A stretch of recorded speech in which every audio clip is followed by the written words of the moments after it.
The show starts in 10, 9, 8, 7, 6, 5, 4, 3, 2, 1, go.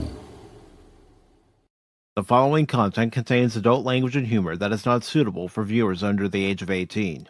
Viewer discretion is strongly advised. The views and opinions expressed during the following video content are those of the individual and may not reflect those of others.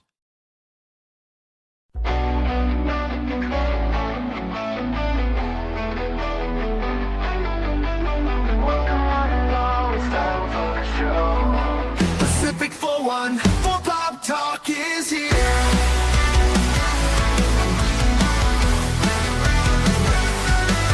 Sit back and relax and join the conversation. We've got Barom Orman Tagge, Cashmoney007, and even Mike too. Pop culture, entertainment, news and reviews. Discussions are had, opinions made from the panel to the chat. Everyone is welcome here. Reactions, watch parties, and special guests. We like to have a good time. Pacific414 Pop Talk is underway. Pull up a seat, we're inviting you to stay. Articles, collectibles, reviews, you say. Baron, Cash, and Mike bring the fun tonight. Now sit back, relax, enjoy the show. Don't forget to like or comment below. We almost forgot to share out the show. Pacific414 Pop Talk is one of a kind. It's true. It's true.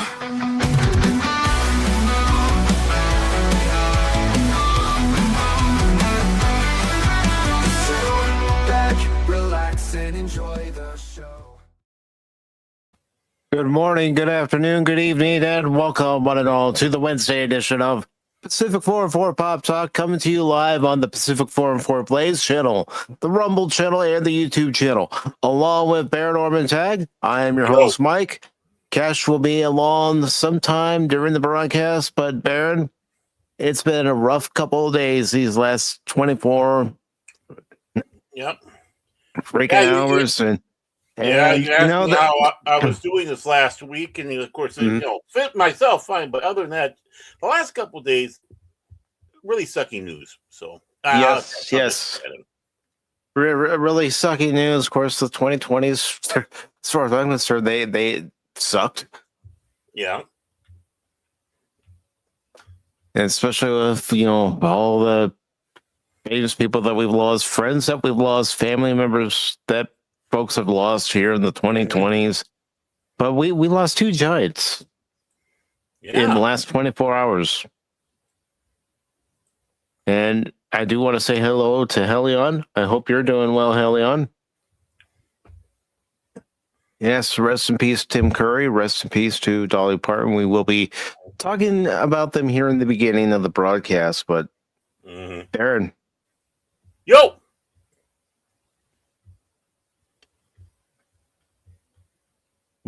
How you been? Sorry, I was just reading something real quick. When you do that, I start wondering, oh no, did something happen to my internet? You like to mess with my mind. I'm not doing that on purpose. I saw something pop up and I know. Had my attention, so I understand. I mean, that's never happened to me, huh? I mean, doing good except for the horrible news we've been getting. And at least all I can say is for both of them, because they're the same age, we had at least 80 good years with them. Yeah, they did. And they brought smiles to many faces. Dolly Parton, a national icon.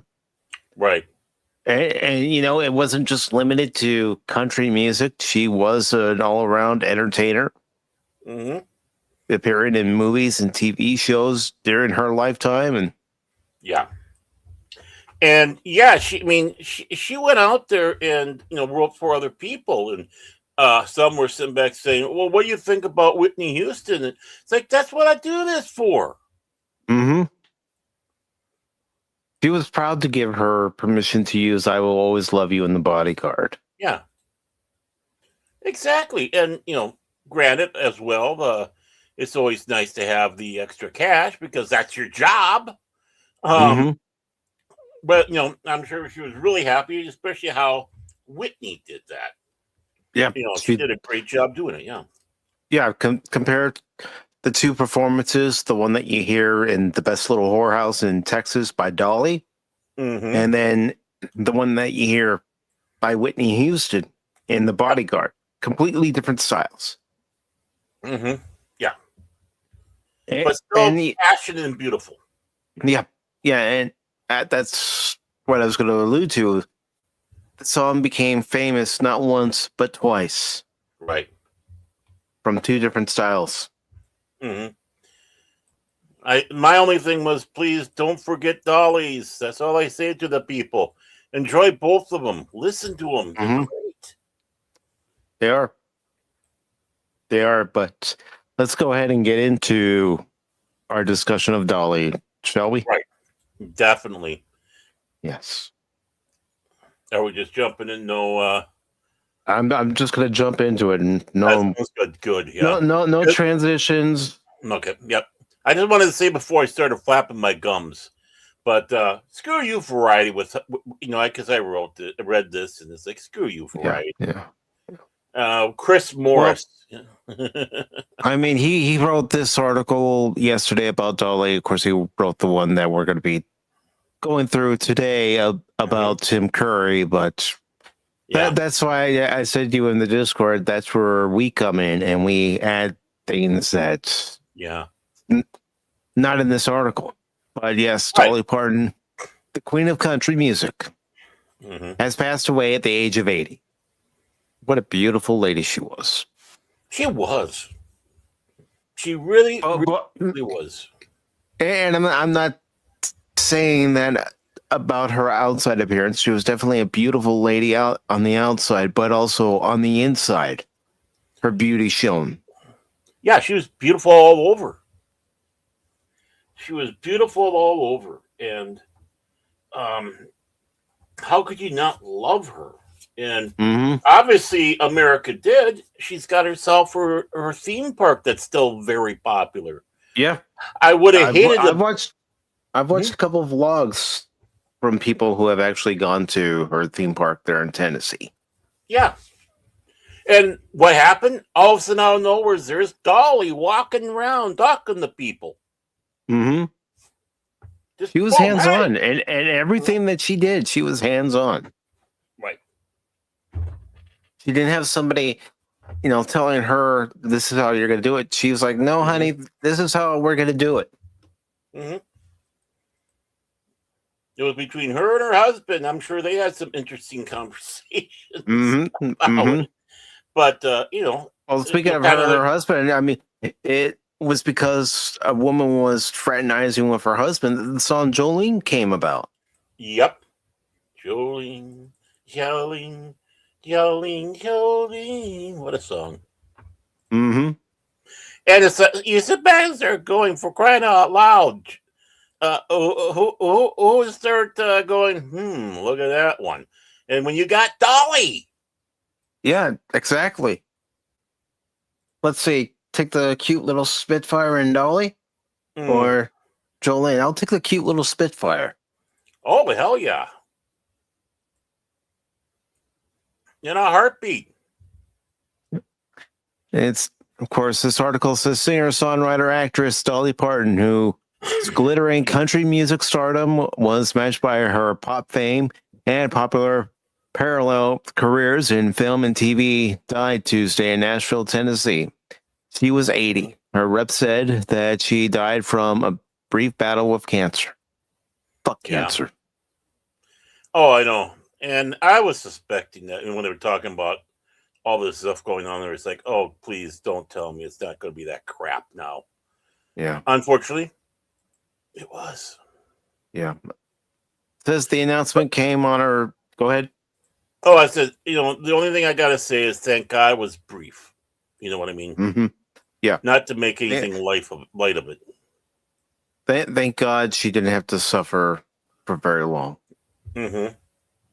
Because any of us who have known someone who's battled cancer, you see them, what they have to go through, and they have to suffer through it for a long time. I've lost too many friends due to cancer. Oh, yeah. But it says the announcement came on her official Instagram with a video from her nephew, Brian Seaver, on behalf of the Parton family. Mm-hmm. Who was also head of security. Mm-hmm. The family's official obituary said, a rhinestone life that shone bright enough for the world to see, Dolly will forever stand as an inspiration, not only through her timeless music and prolific songwriting, but also her wit, warmth, and kindness that made us all feel like family. Dolly Parton's legacy is one of love, compassion, and resilience. Mm-hmm. With a 7-decade career, she inspired multiple generations of artists and fans with her music and an unwavering commitment to making the world a better place. Mm-hmm. Her songs will continue to resonate with people of all ages. This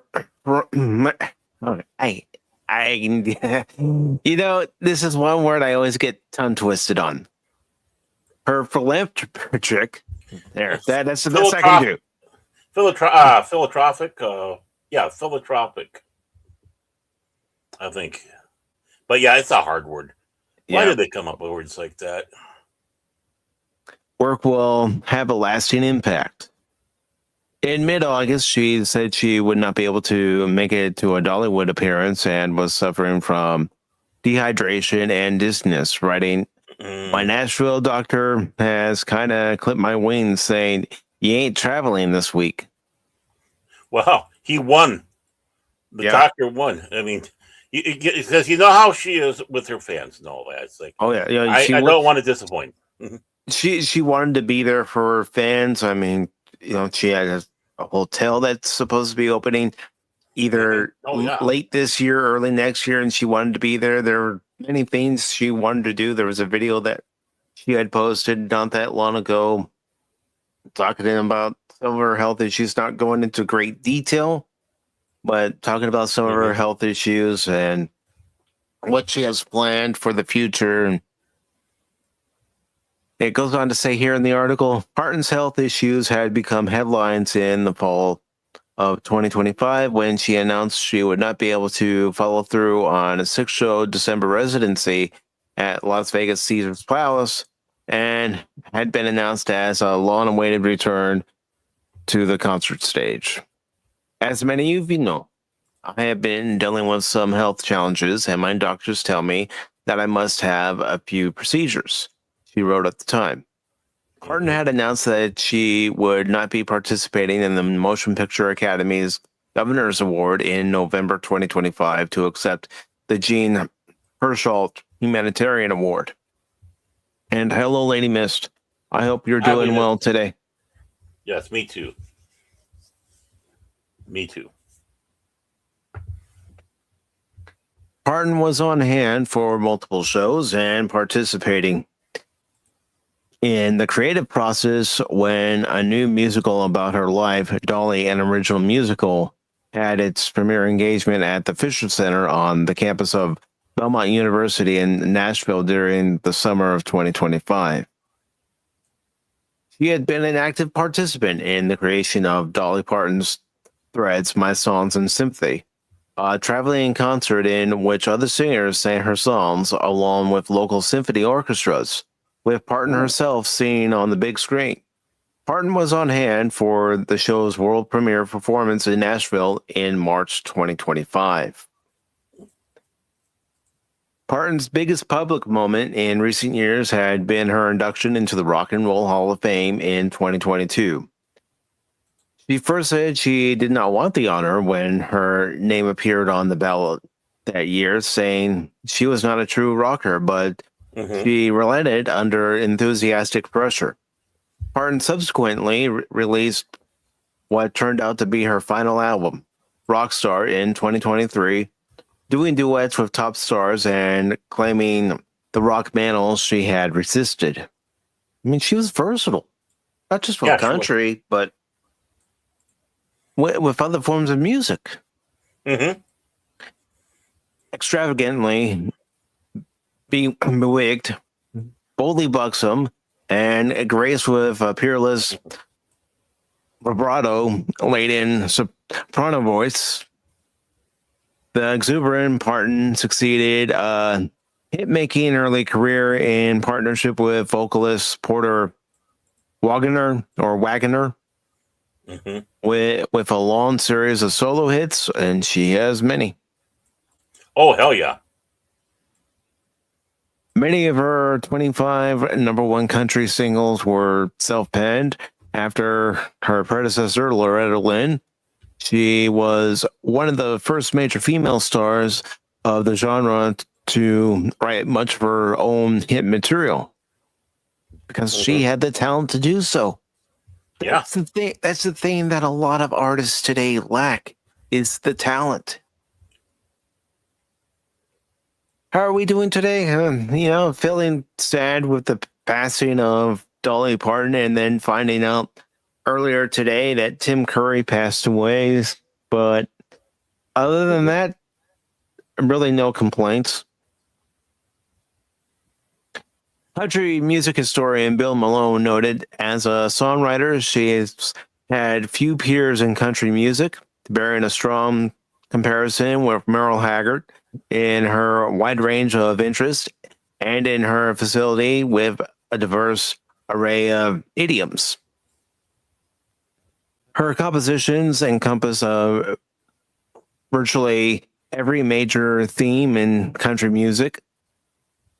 Her best-known song is I Will Always Love You, a ballad she authored after sundering her association with Wagoner in 1974. The tune reached number one on the country charts in two different versions by Parton in 1974 and 1982. In 1992, Whitney Houston's dramatic reading from the soundtrack of the feature The Bodyguard spent a record-breaking 14 weeks at number one on the U.S. pop charts and sold 4 million copies.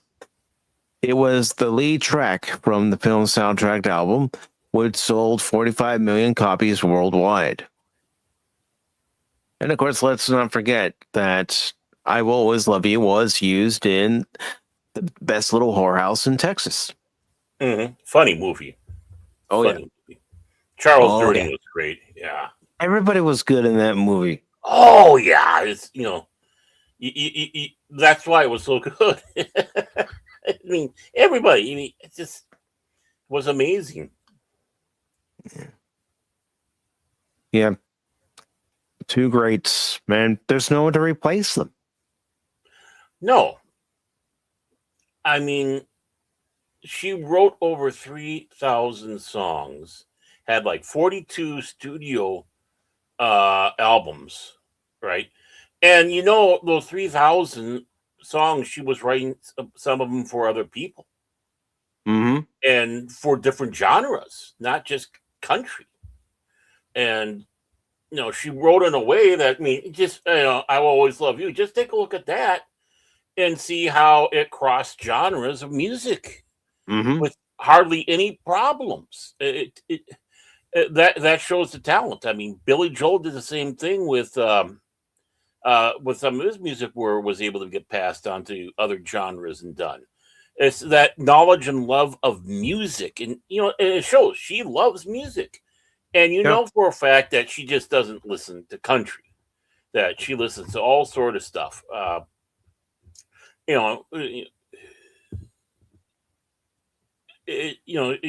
she hangs around with Cyndi Lauper, Belinda Carlisle, Debbie Harry, Gloria Estefan, it's like, look at the range right there, from that Cuban sound to the punk sound to the the girl band sound. I don't mean to be cruel with that, Belinda, but kind of is. That's just that was just the woman she was, and the one thing that people need to do who are in the industry is to remember what kind of woman she was. She was very humble. She was very giving. She was grounded. Right. And you never heard anybody seriously say anything bad about her. For some reason, she lived in a neutral zone where she really wasn't bugged about her personal life, unlike others. You hardly knew. Not only that, she didn't bring up politics. No. You know, obviously there were some things that she talked about that were in her heart, which was kind of in that that just, loving type of way. But, you would think that, oh, she's an egomaniac. She has this big museum of hers in Dollywood. And it's like, well, she knows that people want to know about her. It's her place. So she brings it out to her. So it's kind of hard to hide a lot of the past when you see the relics, pictures, all that stuff about Dolly in the past. And then not only that, the house that she grew up in, the shack, you might as well sit back and say. I think it was one room, and I can't remember how many people were living in it. She had that moved to Dollywood so people could see where she came from. I mean, she even wrote a song about beginnings. Right. I mean, writing that song about patches or whatever. I can't remember what the name of it, but basically autobiographical song about growing up in the only things that she could wear was what they made her mother and all that out of leftover scraps of fabric. So you're walking around in this coat of many colors, you might say. I wish I could remember the name of that song. Again, there's so many songs. I think Jolene, I know I Will Always Love You, I think is an important one, but I think in some ways she's more known for that Jolene song. Yeah. And if you listen to that Jolene, there is passion in that song. Passion. And you were saying before the show, Mike, it was kind of, again, a little bit autobiographical because she was concerned about her hobbies, eye kind of wandering. And the one person that had the joke is, what the hell did Jolene look like if, if she was stealing Dolly's man? Well, obviously he was being a fool. Men are idiots. I just want to let you guys know that men are stupid idiots. We are. Wait a minute. You could write down this date, August 26, 2026. Both Mike and Baron say that, yes, men are idiots. We can admit that. Yeah, we're morons. And it just... the humbleness and being able to get out there and get her hands dirty, quote unquote, because she's amongst the unwashed masses, as a lot of people today in Hollywood and all that would think is like, how dare I'm not going to cross that unless it's going to be I get some money or whatever, or good press. But she didn't care about that crap. No, she was more concerned about being a good entertainer and putting on a good show for the folks that had paid their hard-earned money to come see her. Right. I mean, think about this though too.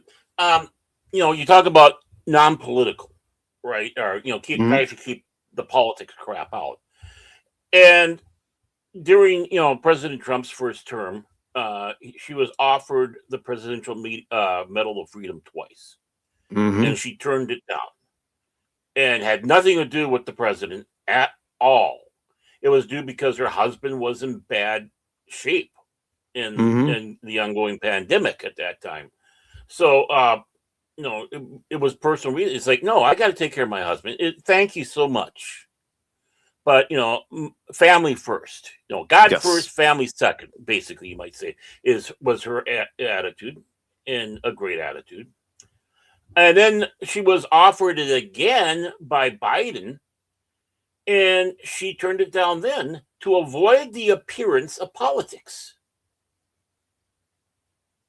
Because she was afraid if she would go in there and accept it, then people would think she was snubbing or whatever President Trump, and which was not the case. And so, think about that humbleness. Yeah. She didn't want to cause any problems. She didn't want to cause any ruffles out there. That was not the woman. No, and it goes against the narrative too, where women never had opportunities to succeed, be pioneers in music or entertainment. Well, you look at Dolly. I mean, just looking at a few of these sentences in some of these paragraphs. I mean, look at the work she's been a part of. We'll get that at here real soon. And it says, beginning in the late 70s, Parton's pop music profile rose, as did her visibility on TV, where she top-lined 3 variety shows during the course of her career and film. She did her most high-profile acting work in the early 80s in movies like 9 to 5, which guaranteed her a Golden Globe acting nod, and the titular crossover pop country hit, The Best Little Whorehouse in Texas, and Still Magnolias. Mm-hmm. And she encouraged Sylvester Stallone to sing in Rhinestone. Yeah, she had a ton of fun with that. She loved working with Sly, and she gushed about it. It's like, oh, this is going to be a silly little film. Let's treat it as such. I mean, it's not like you're not respecting the work or being serious about your work, but it's like, come on, let's have fun. And that's Dolly. As a producer, Parton, in partnership with her former manager, Sandy Gallen, launched the hit TV series Buffy the Vampire Slayer and the top-grossing Steve Martin, Diane Keaton, Father of the Bride comedy vehicles. Mm-hmm. Her pop stardom began to fade in the mid-'80s, but she continued to flex her country bona fides on 2 well-received trio albums with Emmylou Harris and Linda Ronstadt, and 3 striking bluegrass collections issued by the indie country label Sugar Hill Records. Parton's bigger-than-life personality and rags-to-riches career were celebrated in her own theme park, Dollywood, located in Pigeon Forge, Tennessee, not far from her childhood home in rural... can't even say it. Sevierville. There we go. Come on, Mike. Words, read them. I have to find... Oh, sorry, go on. Jet Sparks says, I grew up in Tennessee and I never visited Dollywood ever in my life. I wouldn't mind visiting it. No, I wouldn't mind either. I was always amused that she did that, and it's like, no, that's worth it. Now it'd be a little sad, but because you're not going to have all of a sudden pop. There's Dolly, and I think the 2 of us would have to get on treadmills, start riding bikes, because I know that's a hilly theme park. So oh yeah, we'd have to get our legs in shape. Our upper body in shape, our lower body in shape. Oh, this is an album I have to get, especially the 1999 collection bonus track. It's her album that she did back in '84, The Great Pretender studio album. But listen to some of the songs. On the main one she did Turn, Turn, Turn. Pete Seeger's song. She did I Walk the Line on there. Save the Last Dance for Me. Downtown. We Had It All. We'll Sing in the Sunshine, Gail Garnett's greatest hit. The elusive Butterfly, The Great Pretender. And then on the collection, the bonus tracks, Harper Valley PTA, Tom T. Hall's great satirical dig into snobbery.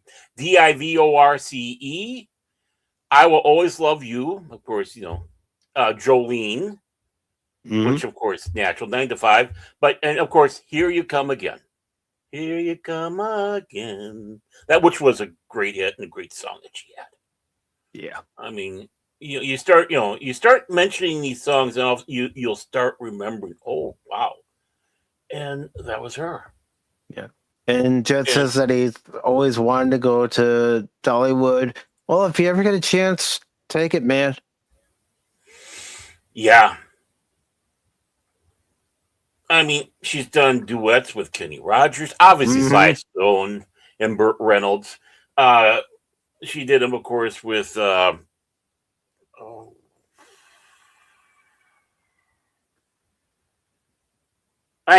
was right on my freaking mind.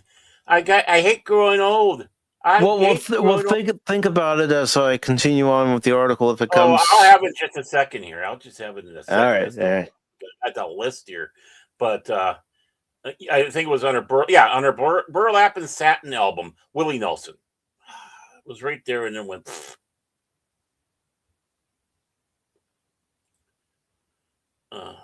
It's just. And Jet says, but I guess I'll go to my country fair across the street from my apartment here in Illinois tonight. Why not? Hell yeah. Those are sometimes sounds like a good time. Oh, hell yeah. Hell yeah. I can't remember if our county fair happened yet or not. I love going to the county fair that we have, but yeah. probably won't again. You idiot. But it says when I say you're an idiot, I mean me. Parton's bigger than life personality and rags to riches career were celebrated in her own theme park, Dollywood, located in Pigeon Forge, Tennessee, not far from her childhood home in Sevierville. And it says in 1999, inductee into the Country Music Hall of Fame. She also joined the Nashville Songwriters Hall of Fame in 1986 and the Songwriters Hall of Fame in 2001. She was a National Medal of Arts honoree in 2005 and a Kennedy Center Honors recipient in 2006. The fourth of 12 children, she was born January 19th, 1946, into a poverty-stricken farming family. Deprivation drove her mother to make children's clothes from her rags. Parton transformed that experience into one of her signature early songs, Coat of Many Colors. Yeah, okay, Coat of Many Colors. It was okay. Yeah, I said it without realizing what's the name of it. The Parton family was religious and musical, and she began performing as a child in the Pentecostal Church of God.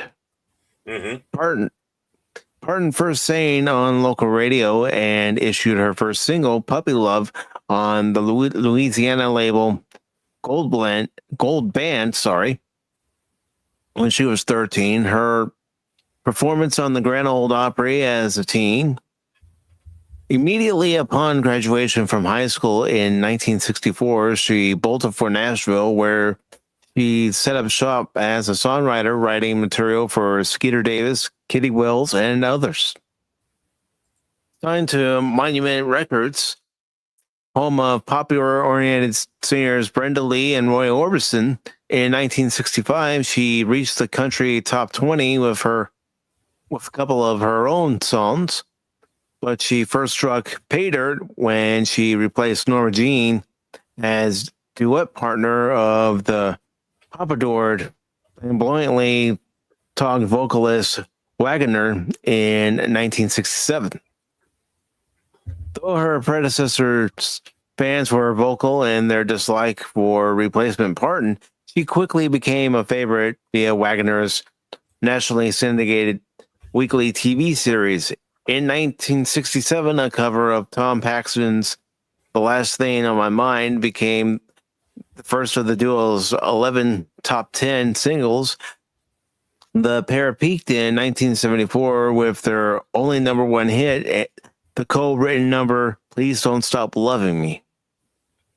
While the singers would subsequently release 3 more top 10 singles together, Parton, whose solo career had consistently taken the back seat to her work with Wagner, finally stepped away from the act in 74.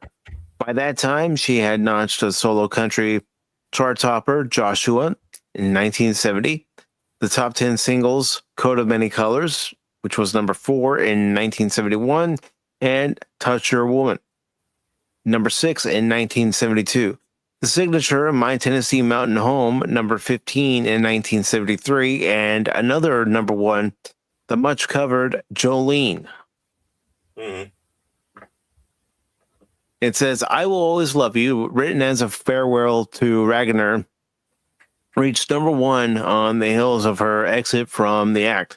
Significantly, Parton held on to the rights to the song and declined an offer to record it by Elvis Presley, who customarily claimed publishing of the tunes he waxed.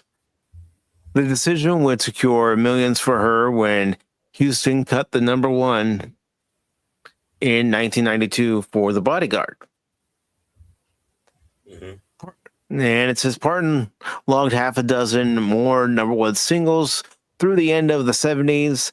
The biggest of these, Here You Come Again, became her first major crossover hit, climbing to number 3 on the pop chart in 1977. It also won her the first of 7 Grammys when it was named Best Female Country Vocal Performance. A quartet of number 1 country singles in 1980 through 81 included the double-barreled movie-driven smash 9 to 5, which collected Grammys for Parton as Best Country Song and Best Female Country Vocal, and an Oscar nomination as Best Original Song.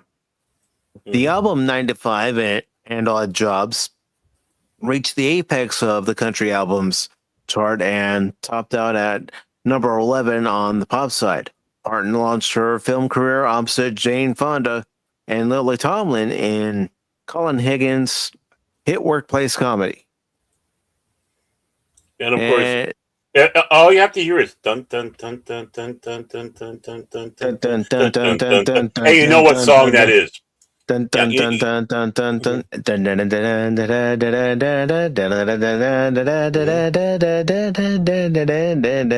dun.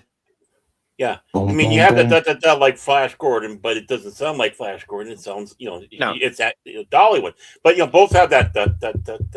But when you hear it, you know, 9 to 5. It's distinctive. It's distinctive to that song. Mm-hmm. The ubiquitous 1982 pop and country chart topper, Islands in the Stream, paired Parton with Kenny Rogers, the reigning pop country star of the day, and the still ultra hot Bee Gees, who authored the tune with the group's Barry Gibb producing. And it says the same year, Parton co-starred with Burt Reynolds in the film version of the Broadway tuner, The Best Little Whorehouse in Texas, which if we were to have a watch party of any movie that she was in, that would be it. Yeah, I'm just saying. But we're not having a watch party anytime soon. No. Not until September 16th and September 23rd. We need to take a watch party break for a while. Mm-hmm. Mm-hmm. But yeah, I mean, that song, the one with Kenny Rogers, Islands in the Stream, that was a great song too. I mean, It makes me miss Kenny too. I mean, it's like, geez. Yeah. Yep. Let's see. All right. Silence in the Stream, Barry Gibb producing, Best Little Whorehouse. Okay. I'm just making sure I didn't skip anything. Parton derived another country number 1, Tennessee Homesick Blues, from the soundtrack of Rhinestone, but that catchphrase, that catastrophic flop. I don't know why I was calling my catchphrase. Don't ask me why. I don't In know. which he was gorgeously paired with Sylvester Stallone. Oh, come on. Have some fun, dude. It's variety. They don't like Sly. They consider him No, a Neanderthal no, caveman, no. maggot. So it's like, variety, screw you. Yeah. And she sat back and said she had a ton of fun with him. Yeah, and that's what matters, that she had fun. Mhm. I didn't think that was a bad movie. I saw it. I mean, I'm not saying it was the greatest movie ever, but I didn't think it was a bad film. It's one where, if it came on, I'd watch it.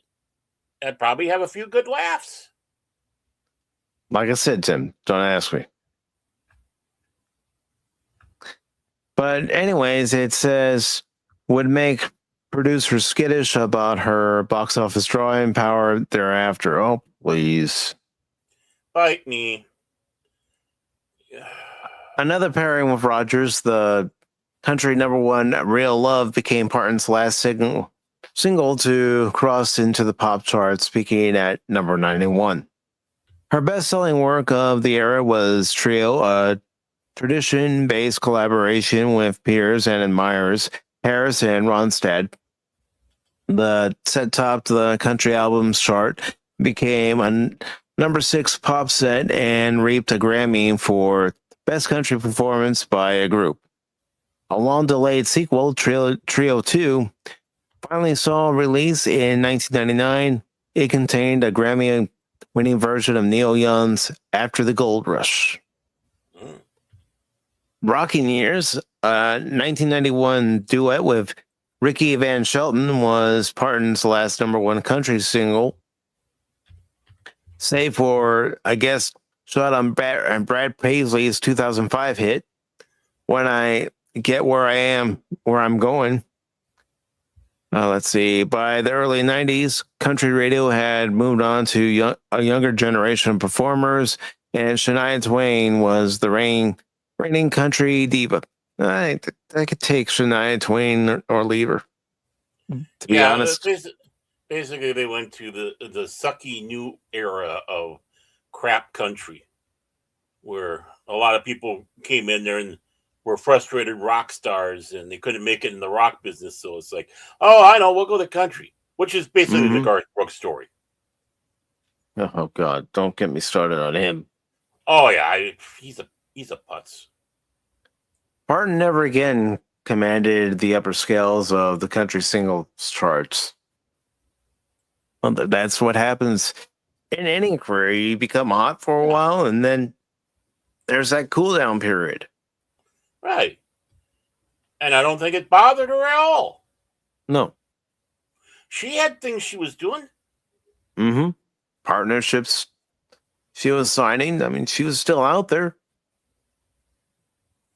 It says at the turn of the millennium, Parton saw a striking aesthetic renewal with her bluegrass albums, The Grass is Blue in 1999, Little Sparrow in 2001, and Halos and Horns in 2002. Again, she reinvented herself. Right. The first of these collected a Grammy as Best Bluegrass Album, while its sequel contained Shine, which was named Best Female Country Vocal Performance. Third set in this trilogy contained a startling reading of Led Zeppelin's Stairway to Heaven. Traveling Through, a song Parton wrote and recorded for the feature Transamerica, garnered her second Academy Award nod for Best Original Song in 2006. In 2008, Parton inaugurated her own independent imprint, Dolly Records. For the singer's first 5 album releases on the label hit the country top 5, and 2016's Pure and Simple became her first number 1 country album in 15 years. Parton's heightened profile on the charts followed a refreshed commitment to touring in 2002. Following a decade-long absence from the stage, she made regular treks for the next 14 years. In 2016, I Will Always Love You was adapted as part of the Country Music Association anniversary single, Forever Country, an all-star affair that included Parton among the participants. The single debuted at number 1 on the country chart. Sorry about that. In later years,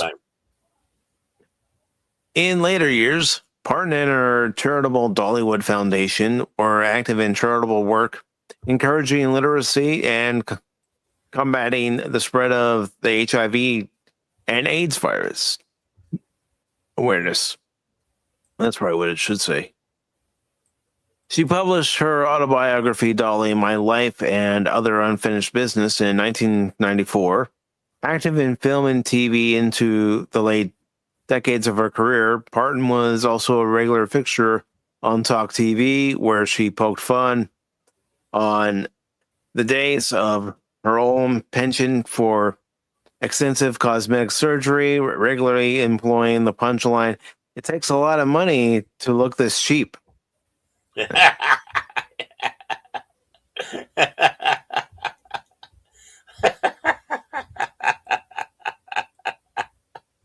I mean, that's the thing. She's able to poke fun at herself, and that's what one has to be able to do. Yeah, I mean, honestly, she knew what two of her assets were, right? And she joked about it. You know, she joked the fact that, you know, how many surgeries she had for those. You know, but the big thing is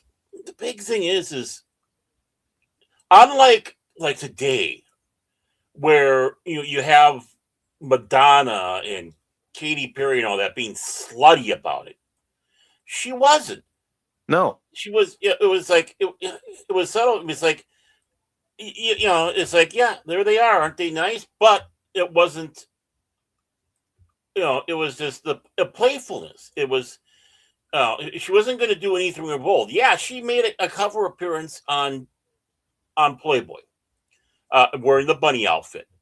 But the big thing is she didn't appear nude. She still had her standards, but she had standards, and but she still had that playfulness, and she knew what sold, and she would do it very tactfully. There's a clip of her on Conan, and you know she's sitting there in the chair, and Conan's, you know, a little flustered because, you know, he's obviously stirred where he's stirring, and of course she's wearing this leather outfit, and you know she's just you know, poking fun at him and saying, "You like what you see?" Yeah.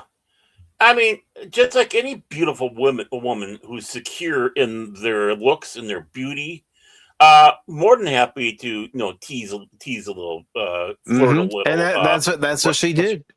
Yeah, and I was just watching today, you know, News 24, and I think they were being, even though I don't like the Hunyuk at all, I think they were being very hard on Albanese because they were pulling out stuff that he had. Like 2.5 years ago, when Dolly was going over to Australia, and she wanted to bring her buses over because she didn't like the fly, you know, kind of like Madden, and he went and cut through the red tape on that one, and he was talking about it, and of course, you know, part of the topic was there, you know, her big buses. And making those statements on the show, which was kind of a humor, fun type of sit-down show, you know, not to be serious. Now, granted, yeah, he's a world leader and all that, but, you know, even if it is Australia, but it's still having fun. It's still being human. And they were kind of going after him on that one. But the thing is she kind of countered what he was saying at one time. With that, by saying that, you know, is Albanese here? Is that how you say his name? Is he here? If he was, I'd have him come up here so I could just smear him with lip gloss. Yeah, and I'll show you all what I'm talking about real quick. But I won't be able to play it in full, just in snippets. No. But here we go. Stars in country music. Her latest CD, Little Sparrow, is in stores now. Please welcome Dolly Parton. Yeah, so I do have to pause it. Yeah, Here You Come Again, which, again, you know, when they say about I Will Always Love You, there's just so many songs that she did. Like that one. It's like, no, you can't really hold her to one song. No, you can't. She had a lot of songs that were hits.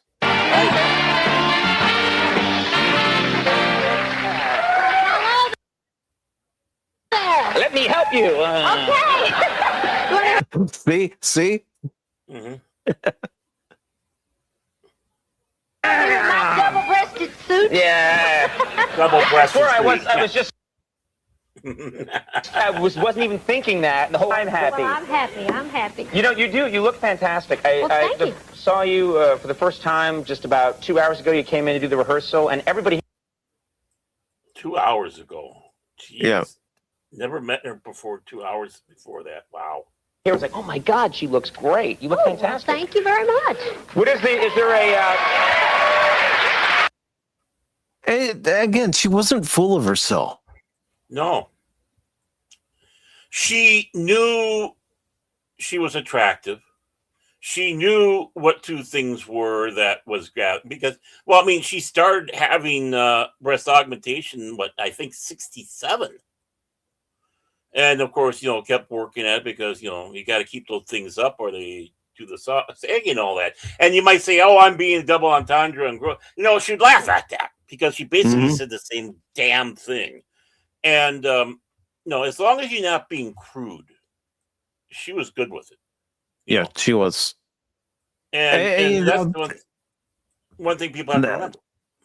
That is one thing people have to remember. And also, remember, everybody has their own opinion. Some people will say that Dolly Parton's I Will Always Love You is the better one. And then some will say Whitney Houston's. I think they both work for the style they are. Yeah, I think they're equal and hard to judge. Do that because they were the two different genres. Right. So, and that's the thing. It's like, why fight it? Enjoy it. Play one after the other.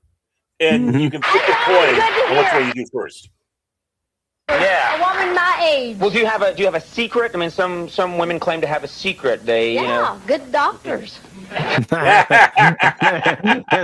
I'll go back to the article. See, she knew. Oh, yeah, she never hit it.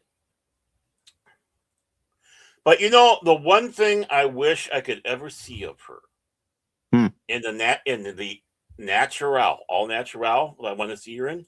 I want to know what her real hair looked like. Yeah, that's what I was always curious about. Right. You know, people are going, oh, there goes Barry. Are you going to make a boob joke? No. I was always fascinated. What does her real hair look like? Because, you know, she always went out. She had that persona. It was still her, but she brought out a little bit more of a larger than life version of her with, you know, the wigs, obviously, some of the cosmetics, and always seemed to be having fun. And that's the important thing. But I always was curious, what did she look like with, you know, what her real hair looked like? Yeah, what did her real hair look like? What was its natural color? Yeah. You know, how short was it? How long was it? Yeah. I mean, maintaining underneath all those damn wigs, which I'm sure probably got warm.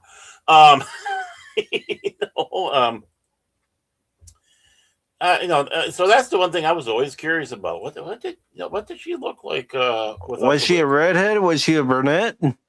Oh, if she was a redhead and she was doing that, I would sit back and cry. It's like, no.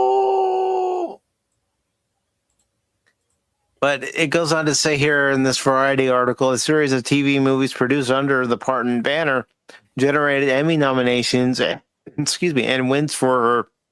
In recent years, she won the 2021 Emmy for Outstanding Television Movie for Dolly Parton's Christmas on the Square in 2021. Her final Grammy came in 2021 in a contemporary Christian music category for There Was Jesus, a song she recorded with Zach Williams. She was nominated again this past year in the audiobook category for her reading of the book Behind My Seams, My Life in Rhinestones. Parton was preceded in death by her husband, Carl Dean, whose death at 82 was announced in March of 2025. Mm-hmm. The family has requested that donations be made to Dolly Parton's Imagination Library. And of course, I'll go ahead and put the link into the chat for any of you who would like to do that.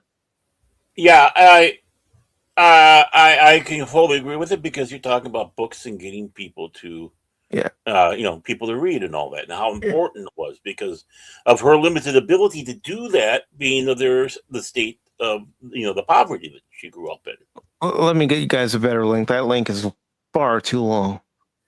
Yeah, Jiminy Crickets. There. Thank you. You're welcome.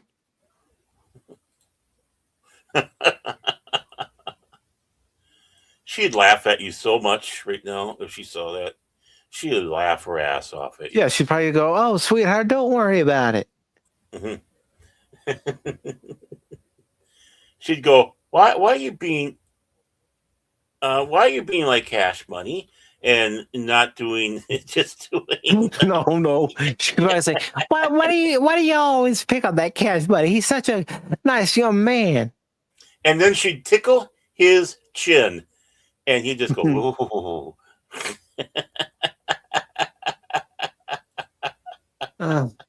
But yes, Dolly, there's no one that's going to ever replace her. I saw a clip of a music video she did with Sabrina Carpenter, and I even told my sister about it this morning. Mm-hmm. I said, of the two in that music video, Dolly has all the talent. Yeah. Yeah. She does. Or did. I did. I'm still saying she does.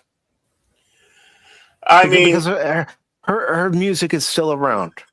Yeah, her soul is still around. Her spirit. Mm-hmm. I mean, again, I'm not kidding. She was the heart of America. She's America's heart. National treasure. And it was felt all over the bloody world. I mean, the Brits, the royals were even doing, dedication to her over there, and and the Aussies as well. I mean, can't leave the Aussies out. No. I would sit back and say, if there's anything, obviously we're going to be sad, but don't go around and be overly sad, because she wouldn't want that. No. Celebrate her life. Celebrate the woman that she was. Go ahead. Tell jokes about her. Tell jokes about her boobs, as long as it would have been something that would have been done while she was alive and would appreciate, or probably have even said herself. And I only say that because, growing up, that's always was the thing that people were talking about, her singing and her boobs. And, of course, her beauty. Oh gosh, I can't remember the name of the show, but it was puppets of different celebrities, and even Spinning Image. Was it Spinning Image? I thought it was called something else. Was it British? But it was no, it was American. I'll look it up. I'll look it up. I'll look it up. I know there's a DC Follies, but that was more political. I don't think it was DC Follies. No. I'm looking it up. He's looking it up, boys and girls. Looking it up. Don't you know? But what a treasure. What a treasure. I grew up with country and Western. And, I like country and Western. I'm talking about the old stuff. I thought it started going downhill when the Judds came along and Garth Brooks put the actual stake through its heart. And I don't recognize what country is. Now they're freaking rapping in country. It's like, what? You know, you it's sad. It's very sad, but just you know, her, Kenny Rogers, and yeah, they cross lines in the other genres. I mean, uh, Kenny Rogers was a bit rock of the day. You know, he was part of the first edition, and look at the country star he became, and Hmm. working with Dolly. I mean, the Eagles flirting back and forth on that one. Linda Ronstadt as well. You know, kind of our version, I guess, of rockabilly. Excuse me. And it's just, you know, what are we going to replace her with? We're not, We because don't have everyone is anybody to so. replace. Look at the look at the narcissism that's out there, and such, and you know, it's like, well, how about doing something? Well, what's in it for me? Attitude. Dolly didn't have that. No. It was like, what's in it for them? How are they going to benefit? And did you know that she's Hannah Montana's godmother? Yeah. Yeah, I don't know if many people out there know that. You know, and I guess you like the achy breaky heart. Nothing's coming up. I'll have to look for it later. Yeah.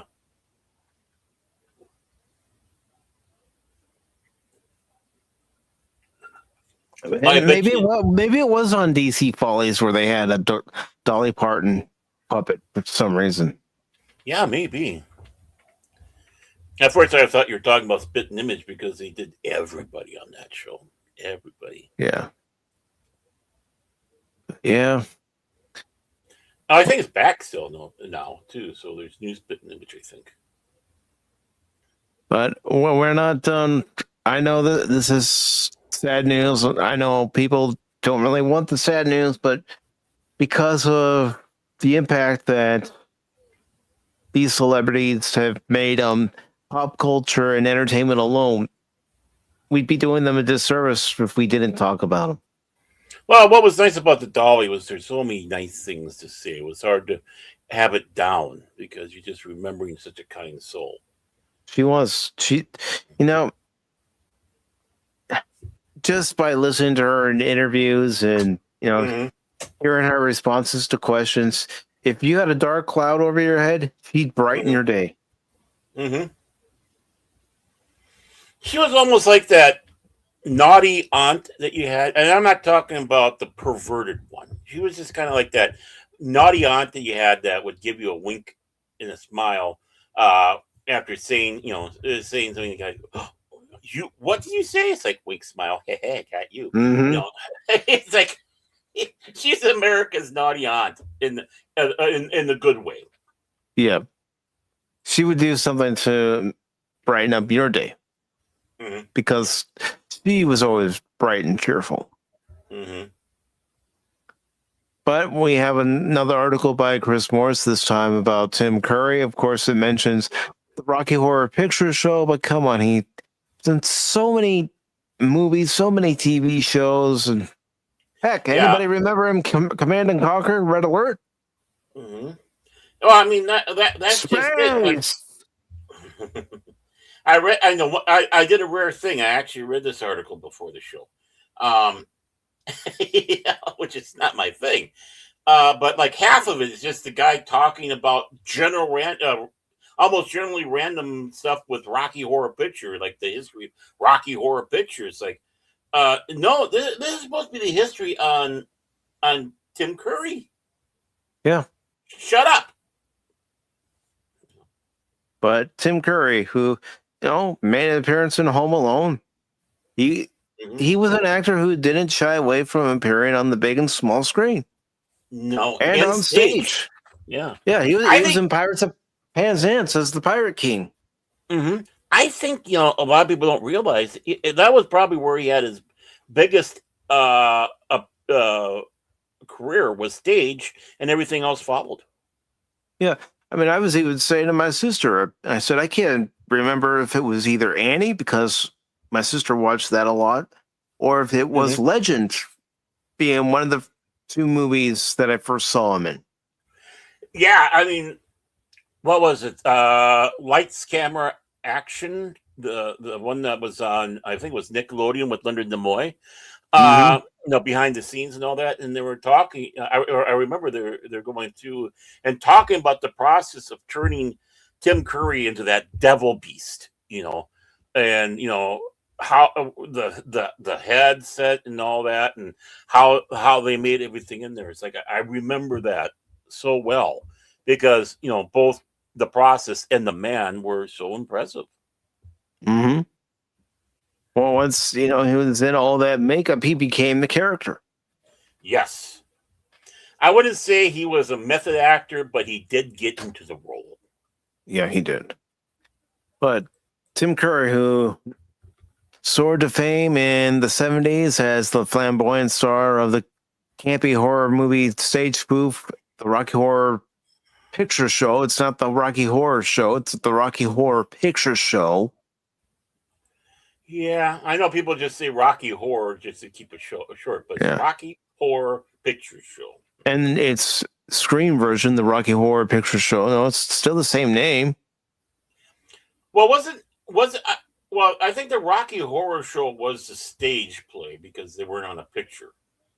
And when they did it on the movie, it was like, their way of saying Rocky Horror, the movie. Either way, it was still the same.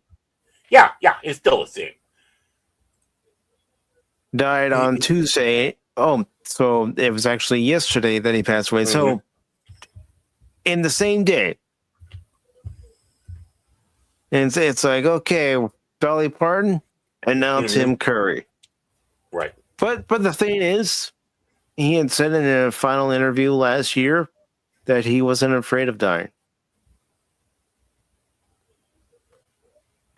But go ahead. Oh yeah, I mean, all those years, being stuck in a chair, not being able to do what he loved the most, but was still able to do voice work. Mm-hmm. I mean, yeah, after he had his stroke, he had a long road to recovery, having to be able to learn how to speak again. Right. But he died Tuesday in Los Angeles. He was 80 years old. Curry's longtime manager, Marsha Puritz, confirmed to Variety that Curry died peacefully in his Toluca Lake home. The cause was not immediately available, though Curry had suffered from several health issues since having a severe stroke in 2012. Though the versatile English actor, singer, and voice performer garnered a Daytime Emmy Award and Tony and Oliver Awards nods for a variety of roles, Curry's career was defined by his wicked Dr. Frankenfurter, the sweet transvestite, come on, Mike, from transsexual Transylvania, in composer, playwright, actor Richard O'Brien's Left of Center musical comedy. You don't even have to mention that it's left of center. You could just say in its musical comedy, but they always have to throw in politics. Yeah, well, yeah, it's talentless hacks at Variety. I know. It was like the other day when we were reading the article, boomer actress, why don't you just call her an icon? Come on. Right. Because they have to label everything. Yeah. They get offended if they're labeled, but they want to be out there in label.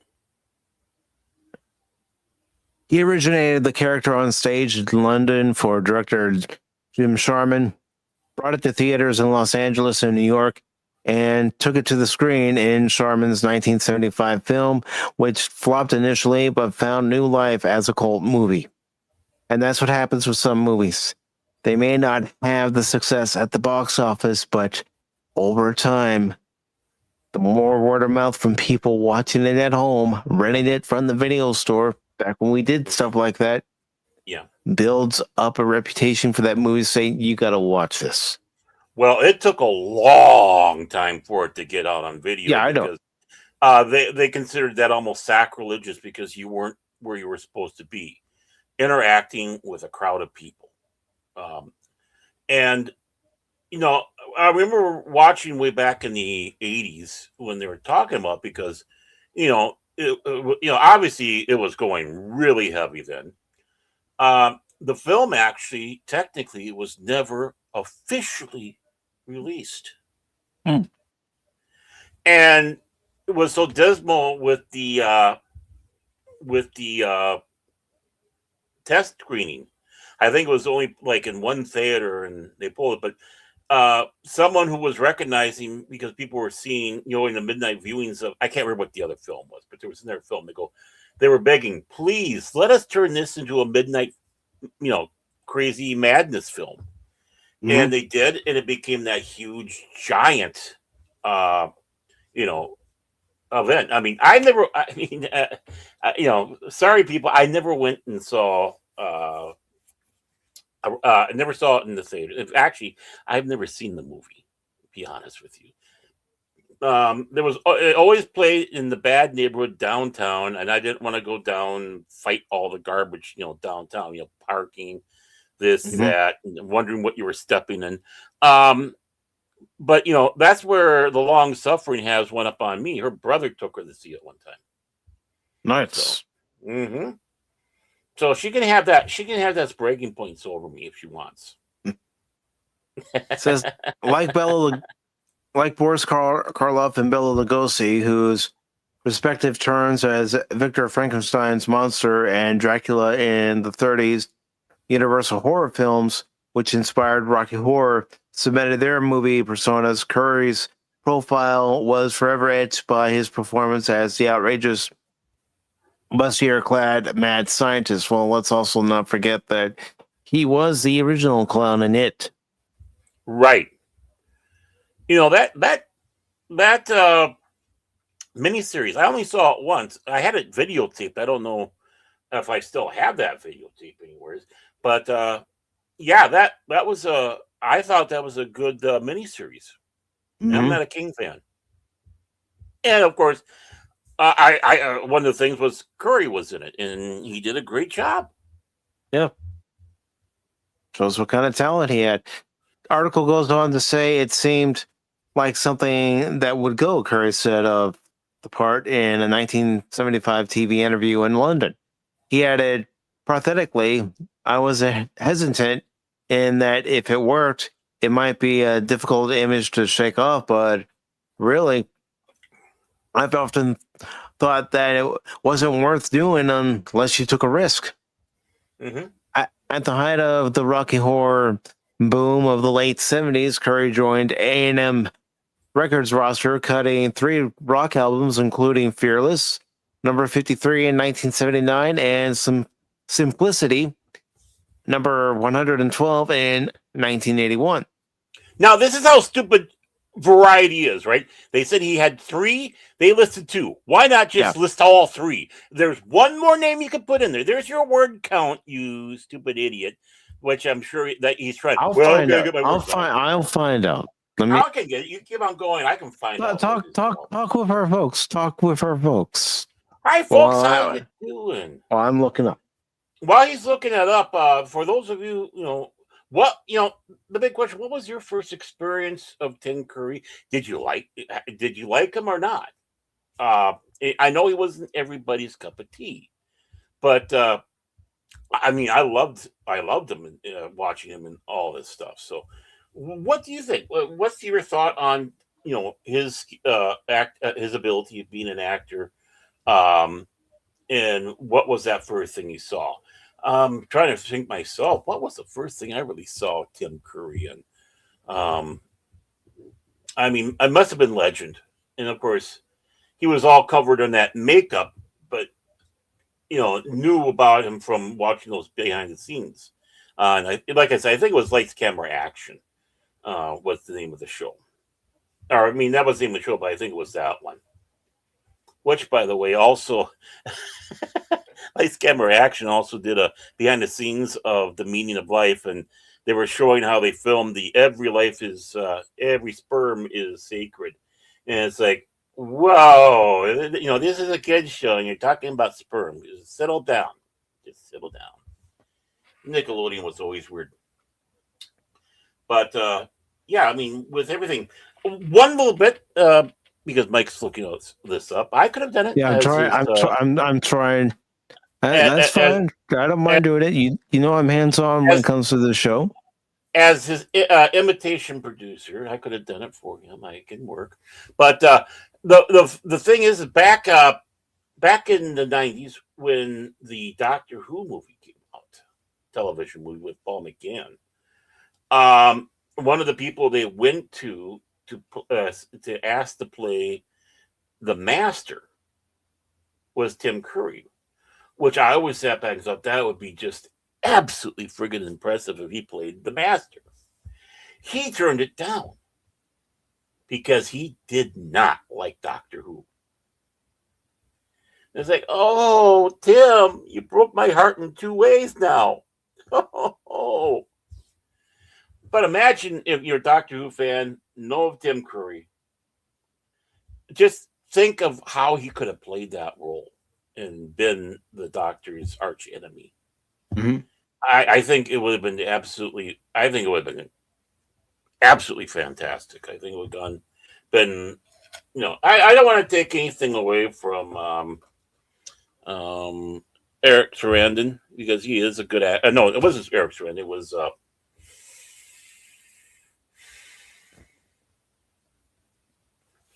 Okay. So this site called Discogs, it's actually showing 12 albums that have his name attached. Of course, the original cast for the Rocky Horror Show, and then Read My Lips, Fearless, Simplicity, Lemony Snicket, formed by Tim Curry. Mm-hmm. And then Lemony Snicket,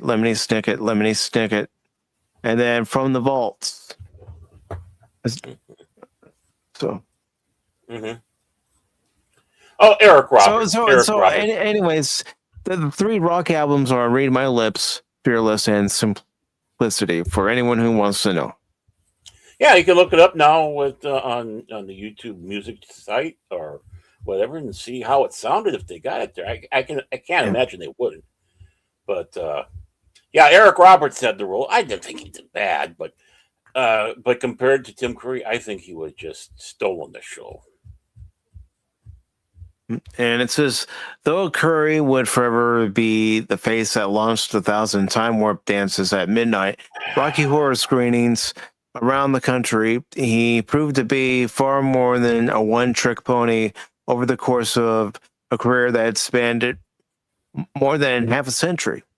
In 1968, he began his career as a stage actor with an appearance in the London Company of Hair, the American tribal love rock musical.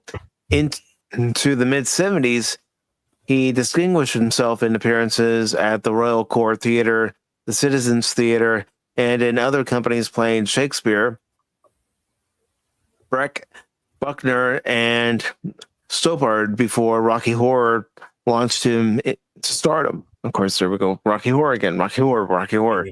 The but he was much more than that. Yeah.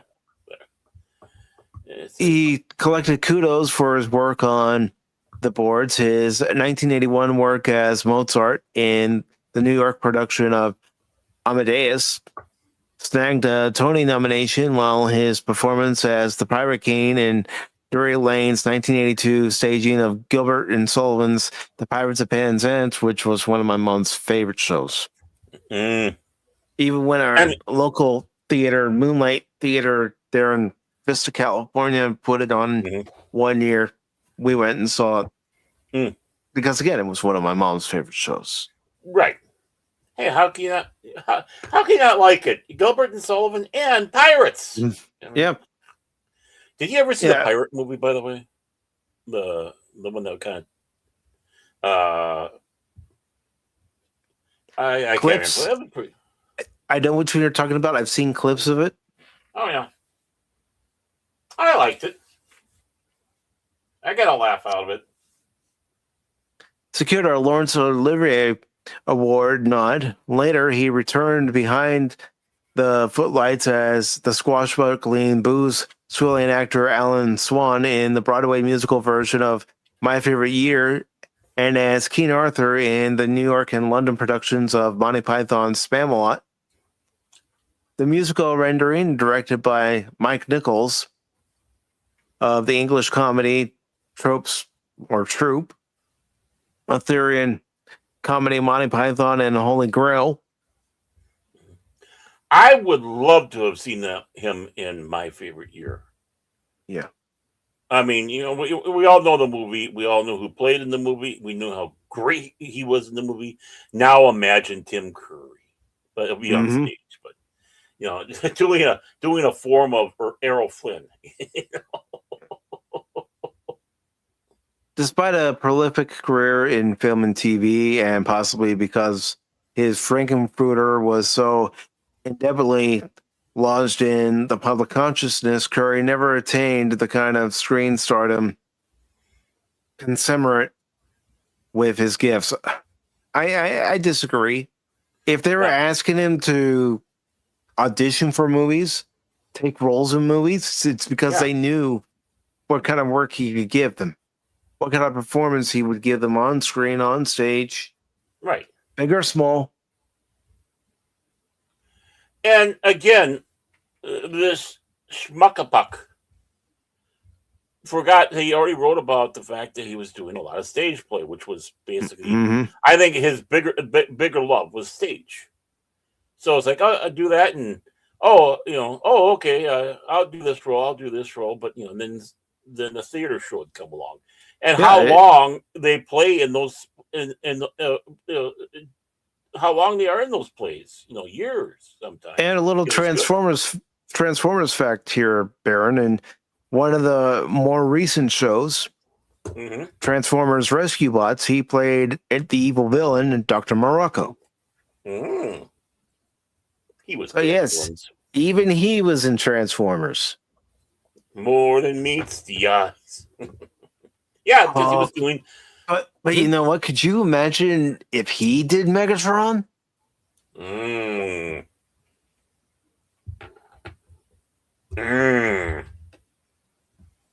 see, that's just it. I mean, nothing. Absolutely nothing against Frank Welker or anyone else who was voiced Megatron. No. But imagine Tim Curry as Megatron.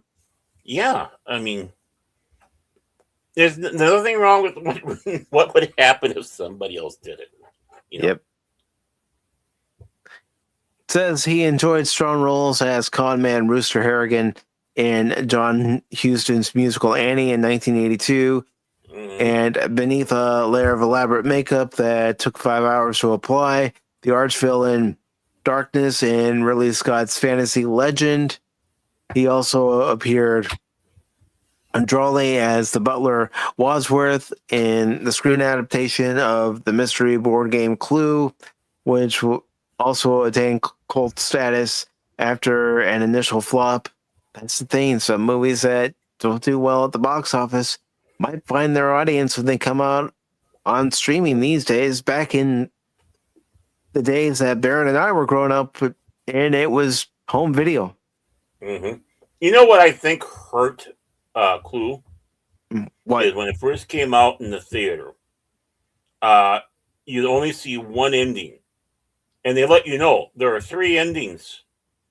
And one of them is, you know, the real ending.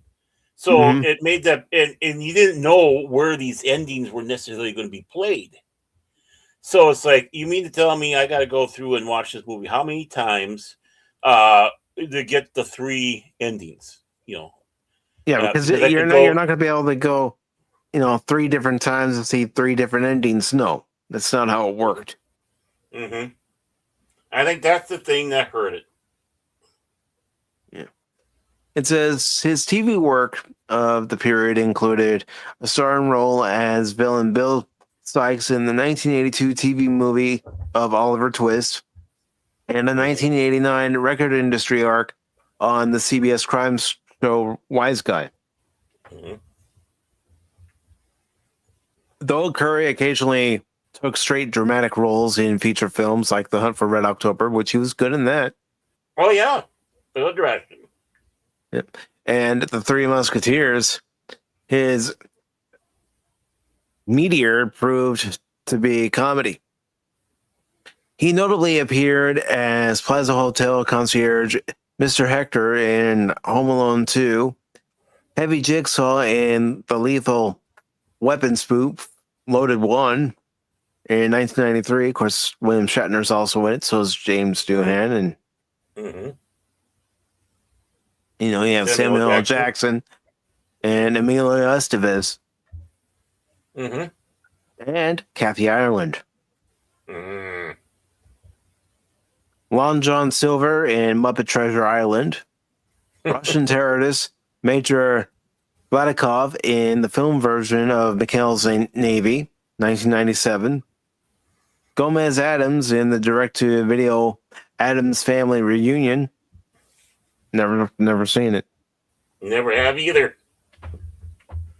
On TV, he captured a daytime Emmy voicing Captain Hook on the 1990 through 91 Fox animated series Peter Pan and the Pirates. I did watch that. I just thought it was a guy imitating Tim Curry. I didn't realize it was actually Tim Curry. It was Tim Curry imitating Tim Curry.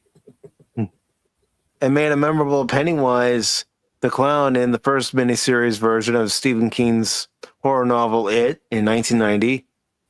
Yeah. His stabs at Top Lane, a live-action TV series, were shot live, both Over the Top in 1997 and the revival Family Affair folded after their first season. Mm-hmm. After the turn of the millennium, Curry was usually seen as the second lead, mainly in comedic vehicles like Charlie's Angels and Scary Movie 2, with occasional dramatic detours such as the horror film Ritual in 2002 and the biopic Kinsey in 2004. Mm-hmm. Beginning with Ferngully, The Last Rainforest. You know, that's a movie I've never watched. Yeah, Never I think had I've seen interest in parts it? of it. Never had, yeah. I think I saw bits and pieces, but it was one of those eco-lecture films. Says Curry frequently employed as a voice artist for theatrical and home video animated features, among them The Pebble and the Penguin in 1995, the Rugrats movie in 1998, Rugrats in Paris in 2000, and the Wild Thornberrys movie in 2002, the latter a spin-off of the long-running kids show in which he also was featured. Mm-hmm. That work stood him in good stead after 2012, when a severe stroke confined the actor to a wheelchair. In later years, cartoon and video game voicing served as his principal employment. Mm-hmm. In a poignant 2016 appearance, Curry appeared as the narrator in the TV movie remake, The Rocky Horror Picture Show, Let's Do the Time Warp Again, in which Frankenfurter was portrayed by trans actress Laverna Cox. 4 years later, at a Wisconsin fundraising event for Joe Biden's presidential campaign, he played Frankenfurter in a live table reading of the Rocky Horror Show. He was born April 19th, 1948, in rural Grappenhall, Cheshire. Following his father's death in 1958, his family moved to South London. A gifted singer and actor, as a youth, he graduated from the University of Birmingham with a dual degree in English and drama. His appearance as Wolf in Hair was his first professional theatrical work. Along the way, he got to know Richard O'Brien, who had been a member of the show's touring company. O'Brien showed Curry the manuscript of a play that he was writing, a musical send-up of a classic creature features, and old Dark House, horror films and B science fiction pictures with comedic overlay of post-sexual revolution naughtiness. Certain that the show could become a hit, he auditioned for its lead role, seeing Little Richard's Tutti Frutti at his tryout, and was offered the flashy, pivotal part of Frankenfurter by director Starman.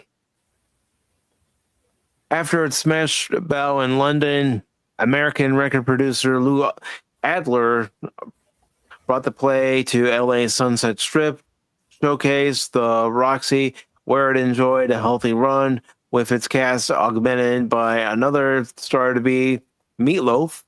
Mm-hmm.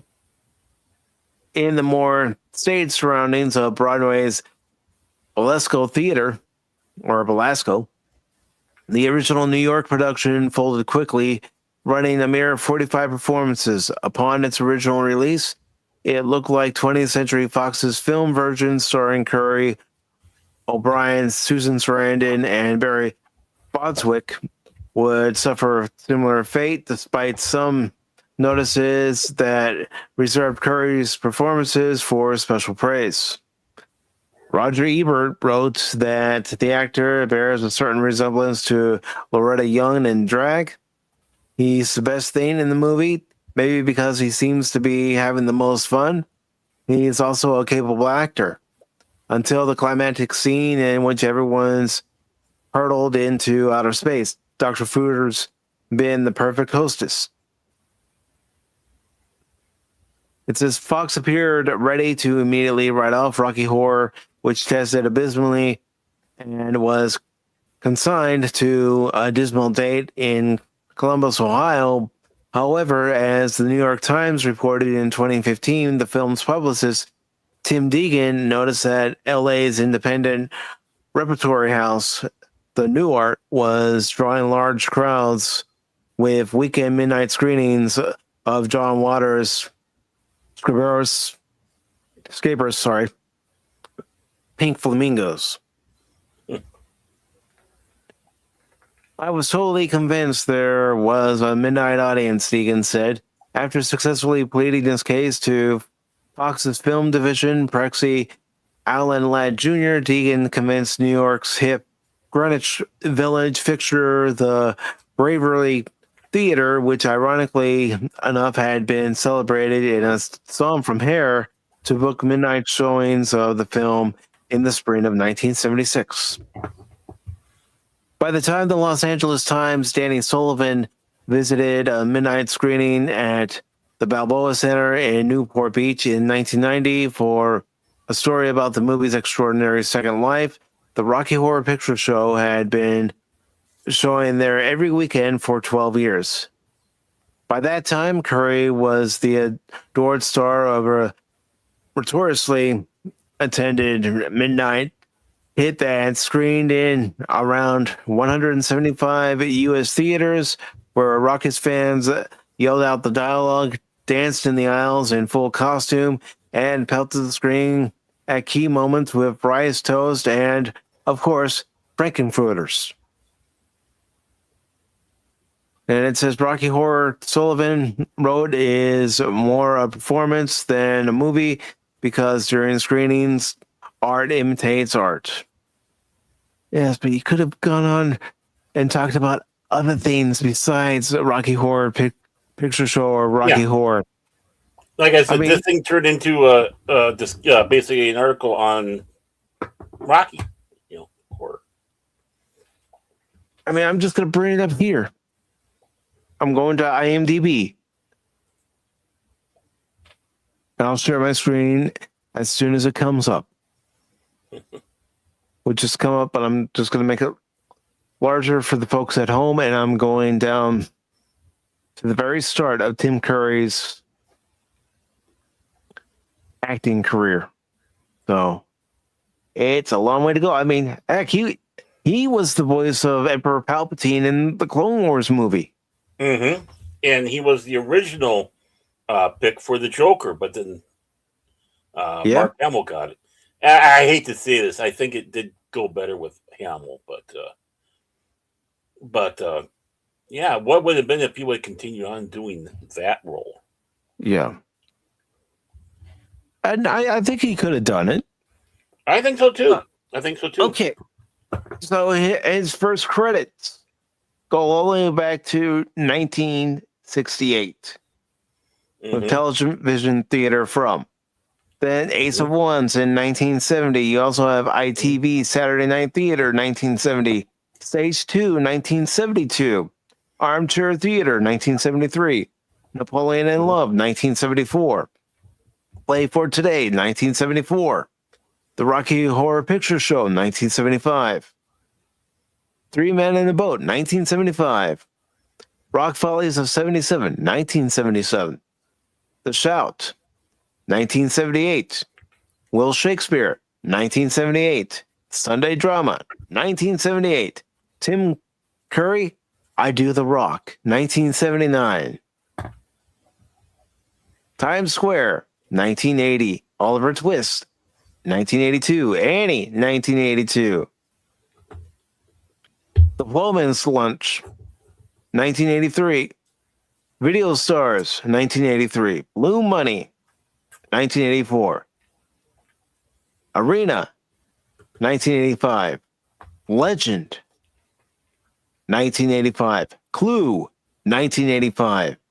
The Greatest Adventure Stories from the Bible, 1985 to 1986, 2 episodes. The Worst Witch, 1986. Pass the Ammo, 1987. Abel's Island, 1988. The Creation, 1988. Long Ago and Far Away, 1 episode, 1989. The Tracy Ullman Show, 2 episodes, 1989. Who the Easter, yeah. The Easter Story, 1989. Wise Guy, 6 episodes in 1989. Fantastic Max, 4 episodes, 88 to 89. Paddington Bear, 1989 to 90, 13 episodes. The Hunt for Red October, 1990. Wake, Rattle, and Roll, 3 episodes, 1990. Tiny Toon Adventures, folks, as Prince Charles.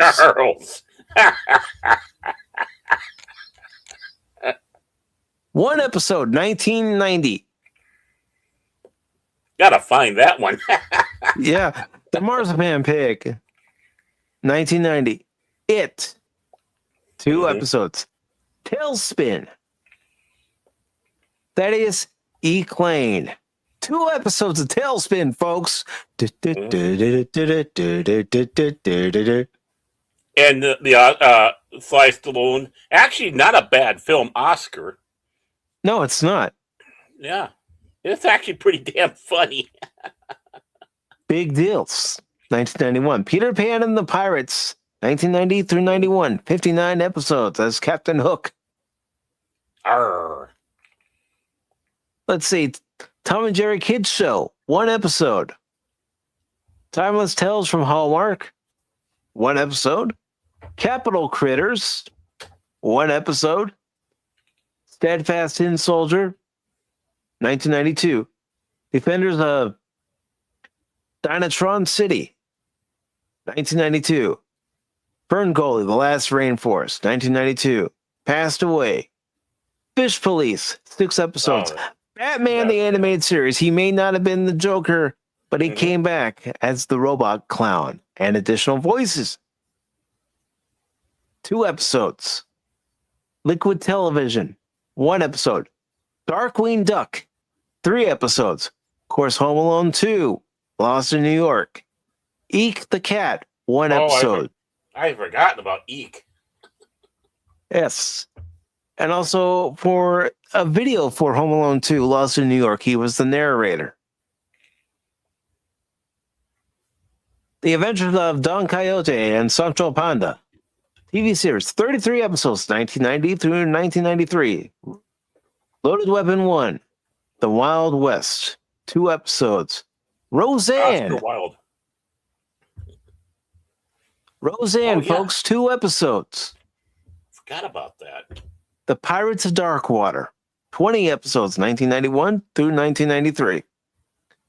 Let's see, Legend of Prince Valiant, 64 episodes, 91 through 93. I'm ashamed to say I never saw that show. Prince Valiant, for crying out loud. What a great I never saw it. character. Yeah, but what a great character throughout the history of comics. Hello, kiddies. It's your old pal, Crypt Keeper here. Tales from the Crypt, one episode in 1993. The Three Musketeers. Yes, I went and saw that. Mm-hmm. As the Cardinal. Mm-hmm. Wild West Cowboys of Moon Mesa, 25 episodes. Oh, God. I remember that show. I never saw it. Mm-hmm. Watched it, but I remember that show now. Gabriel Knight, Sins of the Fathers, 1993. The Shadow, 1994. Dinosaurs. Yes, he was in 7 episodes of the Dinosaur Show, the ABC show that aired on Tuesdays and TGIF, and then they decided we don't know what we're going to do. Mm-hmm. He was in Aladdin, 3 episodes of the Aladdin animated series. Mighty Max, The Little Mermaid TV series, 4 episodes. Earth 2, Yep. 4 episodes. He was the guy who somehow beat them to that new planet and had his little gang of aliens or whatever. Yeah. Sonic the Hedgehog, 1994, 13 episodes. Wing Commander 3, Heart of the Tiger, 1994. As Melek. Let's see, Extraterrestrial Alien Encounter. Animated Stories from the Bible Music Video, Volume 1. Both in 1994. He was God in that one. Mm-hmm. Tim Curry was God. Oh, the Thunderbirds. Yeah, Daisy had Maisie. Oh.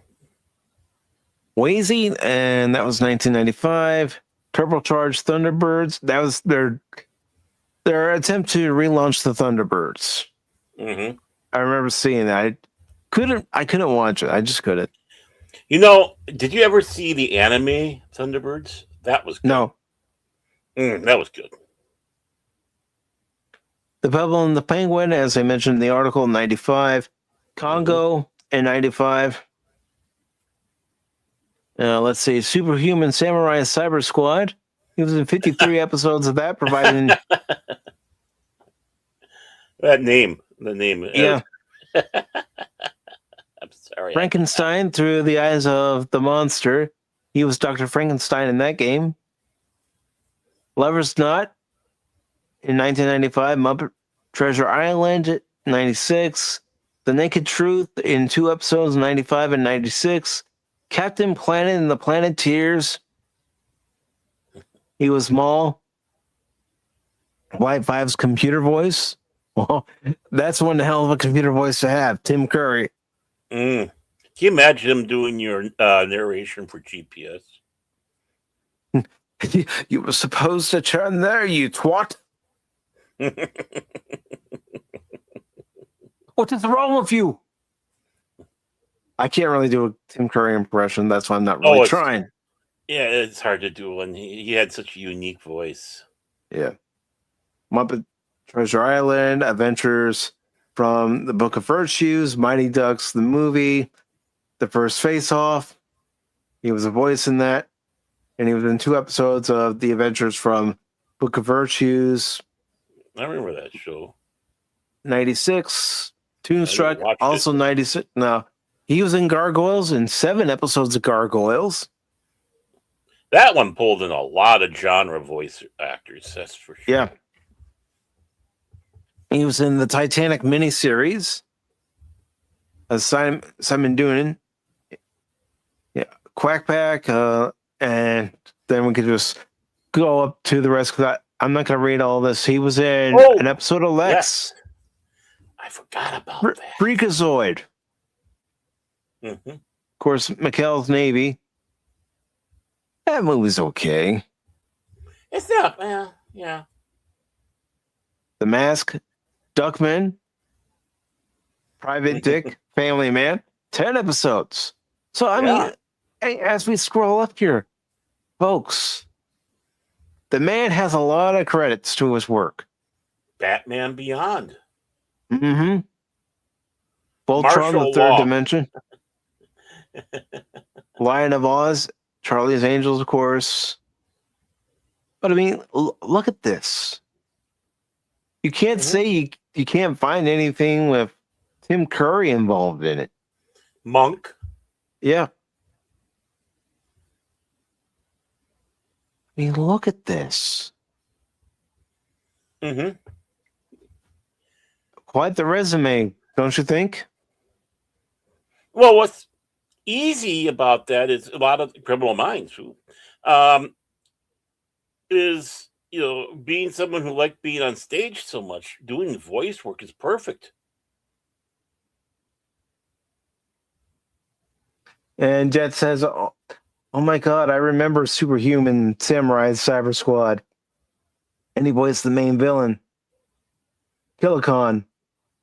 But his lackey, Malcolm Fink, looked like a handsome dude who was part of a goth poetry club. And Jet also says, I also watched the original Japanese version of the show. Gridman, the hyper agent, the villain's name is Khan Dignifier, and his lackey counterpart was a stereotypical and a social nerd. Oh, like us. Yeah. Transformers. Yeah, like I told you. Mm-hmm. He was involved in the Transformers And franchise. how many episodes of the Clone Wars was he in? Oh, up. You have to go up. There. 10 episodes, yeah. Yeah. 2012 to 2014. Because he had to take over after the other guy passed away. Mm-hmm. But you know what? You couldn't tell. No.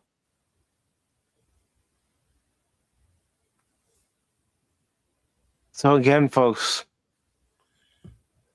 you can't tell me you can't find work with Tim Curry involved in it somehow. Yeah, don't let that role define him as Dr. Frankenfurter. He was much more, and again, probably his first love, stage. Mm-hmm. I mean, when you have people who love the stage, yeah, he was in everything. Yeah. Yeah. When he's, when you was a stage actor and stuff like that, yeah, they're more than happy to do an occasional movie or whatever, but their love is on there. I mean, Steve from Steve and Marcy on Married with Children, his love was stage as well. He left exactly, and continued on and probably still is a big stage career. So, same thing with Andy Travis from WKRP in Cincinnati. Basically, after that, he went and was doing tons of stage work. So, and the thing about the actor who played Steve on Married with Children, there was one time, and this is after he had left Married with Children, he was doing the touring show of Wicked, where he was playing the voice of the wizard and stuff, and he says his first love has always been stage. Yeah.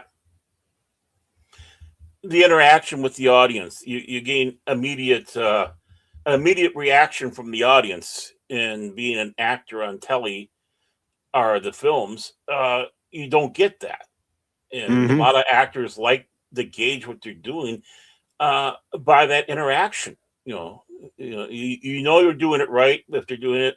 You get that reaction or for the crowd, or you're doing it not right, and same thing.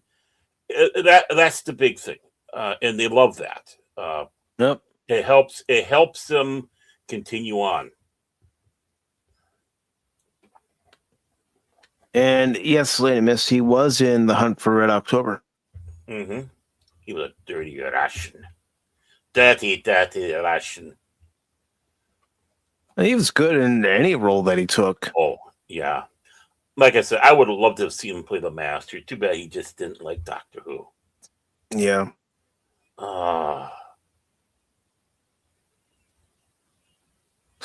It'd be let's Excuse me. compare that to Roger Delgado, you know. But we do have another article. I'm not worried about doing the transitions from, one article to the next tonight. I'll do it. We're going to a new article.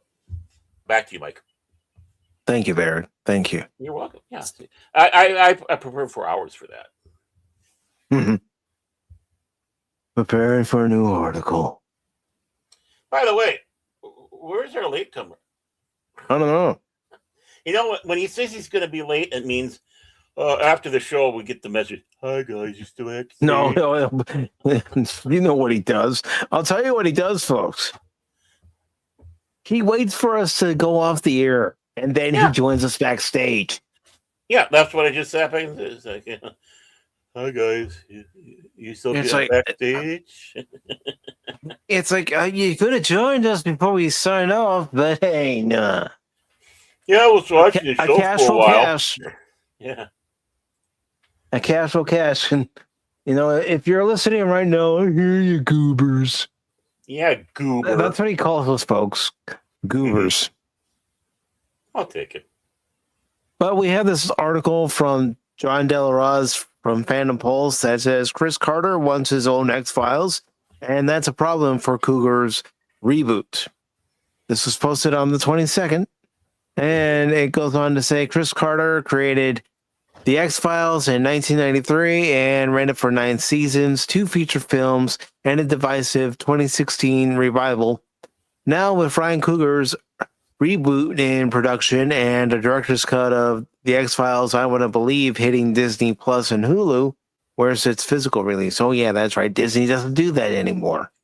What? Carter is talking, and what he's saying should make Fox executives nervous about which version of his franchise fans really want. Coogler's reboot, which finished filming its pilot this summer, hands the lead roles to Danielle Deadwyler and Himesh Patel as new FBI agents investigating the paranormal, not Mulder, not Scully. A franchise built for 3 decades around one specific pair of investigators is being reintroduced with 2 entirely different leads. A now familiar move in an industry that keeps replacing established characters rather than building new ones from scratch. And I never heard of those actors, by the way. Well, I hadn't heard of Gillian Anderson and David Duchovny before the X-Files, to be fair. Yeah, to be fair, yeah. It says Carter, still credited as executive producer, told Polygon he expects the original stars to show up anyway.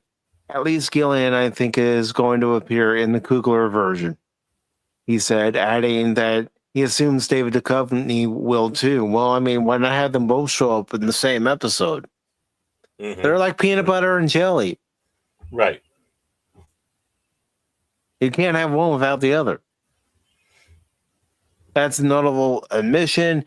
If the new leads need the old leads to hand off legitimacy to the audience, the show isn't standing on its own. Unfortunately, a lot of these shows can't stand on their own these days. But, there's a little bit of unfairness with that statement because how often does Star Trek do that? I know. Right. I mean, people do like the passing of the hat, from the one to the other. It's almost like, we're granting a blessing from the previous to you. Have good luck. But let me ask you this. In hindsight, do you think Next Generation needed that handoff from the original series, or do you think they could have done that later?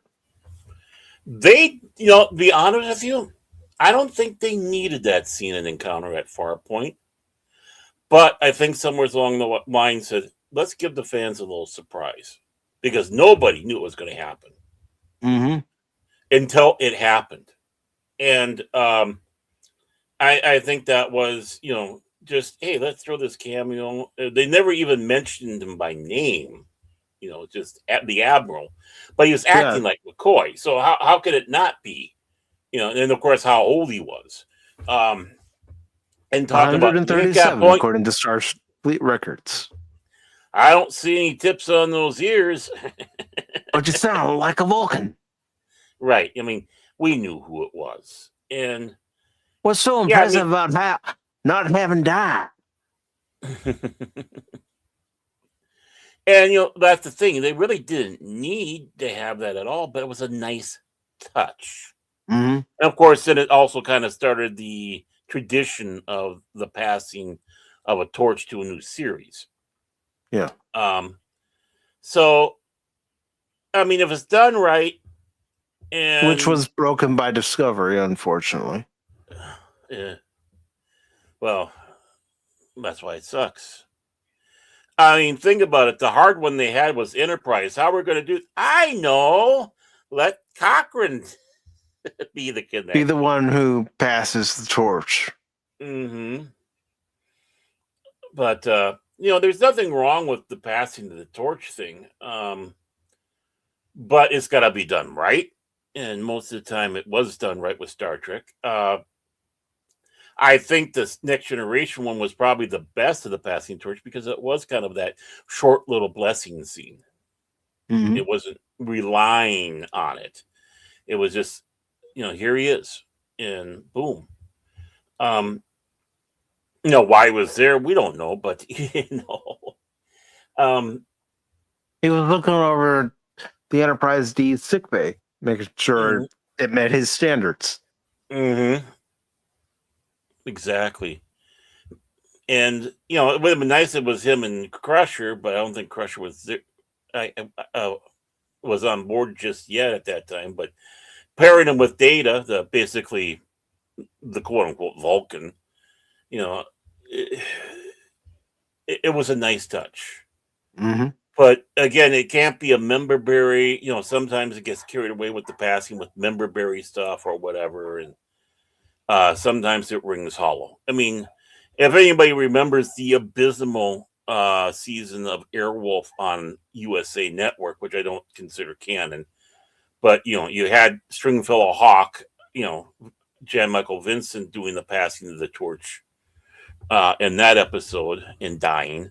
Of course. A body double for Ernest Borgnine, so he could get blown up.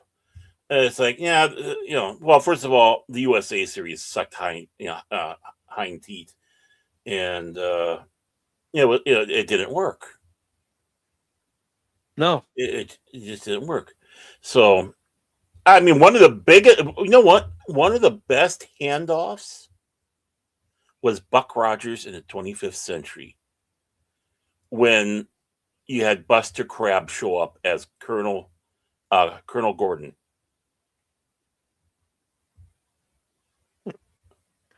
Goes on in this article. Go ahead. Oh, I see. Yeah, the two Buck Rogers together. I've been doing this since long before you were born. He says, "Are you sure?" Yes. It says Carter has kept his distance from the production itself. He has said he won't read the scripts and wants to experience the series as a viewer rather than a collaborator. I'm waiting for his series to come out, he said, before deciding what comes next for the franchise under his own control. Yeah. Will it suck? Or if it sucks, I'm grabbing control. The media buried the lead, I guess. That's my guess. What? Yeah. When reporting on the reboot and interviewing the X-Files creator, Carter has unfinished business with the X-Files. He's not shy about saying so. I do have another X-Files story to tell. He has described wanting to tell another story in the mythological, whether as a series or another feature film. The season 11 finale left major threads dangling, including a reveal about Scully's storyline that split the fan base. Carter has defended that ending publicly, arguing that giving fans exactly what they expect isn't the job of X-Files storytelling, but that is a job for X-Files storytellers. No, he also added, you just have to make them appreciate that they objected to what they objected to. Mm-hmm. Carter has also said he doesn't know yet whether his plans and Coogler's reboot will end up complementary or in direct competition. That's a diplomatic way of saying two different visions for the same franchise are currently in motion, one led by the man who created Mulder and Scully, and one led by a director who cast around them. The director's cut of I Want to Believe, retitled no, I'm not going to try to pronounce that shit. Frankenstein? I don't know. That's what I was thinking, but I thought, Mike, why don't you just quit while you're ahead? Please, yeah. Restores material Fox cut from the 2008 theatrical release, including horror elements Carter originally intended and story beats involving Mulder's sister, Samantha, and Scully's own son, William, that were stripped out. It's a small but telling data point. Carter is actively reclaiming his original vision for his franchise on a project decades old, while a new set of decision makers reshapes its future without him in the room. Coogler has reportedly consulted X-Files alumni, including former staff writer Vince Gilligan. Gilligan! I can't help it. I can't help it. And handed show-running duties to Jennifer Yeo.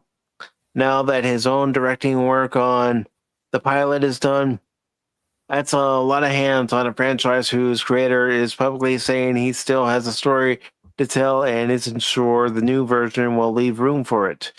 If Carter moves forward with his own X-Files project while Coogler's reboot is airing, Fox will have two competing claims on the same IP.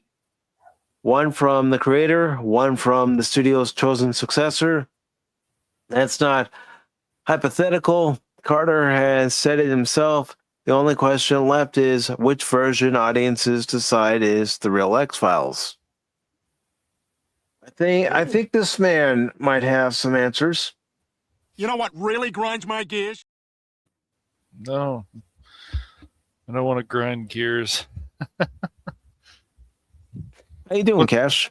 I'm doing all right. Could be better, I'm doing okay. Yeah, we spent about an hour and a half just bashing you. Oh, thank you. We just started getting into articles now. Yeah, right. No, we spent a good majority of the first almost 2 hours of the show talking about Dolly Parton and Tim Curry, as we should. Pay honor to those to entertain millions of people around the world, not just gloss over them. Oh no, it's unfair. It's unfortunate, but they had a good life. But still, they did live even longer. But yeah, they weren't meant to, Cash. I guess not. I guess not. But do you have any thoughts on this article? Any thoughts on Tim Curry or Dolly Parton?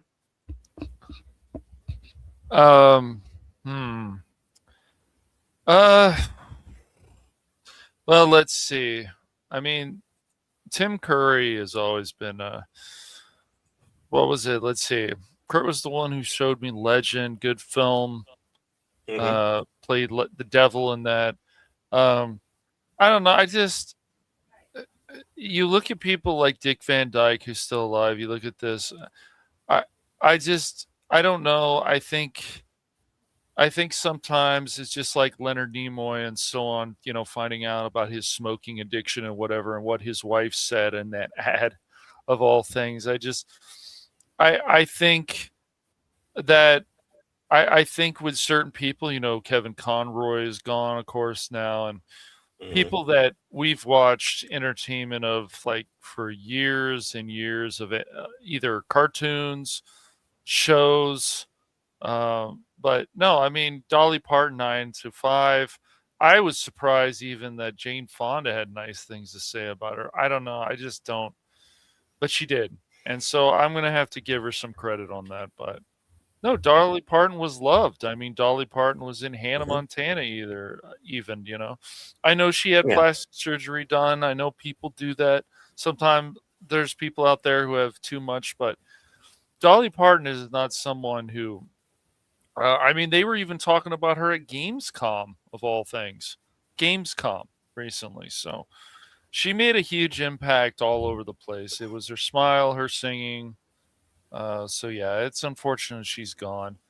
I wanted to ask you guys this question because this has raised eyebrows with other people. Do you think that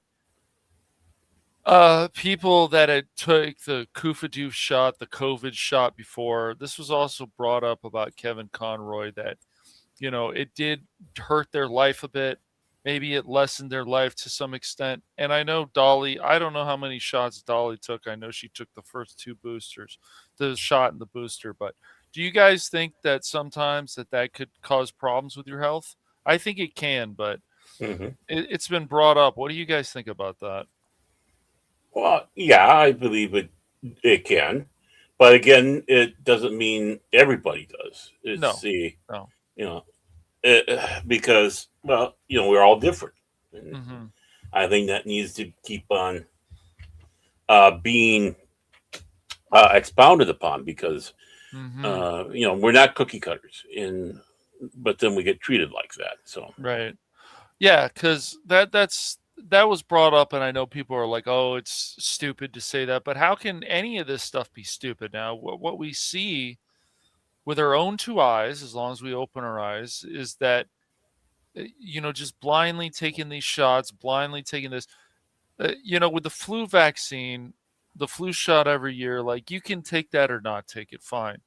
Um, I've taken it. I know it helps, but I'm not going to force other people to take it. But of course, with the COVID shot, they were trying to force all these people to take it. And some people just kept taking more and more and more shots. I know people who still got COVID after they took the shot. So I'm like, well, then that's a problem in itself. So I don't know. Dolly was fine with taking the COVID shots. I don't know. mhm. I don't think that might have had. I don't know. I I don't. But I start thinking about those things, and it's like, and all this stuff that was considered conspiracy theories are not anymore. So maybe it was just her time. I know she was 80 years old, but still, Yeah. Dolly just seemed like somebody who could live even longer. So just my Well, 2 cents on that. But what I will say is both those people, Tim Curry and Dolly Parton, gave people a lot of entertainment, not just like Tim Curry and uh, the the famous play that I can't think of right now. The um, it'll hit me in a second. Let's it'll see. hit them like a 9 iron. It'll hit me in like a 9 iron in a second.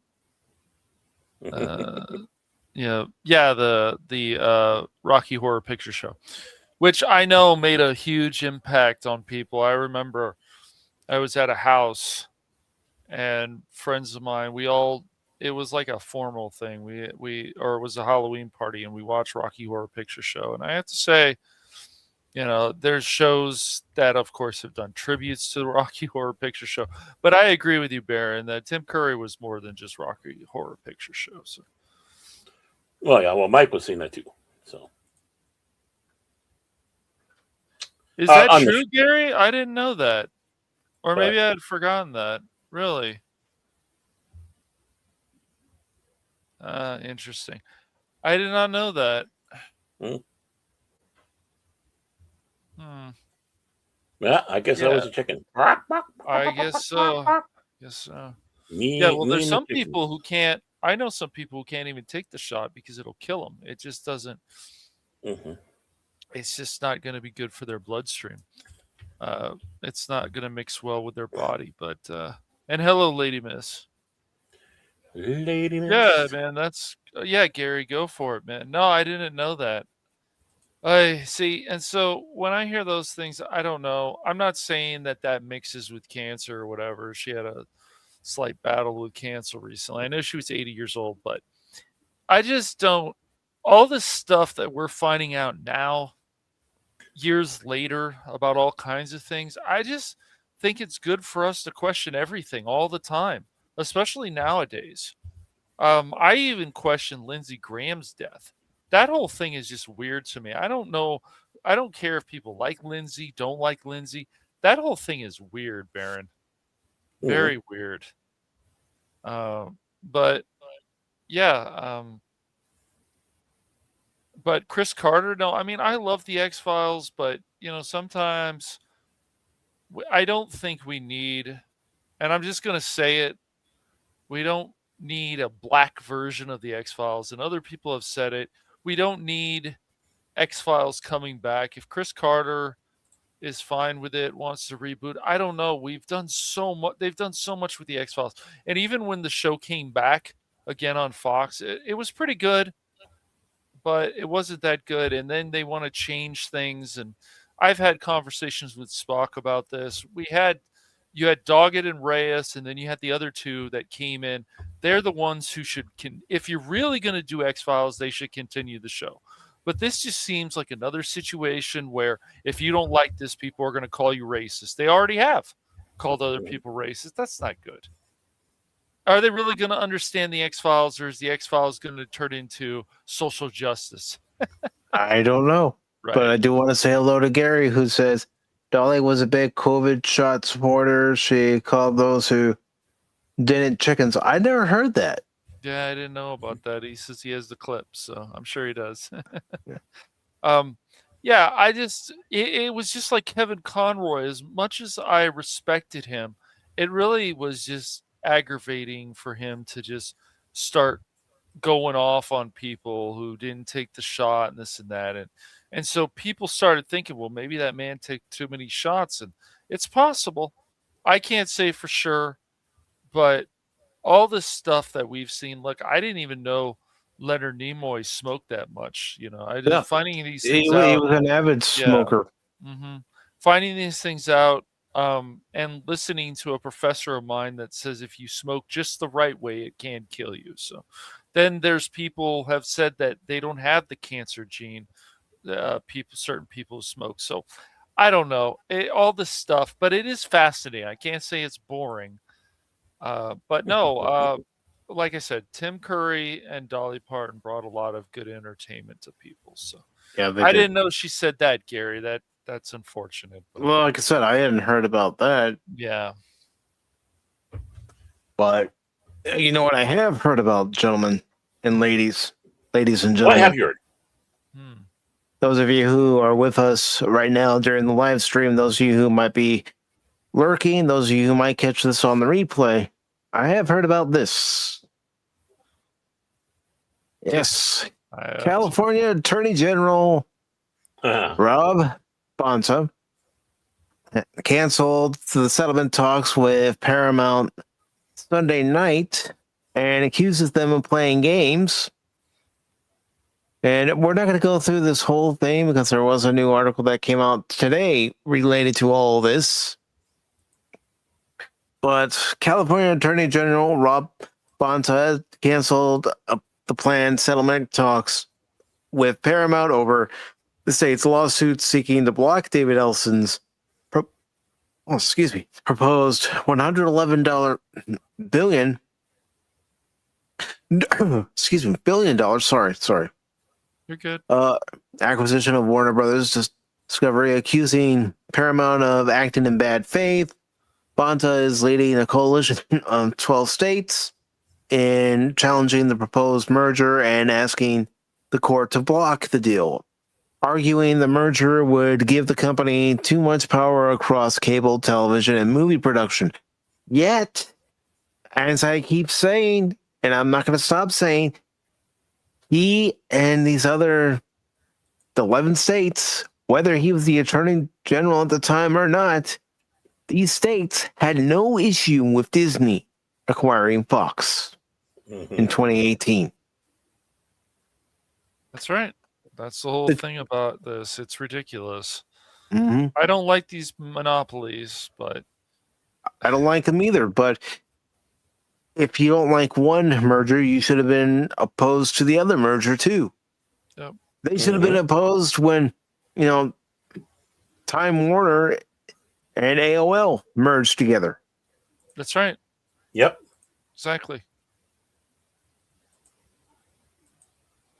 All right. It says the two sides had been due to meet Monday for preliminary discussions for a possible settlement, but Bonta called off the meeting late Sunday after accusing Paramount of misrepresenting details of an earlier meeting held on Friday.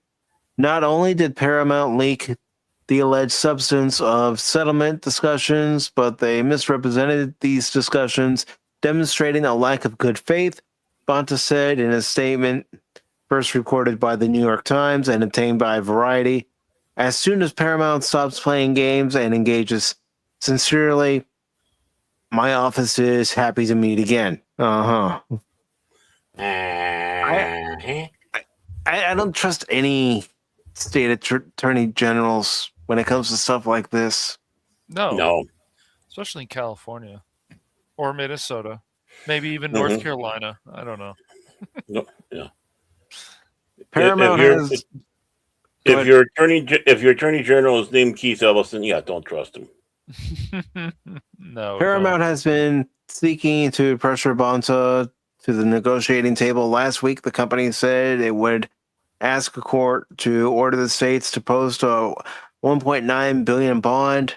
The Directors Guild of America, IATSC, and Cinema United have joined with several California political leaders in calling for a resolution, arguing that the uncertainty caused by the delay is hurting the industry.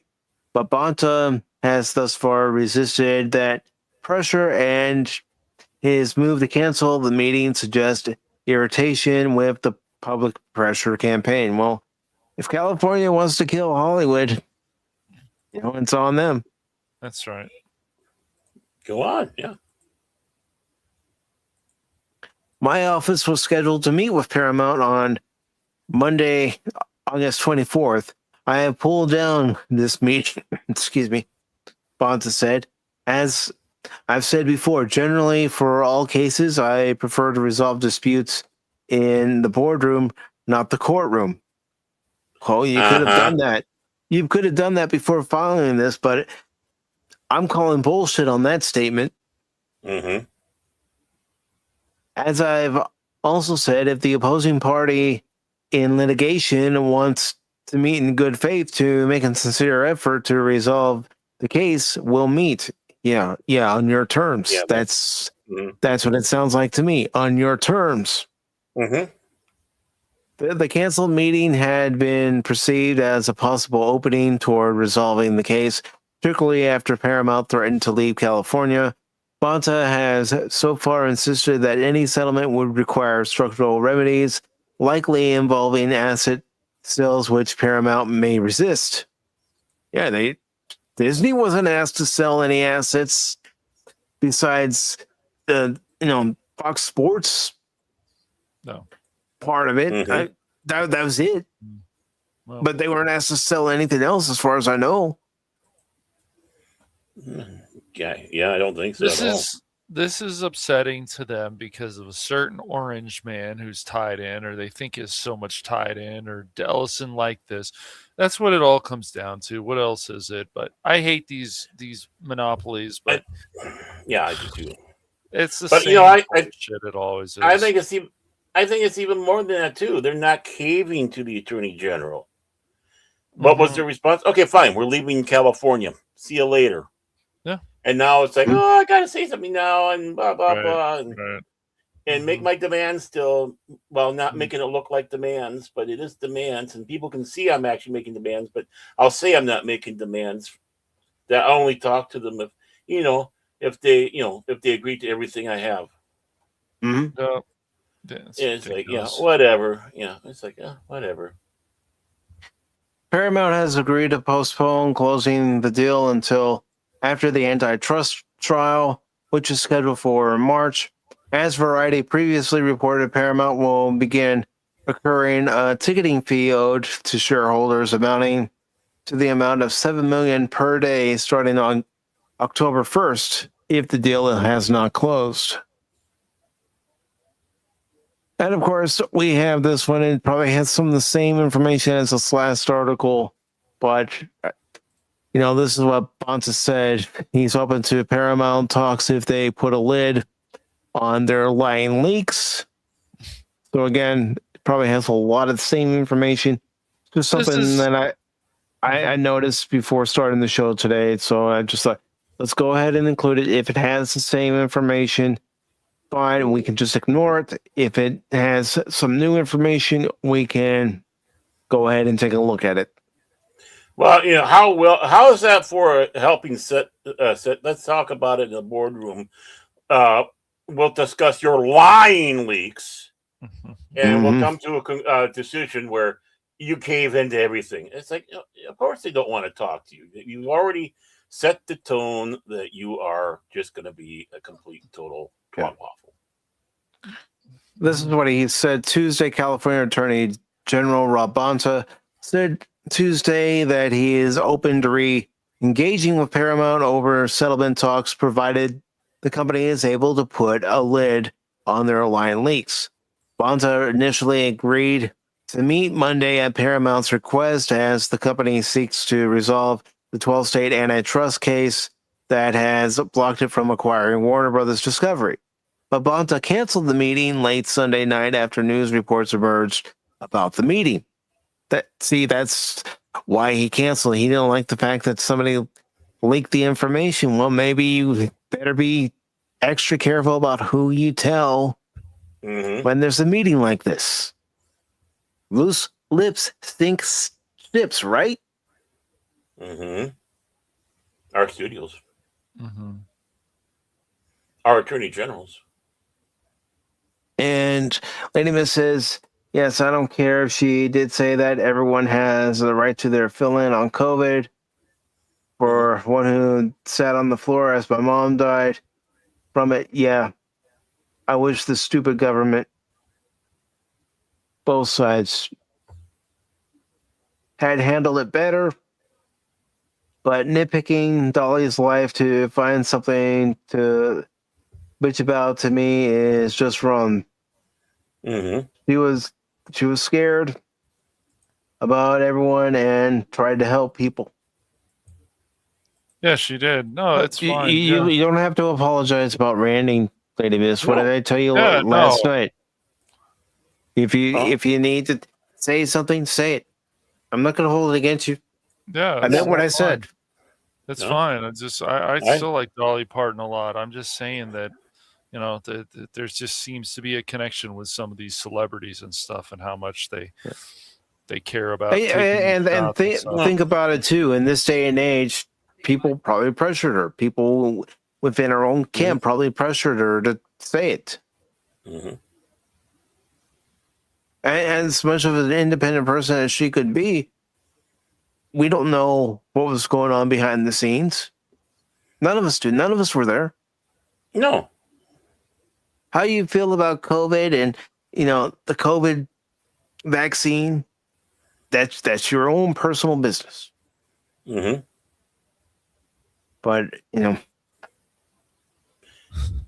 when you have someone who's a celebrity who's out there trying to promote it, whether you agree with it or not, it's neither here or there. I mean, Lady Miss, I feel for you, Yeah, I mean, not being able to do anything for your mom during that time. Right. Because even for my sister and I, when our mother was in the hospital, we couldn't both go see her at the same time. We had to go separate times to go see her in her hospital room. And they were very insistent on it, even though my mom's on, no, I want them both here. No, hospital regulations prevented that. But I hope, Lady Miss, we can both agree that mad scientist Fauci should be in jail. Well, I think that's why she's saying both sides failed. Not just one side. Both sides failed on that. They were nitpicking. Right. Oh, they were. Yes. Well, my And attitude. I'll be perfectly honest with you, two gentlemen, and everybody who's listening to us right now. Right now, as far as the midterms are concerned, neither side deserves my vote. Yeah. Well, and my basic attitude about the whole thing is, let's go this way. If you try to make me take the shot, I will try to make you not take the shot. How does that sound? Right. It's up to the individual. Yeah, exactly. It's like, again, it comes down to, some people legitimately have doubts or suspicions on stuff, just like people legitimately believe that, hey, this is the right thing. Mm-hmm. And but to go out there and to viciously slander people, go out there and treat them like dirt because they don't believe in having a shot, and trying everything up to the point of putting a gun to your head to take it. And look, I'm not. Right. Yeah, it's like, no, that's not America. And I'll say this too, Baron. I was not a fan of people going in and trying. Some people, I don't know how many, but some people going and harass people that wanted to also get the shot too. So I'm not a fan of that either. No, and that's just it. Exactly. It's a lot of times the people that did get harassment that way were the ones that were dishing it out themselves, and they couldn't handle it. They were getting it back at them. Right. They're going out there being in the face. So it's like, okay, fine, you're going to be that way. We'll be back in your face. How's that sound? And you only get one side of the story when it comes out. Of course. They were being mean to me. Right. Of course. So again, it's just. The biggest problem, Baron, with all this stuff, when all this evidence comes out, is not enough people are going to jail for stuff. I don't care what side it's on. These people need to go to jail. Because people, that's what upsets people the most. It's like, shouldn't these people go to jail? It's like, yes, they should. Fauci should go to jail. There's some other people that should go to jail that belong in jail for a while. So. Well, that's why I keep watching On Patrol Live, especially if I want to see you going to jail, and it hasn't happened. I'm still working on my. No, I'm just kidding. You're on the phone with your lawyer right now. I didn't do it. Yeah, no. When COVID, that fat Minnesota bastard is coming up with false accusations, and that you got to do something about that fat bastard. Yeah, right. That's right. Exactly. No, when COVID first started, it's like, I don't care who was president. That was going to be a tough pill to swallow, but they could have handled things better. And all the lying from our own media and finding out that doesn't help the situation either. And no, that's another factor into why none of them deserve my vote, because of the way the media on both sides is presenting the information. Yeah. I know I should go out and vote, but right now, especially in my own state, nobody deserves my vote. Yeah, people need to. Damn, I should move over there so I can get your vote. That's right. Because people need to campaign and prove. They need to do exactly what people like Spencer Pratt and Steve Hilton are doing. Go in communities, talk to people, and go from there. That's what you're supposed to do as a politician. That's always what has worked. That's not going to stop working. So.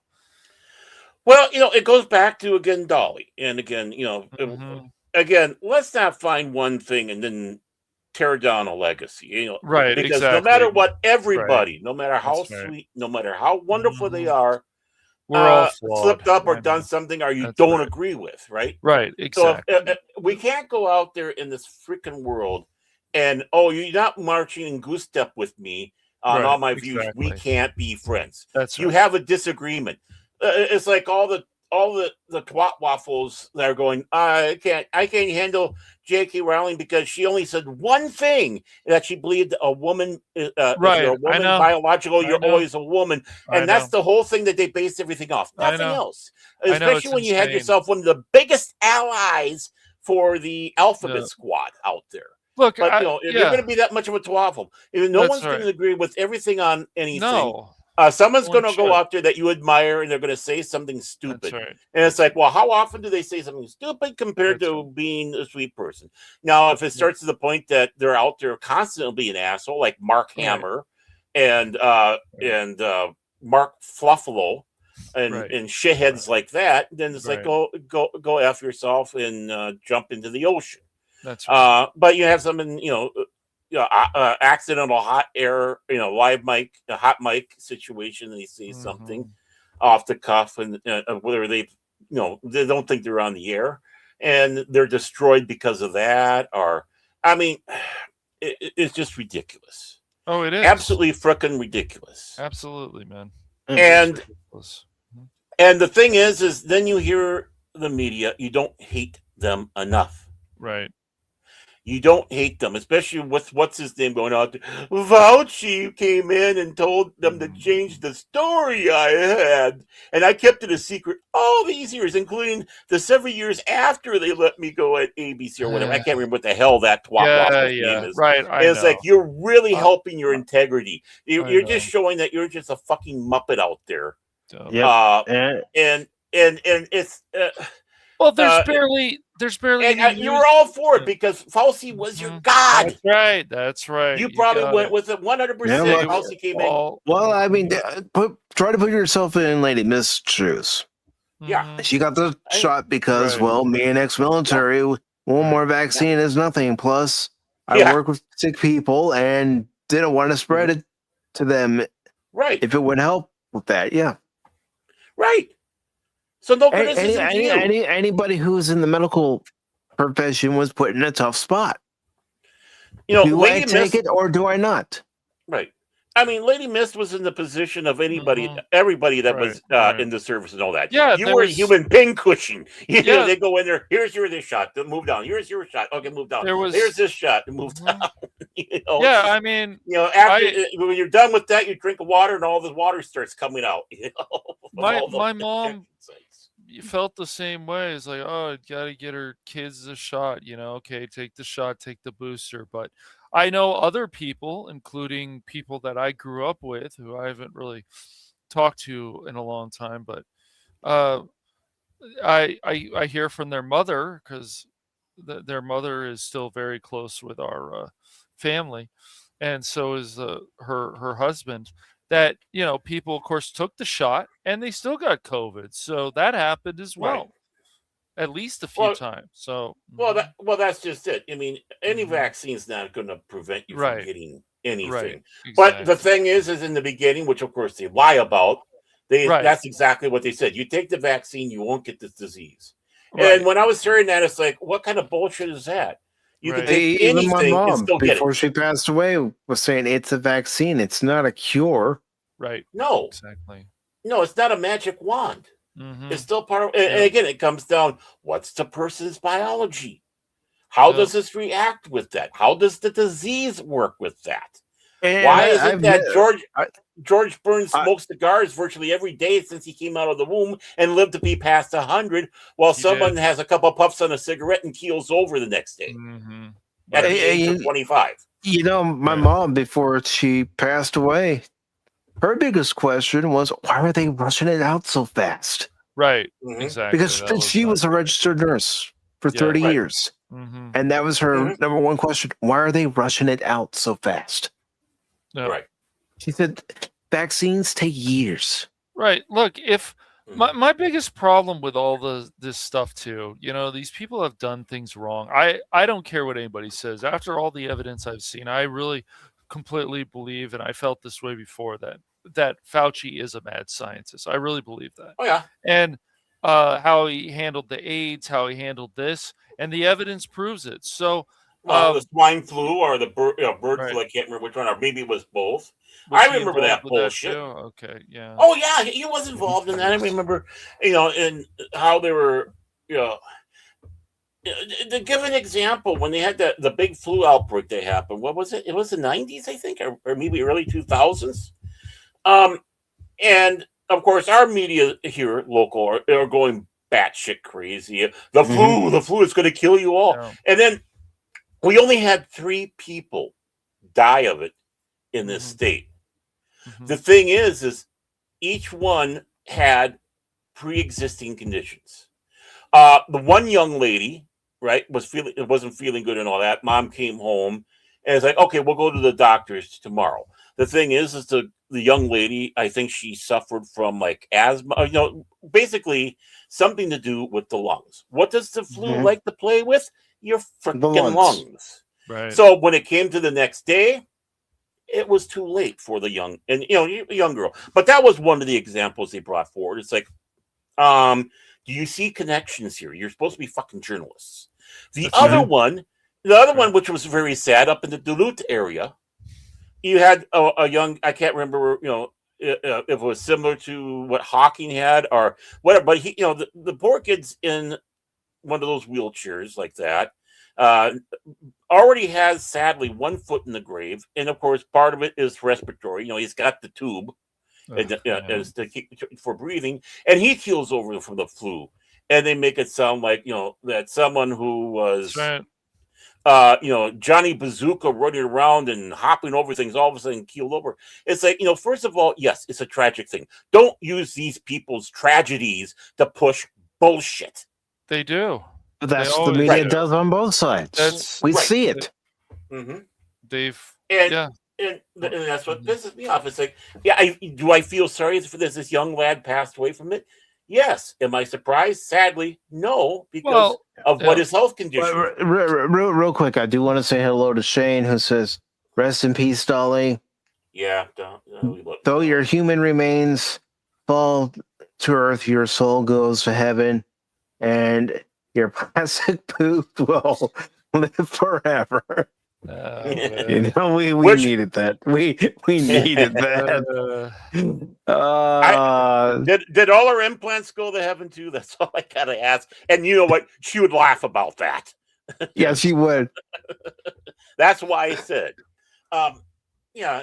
But and you know what? Yes. How are people going to react to the fact that she was involved with the Alphabet Squad out there?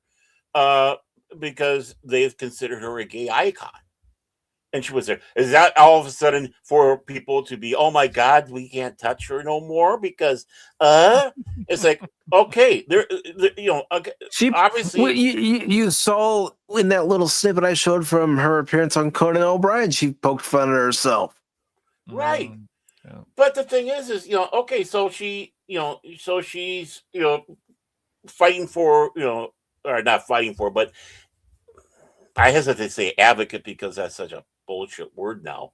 Yes. But with the LGBTQ BLT guacamole crowd, that she was involved with that. Many people in her life were that way, and so does that now make her persona non grata for a lot of people?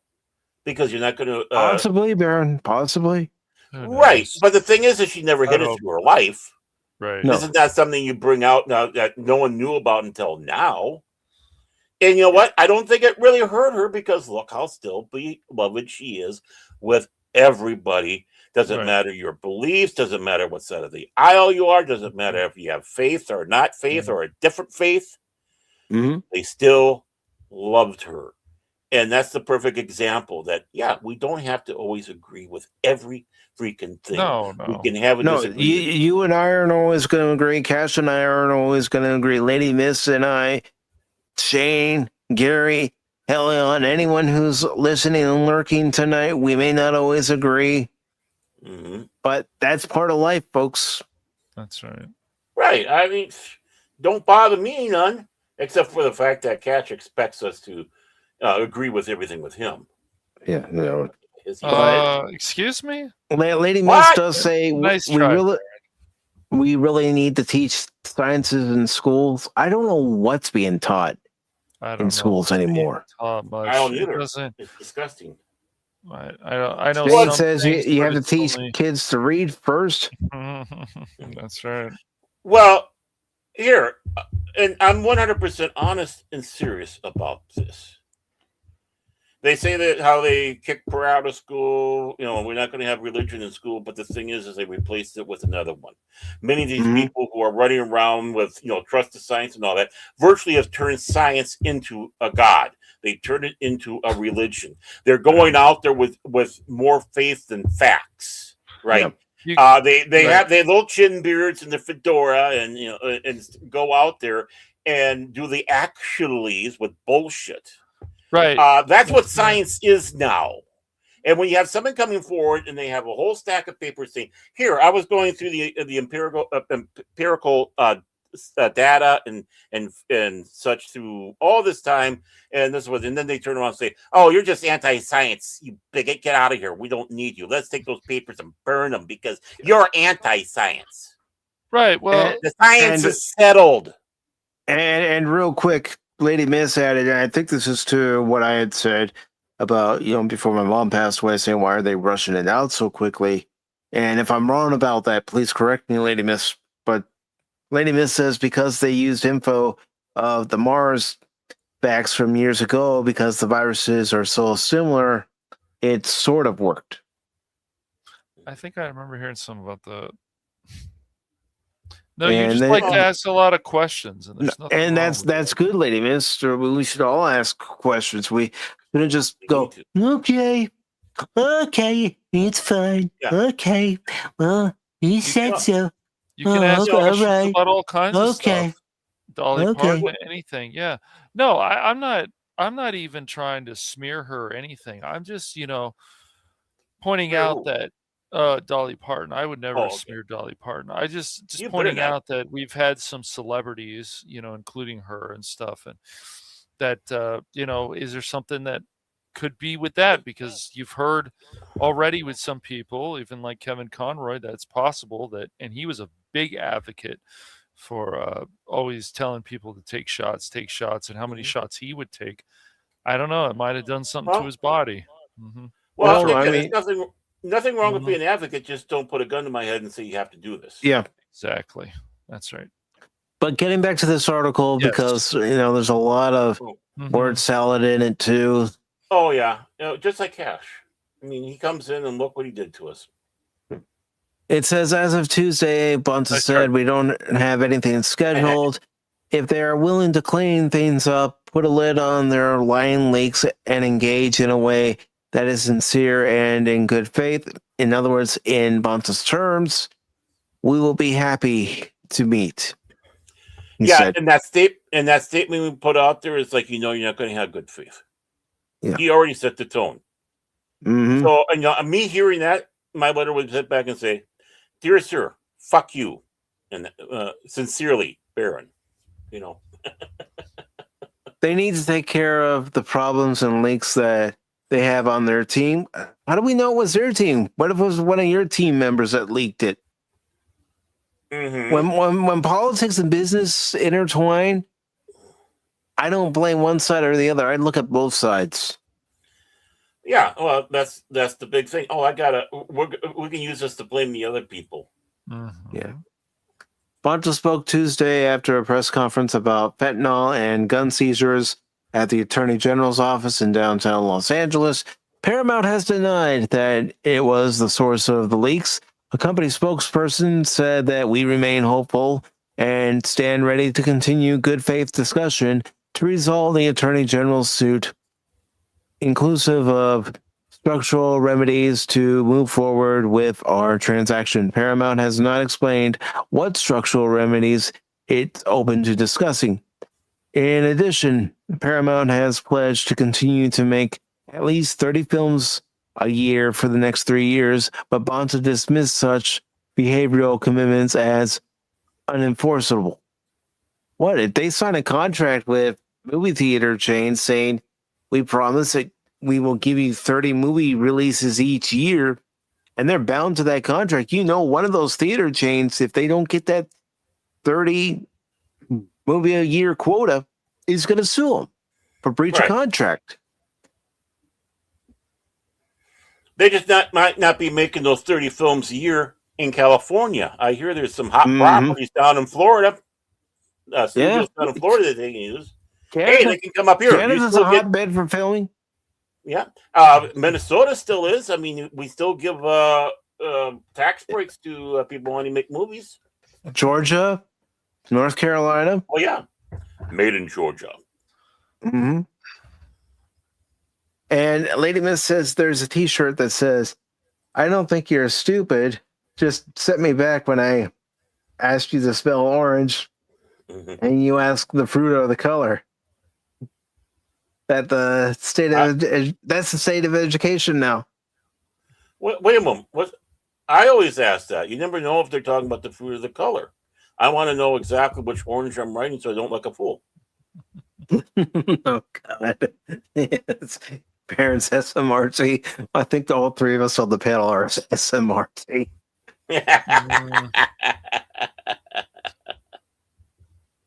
It's a joke, folks. Laugh it up. That's one thing. How many times have I said it on this program? We've forgotten how to laugh. Yes. I mean, not you, Cash. I was talking about the articles. Someone said, she said about those who didn't take the vaccine. Yep. Yeah, no worries. How about a vacuum? There. No, it's not. It's not going to help to bring up propaganda or anything. It's not going to help to say math was racist when we had that stupid thing.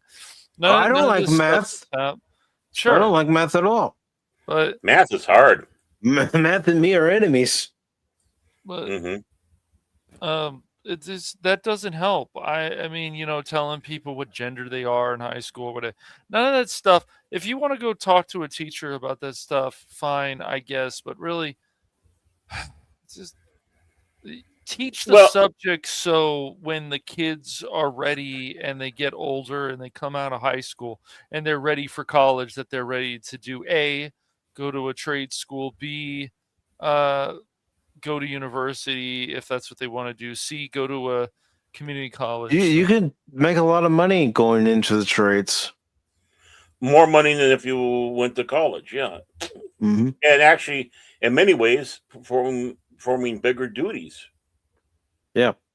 And services to people. No, really, the people in the trades are the unsung heroes of this country. Well, look at Pop Culture Mechanic. Yeah, he's in Canada, but he's still an unsung hero. Right. Dealing with dangerous chemicals every day.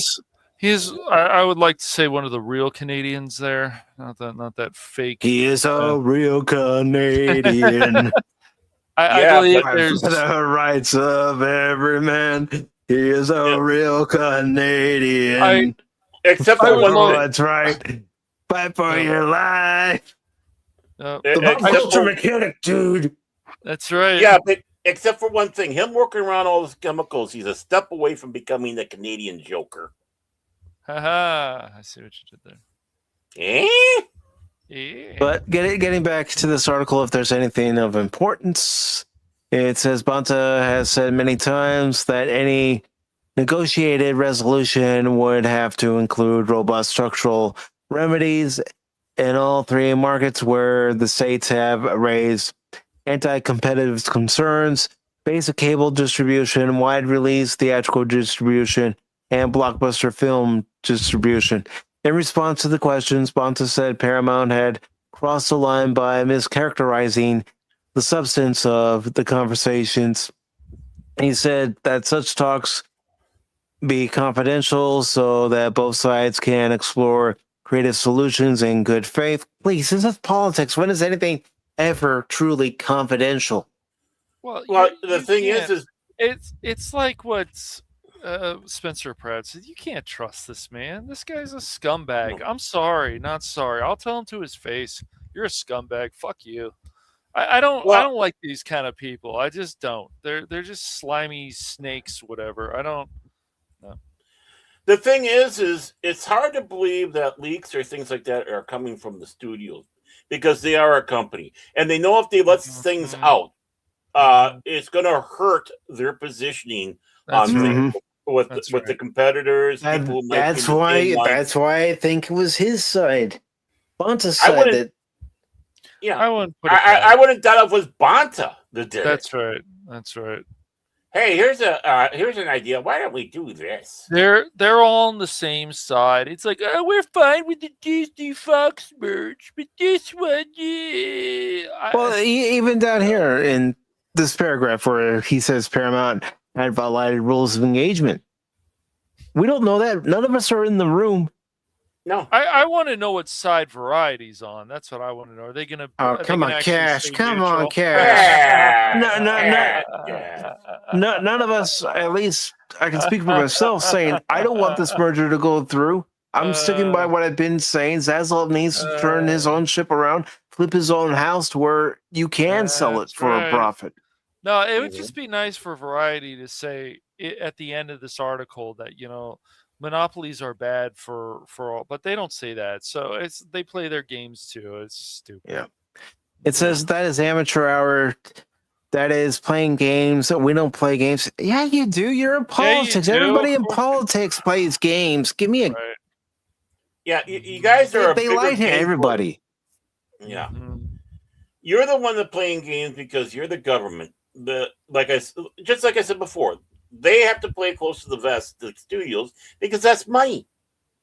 It can affect sales, future sales, distribute all across the board. They're not going to be so quick to let things out like that. Mm-hmm. However, you, Mr. Government Man, who doesn't have to worry about making a red cent, because all you are is a parasite living off of society. And yes, I consider most people in the government parasites on society. It's like, I mean, really, honestly, you sit back and see some of these people, and the one thing that you want to ask is this: what would you say you do here? Look at this statement. You want to have an adult, legitimate, serious settlement discussion? Well, nobody in politics, no matter what state, whether it be local, state, federal government, nobody's an adult in politics. How many times have we seen both sides go after each other in news conferences, on the news, and not just in recent times, throughout history? Oh, yeah. I mean, remember that little disagreement thing Julius Caesar had? He got the point at the end, but I mean, thousands of years. And then this last line right here, we got better things to do. Yeah, how about making sure that there's enough electricity going to the homes and businesses of California? There's enough clean water being provided to the residents of the state of California, clean drinking water to use, enough water so the farmers can farm their crops and people can water their grass. But there's so much regulation in California, it makes it hard for people to live out there. Right. And of course, water to make sure your whole state doesn't burn down. Yes. And Lady Miss says, I get Paramount for free, and I don't know why it costs money, right, to watch stuff on the platform. Yeah. Well, see, that's just it. Because the long-suffering, has the thing so we can get free deliveries with Walmart or whatever. We're gifted either Paramount Plus or Peacock, and it's like, okay, which one of those cesspools do we want? I was meaning to ask you, which one do you think would be the best way to go? But I think Peacock at least has On Patrol Live. Well, the only reason that Netflix didn't have to make a deal with Spectrum is because all the other ones seemed to is because they were the very first streaming service. So they have things in place, even though Netflix has its problems and it's going up in costs and whatever. And once again, it's just like all these platforms, they're best for older content. That's what I've seen. Not so much. Some newer content, sure, but not much. Yeah, and this article continues by saying the states have an agreement in place to block the merger, at least through the trial next spring, which by that point, Paramount will have incurred roughly $1.3 billion in ticking fees to Warner Brothers Discovery shareholders. They reached out. Bonta said, referring to the Paramount camp, some people use the word desperate, but they really, really, really wanted to have these meetings. And then they messed it all up by the way they conducted themselves. I don't believe him. I don't. No, you shouldn't believe him. I'm not a big fan of the Paramount side and all this. No, but, I'm not either. But I don't believe him. I don't believe you. You're the pathetic pissant that's causing the problems in grandstanding, hoping that look at me, look how great I can go advance my career in politics, and who knows? That's I'll be the next president. Right. I'll be the next president. I'll be the next governor of California. I'm fighting the good fight, blah, blah, whatever. I can't stand these people. All we do is have, and it's funny too, because there's even people in California that I went to college with who'll just argue with me. It's like about their bullshit, because it's always the bullshit. And we just deserve better leadership. Every state deserves better leadership. People that actually care. The reason they want to stop Spencer Pratt, people say, "Oh, whatever, he lost, he's a loser," is because he actually wants to change. Hilton wants to change, and that's why they're going to these communities, and they want to make a change about stuff. So I'm not going to listen to whatever has been going on years and years here. We just have crappy leadership. We have people, we care. No, you don't. We care about that truth is money in our pockets. Politicians, regardless of where you live, don't really care. So there's I can only speak for California and all the bullshit that's been going on. And I'm speaking from my point of view too, from where I am. I want to believe North Carolina has some better leadership than California overall. Well, first of all, I got a challenge for everybody, including you two, people who are listening, people who may be listening later. Maybe you can pass it on to others. First thing we need to do is quit calling these people leaders. They are not leaders. They never have been leaders. No. They are our employees. They are our representatives. They are our voice. Right. They serve us.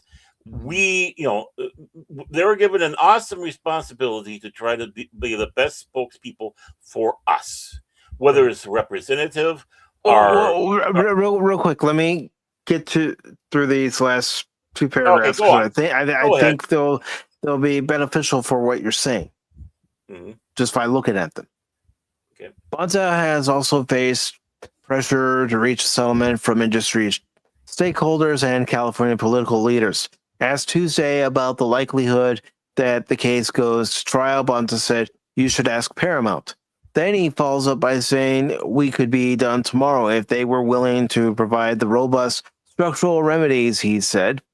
If they're going to drag their feet and keep talking about 30 films and never talk about anything else, then we're going to trial. Well, guess what, Bonta? Earlier in this article, they quoted you saying that, an adult needs to be part of the conversation. Well, be an adult. Paramount, be an adult. Go to a meeting in the boardroom if you have to and agree to a compromise. You might have to agree to something you don't particularly like, but a deal gets done. Yeah. No one comes out of these agreements having 100% of everything. Yeah. That's being you want the pie in the sky. It ain't going to happen. Nope. Nope. You're the one that's grandstanding, and you're the one that's obsessing over the 30 film, because that was the point. And Paramount, it keeps on repeating that. Oh, we guarantee this. That is why Cinemark, AMC, and Regal Cinemas are backing the Paramount Warner Brothers merger, because they are being promised 30 films in total for each year. Yeah. Things are being taken care of without you, you parasitical piece of shit. And that's why, again, I implore people, quit calling them and even thinking of these people, whether it's the president, whether it's your local representative, your governor, your, federal representative, I don't care. Quit thinking of these people as leaders. They are not. The king is different, but we don't have one, despite what they want to try to sit back and say. That's right. We have representatives. That's why we're a republic. So quit thinking of it. Constitutional republic. Let's not forget that part. Yep, a constitutional one. Yep. Mm-hmm. And let's drop another thing. Quit calling them lawmakers. Their job is not to go to Washington or your state house or whatever to sit around and come up bullshit laws. Their job is to make sure the economy, because they handle budgets, making sure that's taken care of. Basically, what they're going in there is being the money men are making, basically your middle management making sure the wheels are turning. Not going out there and saying, well, we ought to have a law. Well, it's already on there. We don't need all these volumes of books of laws. We just need to have just one little book of laws. We don't need anything more than that. Because what you're putting in each one of those is either repeating one that's already been there, but we have so many volumes, it's hard to know that, how many times it's already been brought up and done that. Or the fact that we already have the laws in the book that what you're trying to do is going to contradict existing law, which again brings confusion and delay. Because, you're just being a bunch of stupid twat waffles. First of all, get the lawyers out of there. No lawyers at all as a representative. No lawyer as an elected representative. Get them the fuck out of there. That's the worst thing you can have is lawyers sitting around. Lawyers are not the best thing to have at all. They're good for certain other things, but when it comes around to a representative, pick people. Because the lawyers go in there and they know they got a cushy deal, and then they fuck everything up. But instead of calling themselves a lawyer, they're calling themselves a representative, or a senator, or a governor, or an attorney general. Get rid of the lawyers. If you become a politician, you have to leave the bar. And if you want to come back to being a lawyer, you got to go through everything again. You have to take the bar. Mm-hmm. But you have to be out of politics to do that. Our representatives are not lawmakers. They're just little mice running around there making sure things are supposed to be running right and representing us. Making sure that our voice is heard.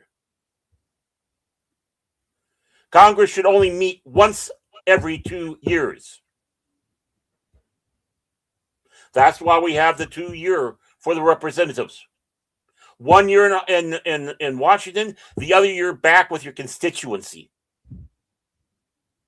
There is no need to have a constant government running all the time. 1 year. Mm-hmm. This will fix so many shit. It'll amaze you. It will absolutely amaze you. It will take a lot of the self-serving crap out. It will get more of the average person involved.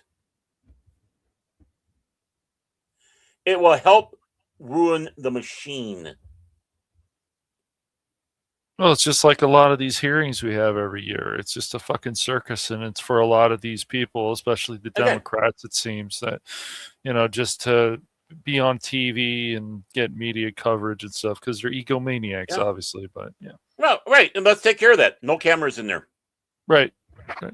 You can't go out there and grandstand if you don't have a fucking camera in your face, so what good is it then? That's true. That's why they didn't want cameras in the courtrooms. That's why they didn't want cameras in situations like this, because they knew the shift would change and it'll be mugging for the camera and for the people instead of the actual thing. Right. Look at what cameras did with the fucking OJ trial and the circus that came. I know. That became. Yes. If you didn't have the cameras in there, you wouldn't have. If the glove don't fit, you must have quit bullshit. Because that was played for the people, not the jury. Mm-hmm. Get the cameras out of the fucking courtroom. Get them out of these stupid hearings that they have. If you want something something to remember it by, you bring the sketch guy in again. Because you keep the fucking cameras out too. Unless it's there to officially record for the Library of Congress.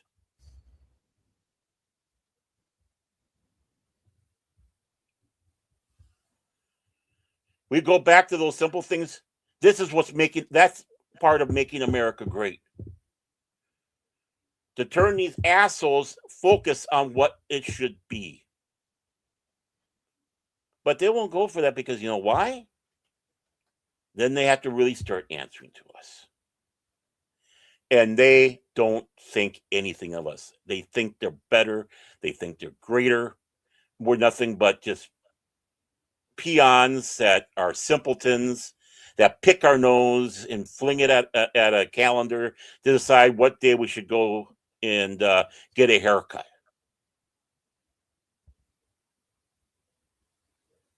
Meanwhile, they're yucking it up with all these fancy meals. Remember how Obama had to make sure he got his expensive Kobe beef, or had to shut down the New York right away when he got elected so he could take Big Mike out for dinner? Like that, you know, look at the price of that. But no one wanted to talk about that. And I say it all across the board. Doesn't matter which aisle you're on. It's all abused. And it's not just president, it's also your representatives, your senators. Yeah, we do. We need to get cameras out of everywhere. Mm-hmm. Cameras are everywhere, folks. They're on your phone. They're on your streets. They're in the courtroom. As long as you keep the camera in the YWCA showers downtown Minneapolis, just leave that one, please. And on that note, let's just get to this article. Well, you know, you're doing so well, Baron. So well. Well, you had to, you kind of can't throw in a little funny joke with something so serious like that because it is serious. No, Baron, it's okay. You didn't have to. I didn't have to, but I wanted. You were doing so well. But Lady Miss is right. Let's get the cameras anywhere. It was like no whammies, no whammies, no whammies, no whammies, no whammies, and whammy. Yeah, whammy. It happens when you show up, Cash. Coincidence? Yeah, I think not. I know. He's a bad influence on me. I didn't do anything. That? He was on a roll, Mike. He was on a roll, and then the end. You know. Sometimes end on a bit of a shock so we can segue because we don't necessarily want to have that hanging over. No, so let Mike get back to what this next part of the whole Warner Brothers Paramount California thing shifts to our last article here. This is all related, folks, but you know, I'm glad we talked about Dolly and of course Tim Curry for as long as we did. That they were very important to talk about because of the icon. Oh, by the way, but there's a camera there. Lady missed. I don't want to be on camera anymore. This article comes from Seeking Alpha, and it's by Joshua Feynman, and it says Iowa, Montana Attorney Generals taking California to the Supreme Court over Warner Brothers Paramount. Enter some new challengers.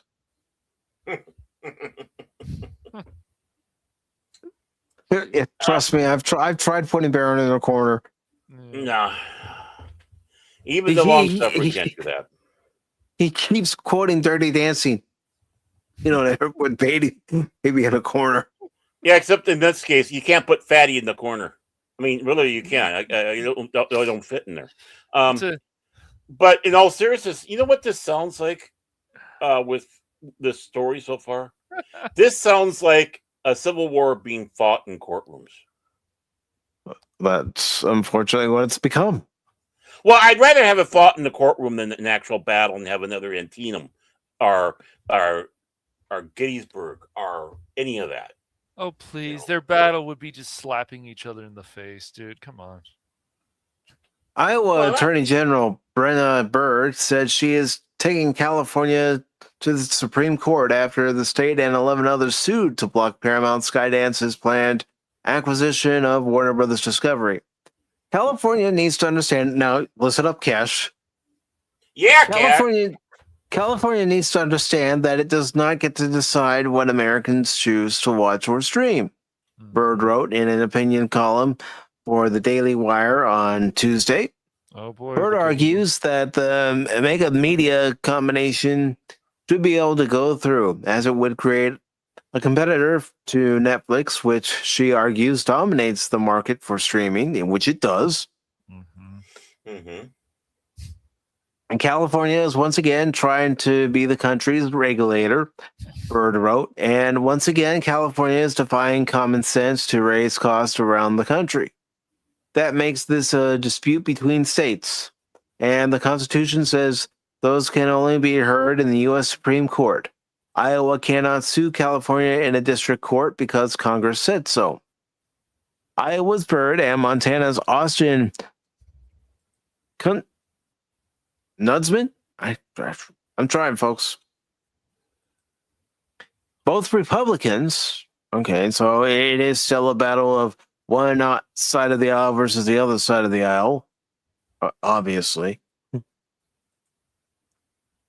Filed a motion with the Supreme Court on Tuesday, according to a Variety report. On Wednesday, which cited Byrd's office.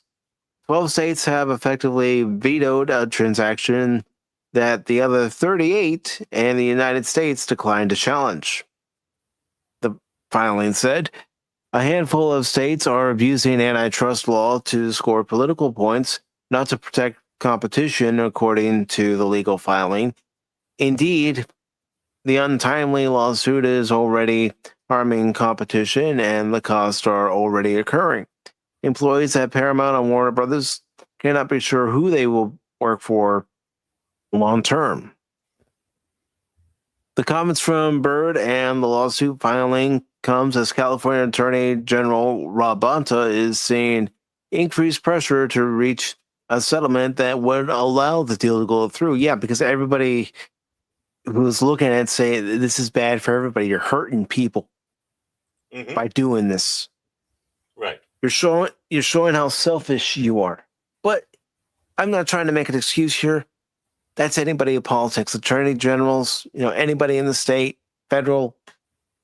They don't care. None of them do, folks. No. Bonta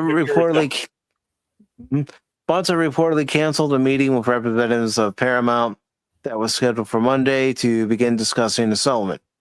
Investment bankers and others are looking at potential properties that may be for sale at Paramount Skydance. If Paramount Skydance needs to make divestitures, hold on, guys.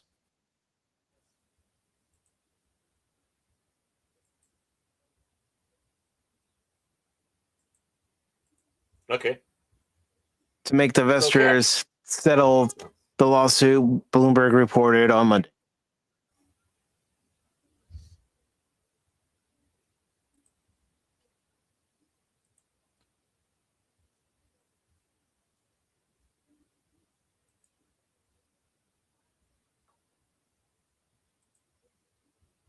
Cash, you there? Yeah, I'm here. Yeah. Well, let's say something here. We don't want to have dead air. No, something. Okay. Yeah. No. Yeah. Bonta is I don't like the guy. As I said, the reason I say the leadership is because that's what they're supposed to be, is leadership. Even though we vote, they're supposed to do good things here in the cities, the state. The problem is that, again, drop the leadership part. They're not leaders. But we're the ones who elect them. So I didn't elect this guy though. I don't. The other people do. I'm sorry, Baron. Like, I don't know. It's just like Minnesota. It's just there's a bunch of dumb people who vote for more dumb people, and I say dumb people, but people are like, oh, but I have a lot of education. I don't care. What are you going to do to actually make this state better? What are you going to do to make these cities better? And this guy is just another person that I see in a lot of these hearings with the people. I can guess what his politics are. I can take a wild guess, and just be like, look at me, look at me, look at me.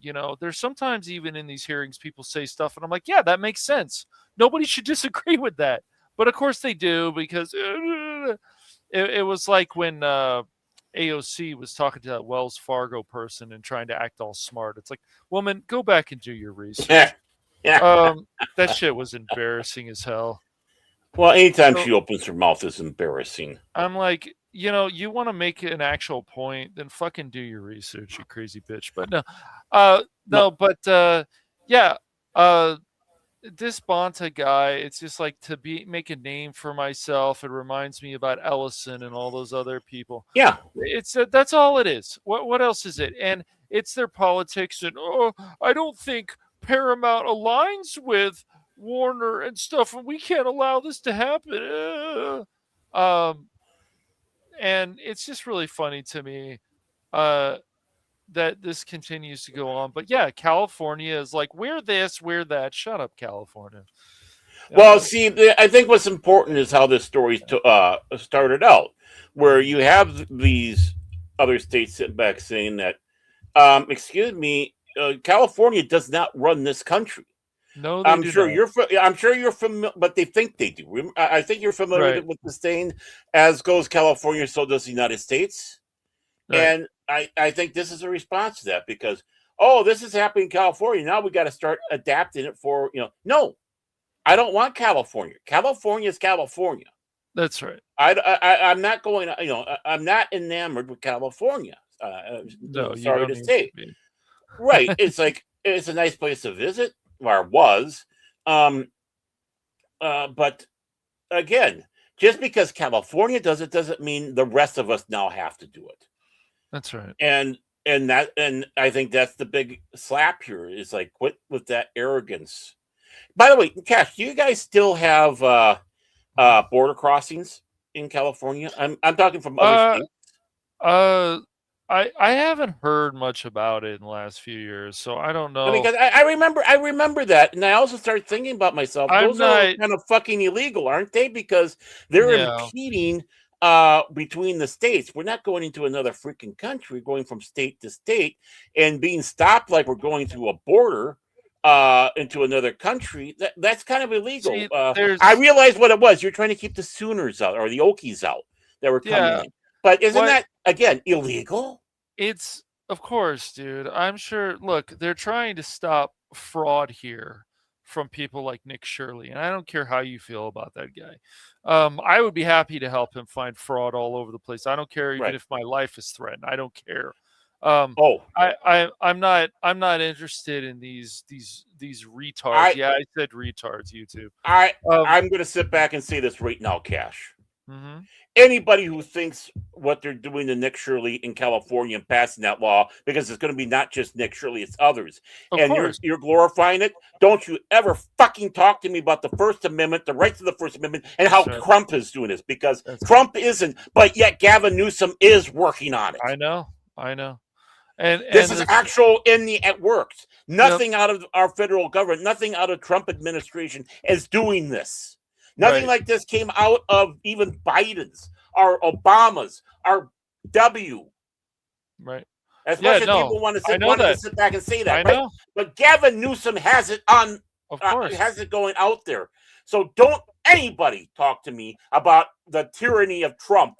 That's the attack on the First Amendment. I know, because and how sacred the First Amendment is. Because Gavin Newsom is a fucking traitor.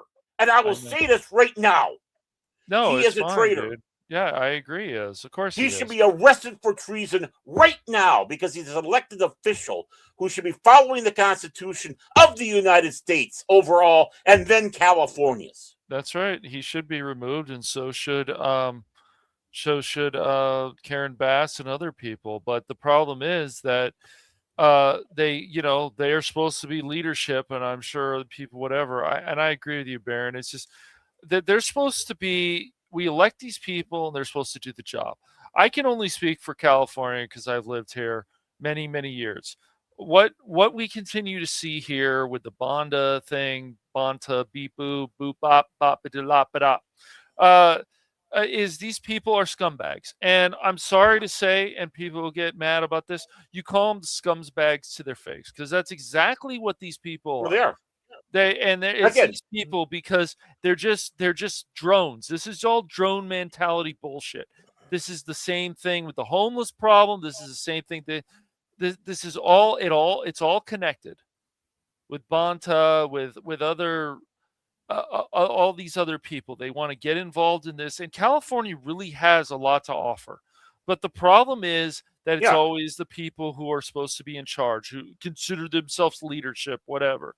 And they just continue to fail. And Gavin Newsom has proven that he wants to cozy up to China. And he's proven that. China came here a few years ago with Biden. And as I said, he had the streets of San Francisco cleaned up when. So it's amazing how they can do that overnight. Wants to tell me that Gavin Newsom is a good person, I will question them and question them some more. And I'll say, oh, really? He's a good person? Okay, so what has he done? Oh, one of the things he did was give financial aid to students. Okay, how has that not caused some problems? I like financial aid. I think students should have financial aid. But once again, that it still tuition goes up. And colleges, especially because this has been proven, if they're putting out anti-American sentiments or they're bringing kids out that want to hate this country, you have one or two options. You can leave, or then you can you reject this stuff. But I'm not saying all these professors are like this. I can actually say that there are professors out there that do care about their students. They do care about actually teaching. I can't say all of them do, but when you see UCLA, USC, you see the anti-Semitism going on, all this crap, and it is crap, then yes, I believe that funding, especially if they're getting government funding, needs to be taken away until they clean up their act. And I don't care what it is. And people can talk about PBS and NPR and so on. You're messing around and you have government funding of this, and you want to put out anti-American messages and so on. No, you should have your funding taken away. Go private, like we've talked about. Well, it should be from the day one. That's what the P is for. If you don't want it that way, then put the G in front of it. Government. And that's just it. We do not need a government-run television entity like that. Right. So because you know it's not going to be fun. What we're seeing now is that it doesn't matter what it is. They want to censor people like us. I'm not trying to boost our egos or anything, but they want to censor anybody. YouTube does the same thing. They don't want people to talk about certain things because how dare them? It's the same thing when people had questions about COVID. It's the same thing when people have questions about climate change, and on and on and on and on. And so getting back to California, though, the major problems here are the people that claim that they're leadership, the people that are voted in, and the same people continue to vote for them. The reason certain people will vote for Karen Bass, for example, is they hate ICE. Fine, you can hate ICE. You can like ICE. You can hate ICE. Fine. We're supposed to live in a free country, and I say supposed to because there's people that want to push communism and socialism. Yes, I said that, YouTube. Fuck you. But really. Yeah, because communism and socialism is not freedom. Right. So what we're seeing, though, with any time they want to get involved in entertainment, we have seen this time and time again. Either if it's Obama, it doesn't matter who it is. When the government gets involved in too much, it's a problem. And there's still people out there that believe that having more government in their life is a good thing. They're ignorant. That's it. They're ignorant. They Well- just don't know. They don't know. Well, the thing is, okay, you know what? This will be controversial, but I'm going to sit back and say it anyways because it's human nature. Right. Again, we're not all cookie cutters, right? We ourselves abhor the thought of an entity like the government coming in and telling us what to do because they think they know better than us when they don't know a damn thing. Right. They hardly even know our names. They might have a number for us, file number, blah, blah, blah, blah, blah. But other than that, they don't know a damn thing. Right. But human nature across the board has many facets to it. And you have the facet of the dominant and you have the facet of the submissive. You will find that those who are submissive are more than willing to be told what to do because they don't want that. They feel free without the control. Fine. Just don't force it on me. I am not that way. I'm not saying I'm a dominant, but I like to be able to come to a decision and act on it. Even if it means I have to mull it over, hear a different size, I don't care. No, convince me, don't tell me. That's right? So, but and they're afraid of that. They're afraid of people like that because they think That's right. they can spot holes and stuff. But for those who are submissive, and I'm not talking, this is not talking about sexual stuff here, folks. So get your mind out of the gutter. I'm just talking about the nature of humanity. You see that when you come to the city. It's like, what's going to happen? We have this problem. What are you going to do for me? Actually, you guys can take care of it. Oh, you got trash in the street? First of all, quit throwing it there and maybe have a team of people who like your neighborhood and go out there and clean it up. And if you see someone littering, take a 9-iron to their head. That's facetious, YouTube. Barely, but facetious. Right? But the thing is so the submissive part is they just sit around, suck their thumb. Maybe, again, we're going to go back to the camera, film it, just like when someone's getting the shit beaten out of them, or someone who's being taken, violently, a woman's violently, whatever. What are they going to do? They're just going to sit around filming instead of stop it. That's your submissive. That's your cows and sheep. Here, walk along in between this path here into that building. Everything's going to be all right. You'll be seeing stars in no time. It'll be brief, but you'll be seeing stars. Hank, you got the hammer? I think I got the hammer, but I need the propane and the propane accessories. And they know how to exploit the submissive. They make all these promises, and the submissive is foolish enough to believe it because they don't want to go out there and have that hard decision. No. It's the people that sit back and say adulting is hard. They don't want to do the job. So no shit. Yeah, we say no shit. They go, please, government, protect me. That's right. This is know, why. And the thing is you do have submissive people who don't go for that bullshit, though. No. They'll find the fact that with their relationships with other people, not relying on the government. And again, this is not sexual, folks. So you might have a submissive woman marrying a dominant man. That way she has that feeling. Or you have it the other way around. The guy is submissive and the woman's more dominant, and he has that comfort of being watched over because she's the one, has the good job. Wait a minute, I'm going to talk about my life here. Oh, God, help me. But no, in all seriousness, though, it's how you're comfortable. And if you ever notice, you can't put two dominants together because they'll start banging heads. Mm-hmm. Right. But because they both want control. Right. But you can put two submissives together.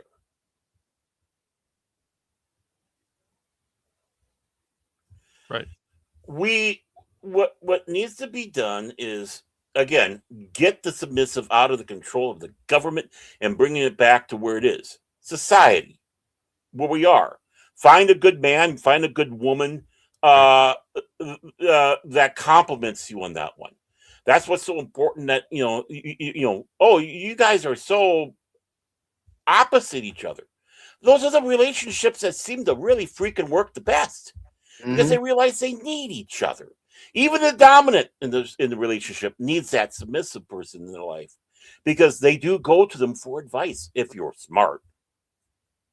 Hey, we got this family thing going on here, and what do you think about this? We have this situation coming up, and a dominant would still be a damn fool because just because the person's submissive doesn't mean they're dumb. All right. So, but the thing is the government is working overtime to make them dumb and reliant on them. They become a religion. They become a cult. That's right. Just like Soviet Union, just like North Korea. They want people submissive so they can control them. Just like China, just like Warsaw Pact, just like any other throughout the ages, Cuba. Whether it's the royals ruling it over the peons, the peasants. We can hunt deer, but if you do, we'll kill you. They're relying on submissiveness because their dominance makes them feel comfortable because they don't feel like they're going to have a challenge. Our representatives should be going in there as submissives to us. They should constantly be fearful of being replaced. Every one of them. Yes. Unfortunately, it's gotten to the point where they keep giving themselves more and more power. Right. They do. Well, it's just like when the fact that there's a number of people that just reject common sense. Right. And we know what side is coming more from the common sense, but still they reject it. And that's ridiculous. Common sense will always rule all, but whatever. It's just right. I like to think that I was giving some common sense here. Excuse me, I was using science. I know. Oh no, not science. Oh, great. But they'll get back in. Orman Tagge, the science guy. But you know what they'll call me? They'll call me, what is it they call anybody that, pseudoscience and bullshit like that, like they always do. You look at all the with the gender. I'm pansexual. No, you're bisexual. I mean, nothing wrong, right? I'm just back saying you don't need a fancy name and trying to categorize it down. Yeah, I'm bisexual, except I don't like these people, so I can't be fully bisexual. So I'll be pansexual. Yes.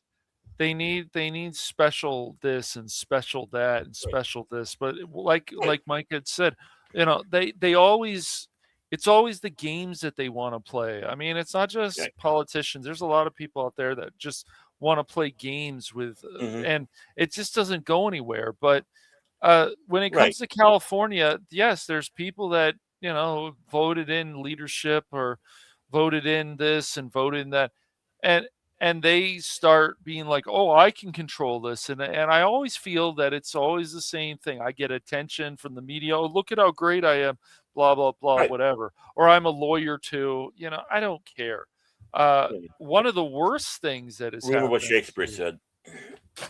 Right. One of the worst things that has happened, though, is when we start seeing these political judges. That's a big problem, and we've got to get rid of that. That's something we definitely have to get rid of. The only politics that should come from a judge is by looking at what the law of the land is and ruling on it. That's right. It just comes down to a simple answer. Did you or did you not? Mm-hmm. How simple is that? Did you or did you not? It doesn't need to be any more fancier than that. No, it doesn't. Or convoluted. No, it doesn't. Again, going back to it, it's like you're either gay, straight, bisexual, or $20 is $20. Right? You don't need to start adding other things on there because that ruins your identity. And it's not a new gender. No. Well, sexual preference are in some ways a fetish. I mean, and when you start going with all these labels, it's a fetish. Right. I mean, and this is why I like certain things of the media that I picked up. I mean, you got people, including AOC, that has a district that's basically turned into the red light district. And you ask yourself, this push of prostitution is really something. And then you have people that don't even live in their district, like Maxine Waters. She doesn't live in her district. She lives outside of her district. Something about that seems very fishy to me. It's against the law. Mm-hmm. It is written specifically in the laws. You have to live in the district or the state that you are representing. It doesn't matter. We want to go down county or city. It doesn't matter. I mean, but the thing is you have to be a resident of what you are representing. That is the law, and that's why Washington D.C. was created. Mm-hmm. That's why it's a district and can never be a state. Because that way, it's like, oh, we have all these people. Some people coming from a long way, and they're going to be spending a year here, and they need to live. But they can't live in Maryland. They can't live in Virginia or any other states that are nearby because that would be against the law. What do? Oh, let's make this district. It's a government district. It's not a state. So we have found a loophole situation, and that's where they can live. And they don't do that anymore.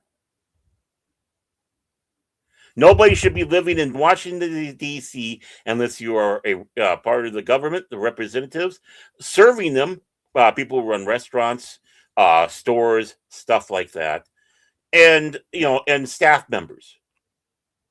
Right? Nobody should be living. You shouldn't be having crack houses a block away from the White House. No. It's disgusting. Right. This is not a state. It doesn't enjoy the status of anything else other than the fact to house and feed and care for the little gerbils that we send over to represent us. That's right. Gerbils. I like that. Yeah. Yeah. So, oh my God. Did I just bring in history and what the things are supposed to be like? Oh my God. I guess I'm a fascist. I know, right? Oh no, not history. How dare you? But anytime it's just this whole thing just makes me laugh, and it's just like, okay, so we're playing these games again, and it's just AG getting involved in this and stuff. Oh, I need to what a circus. What a circus. But yeah, I do agree. That's why people get mad at California, because there's people who's like, California. No, California does not control the United States, even if there's people here that think they do. Yeah. As goes California, as goes the United States. And no, that should not be the case. No. Each state should be able to determine what goes on in their state. That's right. Mm-hmm. Not one. Right. Yeah. Yeah, the cultures that we have in these states. There's a whole slew of things. Even the environment of the state. I'm talking about the environment as in the weather. I mean, you have a state that's filled with immigrants from Italy, bringing a lot of the of their tradition with them over there. They're still Americans, but they have their, still have a lot of their traditions. Now they're going to sit back and tell a state that's heavily populated by Norwegians, who, of course, have, things in their culture and stuff they like to have, but they're still Americans. Right. But their allegiance is America, but, they have that different viewpoint or whatever. You're going to tell them what to do? Right, exactly. You don't fully understand them. Well, that's especially why, if you don't want to talk to the people. Especially if you don't want to talk to them. Hollywood has always been part of California, but the thing is, if it's not anymore, I just don't give a shit. And the reason I don't give a shit is because of all the damage, all the nonsense, all this, all that, that they have done. And there's still some parts of the entertainment industry that I like, but look at everything this all connects to everything. You got people like Bonta, you got people who get into these companies who want to change things. You get all this stuff that has never been good. It's like, guys, do you not want to make money anymore? Do you not want to bring something great? Do you not want to be proud of this? Maybe they're proud of it, but still, it's never the right way to go. And if we can actually break up these monopolies, we can actually break them up, we will have a lot more competition, and that will be great because it's healthy and it can creates more innovation. And we've seen that time and time again. But no, this is all about control, and people like Bonta, control this, control that bullshit. Gets old, man. Well, yeah, I mean, the FCC just lets these mergers happen. That's right. See, the thing is the 10th Amendment is a wonderful thing because it doesn't just affect the federal government, right? Whatever is not in the with the Constitution and doesn't break the Constitution, that's your state right on there. You can, if you decide you want to be a dry state, or in that state, there's counties or cities that decide they want to be dry. Well, let's take a look at Nevada. You have 3 counties that do not allow prostitution, but it's still, but out of those 3 counties, you got prostitution. So that's under the 10th Amendment. The federal government can't go in there and sit back and say, no, you can't do that.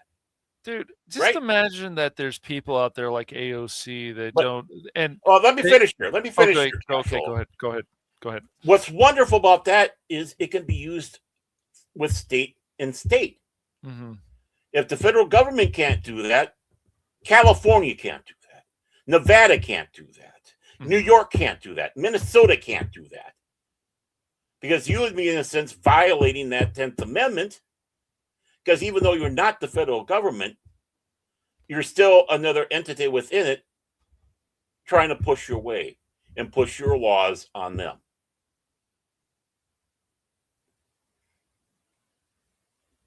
Yeah, I agree. So, okay, back to you, Cash. Sorry, I just want to make sure I got that point fully done. Oh, no, it's fine, dude. It's just, I'm just seeing, there were times that I'm like, okay, these politicians weren't bad, but it's just as crazy as things are now, and they are crazy. We smear people that don't need to be smeared. We cheer. A lot of people cheer people for killing a CEO of the healthcare company because they don't care about us. Because we must believe that everything has to be so polarized every time. So when we have an argument, and we've had this before, we've had people interrupt us. We've had other people, and it's like, just let me finish my point first. But they don't. No, it's just all about them. It's the me. And what is to also blame about that? Social media, fine. But really, it's not gonna ever fix these problems, because whenever we usually talk to most people, it's always has to be some kind of polarizing extreme situation. So they'll use whatever they have to, either if it's abortion, hot topics, whatever like that. They'll always use an extreme point of view. It's never something in between or something more reasonable or whatever. It's the same with the homeless situation. It's the same with everything, just so they can try to always get their point across, instead of saying we have to take baby steps to fix these problems. You want to fix potholes, you start fixing them. You look at streets, smaller streets, bigger streets, whatever, and then you start fixing things. And you can't. And you people have the right to ask questions. That's and right. they should not be shut down. That's right. All of a sudden, it's like, oh no, you don't have a say in this one because you're not blah blah. No, exactly. Everyone has a say. Everybody has a say. Everybody has a point of view that they should be allowed to present. Right. Not just for themselves, but for their community. And if there's a community leader at a meeting that everybody said, Bob, you're a great speaker. You're a better speaker than I am. Would you mind representing the entire community on this issue?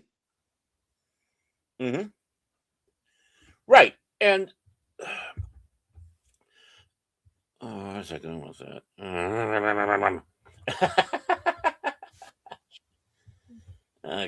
Community leader, blah blah, so on. I don't know, but yeah, what Cash was saying, they take the extreme and make it sound like it's the norm, and that's not the case.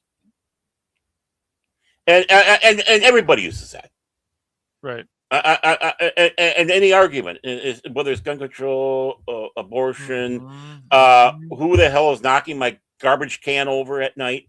Right. It doesn't matter. It's Right. And asking a question, if all they can do is attack you for asking a question and call you stupid for asking it, it's like, yeah, I am stupid. That's why I'm asking the question. Obviously, you know everything. Come on. Right. Give me your fucking wisdom then. But if you can't do it, then you're dumber than me. I was always told if you don't know the answer, ask the question. Right. Yeah. And there's nothing wrong with answering the question with another question. Yep. Because you start narrowing it down. It's like, oh, well, what about this? Okay, you asked this question, but what about this situation on that? What would you think about that? Because now you're engaging in conversation. Mm-hmm. You're engaging in dialogue instead of shutting down. Well, and like when Nick Shirley, and I brought this up because I was watching this recently, he talked to some of those people, and it's like, oh, look, there's still some reasonable people in Sacramento who make sense. Wow. I didn't know that happened. That was true. There were. And I was like, okay, great. Mm-hmm.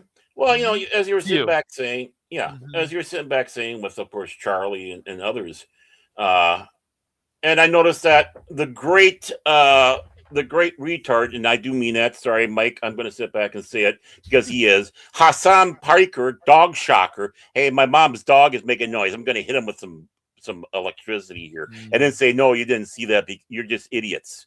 Yeah.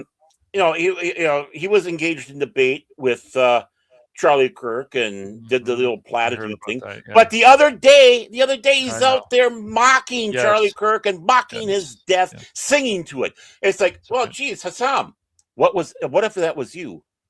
Or, God forbid, what if that becomes you? Right. What will all you twat waffles do if Hassan Piker unfortunately gets wiped out by someone who's pissed off at him? And then they started doing the mocking game like that. How would you feel?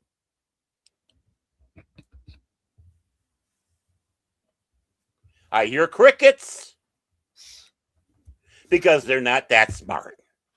Well, as I said, Hassan Piker, just like a lot of these other people, they don't want security. They don't want things that are secure, but they're happy to have A, security around them, B, 20 people around them. Like I saw that one video of Hassan Piker, I laughed. They're just, it doesn't matter who it is. A lot of these people, they're cowards. You get in the face of Newsom, Hassan Piker, any of these people, Karen Bass, they're cowards. I've seen it time and time again. The media actually asks them tough questions, and they go and hide like the little cowards they are. Same with Al Gore about the whole inconvenient truth that never happens. So, it's on and on and on and on and on. Sam Hyde scares the shit out of him. I mean, he avoids him. He's scared of him. Literally. Hassan Piker's afraid of Sam Hyde. Oh, but then again, all the crimes that he seems to be associated with throughout history here, it's like, we got to stop this guy, but he keeps on doing it. The old joke that they have on there, right? So that's how much that pussy wimp, he can't even handle Sam Hyde. Come on. Yeah. And the thing is this is the secret to Hassan Piker. Yeah. Hassan Piker believes he'll be part of the intelligentsia when everything goes down, right? Just like a lot of these fucking morons. Of course they do. Man. He's not from this country. Right. He's going out there betraying everybody left and right so he can promote this bullshit. And he doesn't realize that if it does come to fruition, he will not be part of the intelligentsia. He will not be part of the plebeian class. No, he'll be one of the first ones lined up against the wall because they won't be able to trust him. If that's what happens through history. Right. You'll be airbrushed out of one of Stalin's pictures. and it will be with blood. But Hassan Piker is so full of himself and such a moron, he doesn't really realize that.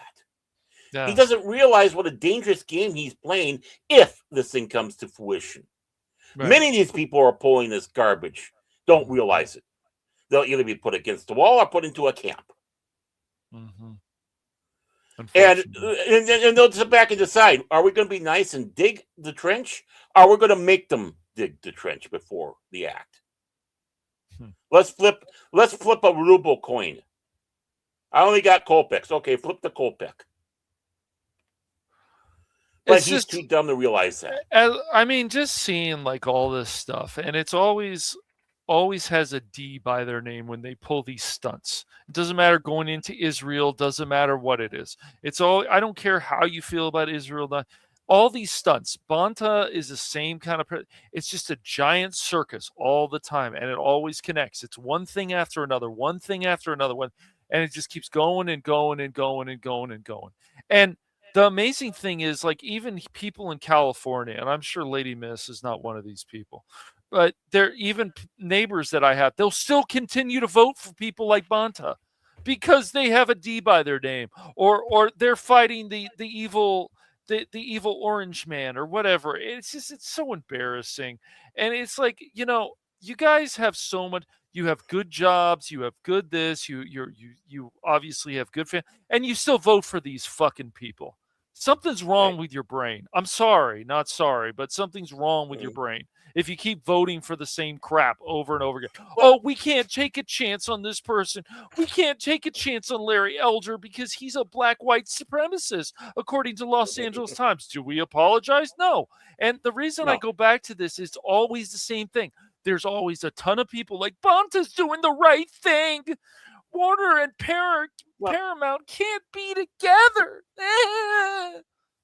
I don't like it either, but I didn't like the other merge with Disney and Fox. So I don't. No. Are we going to be fair about this stuff? Are we not? Of course not. Of course because not. politics Why would isn't we? fair.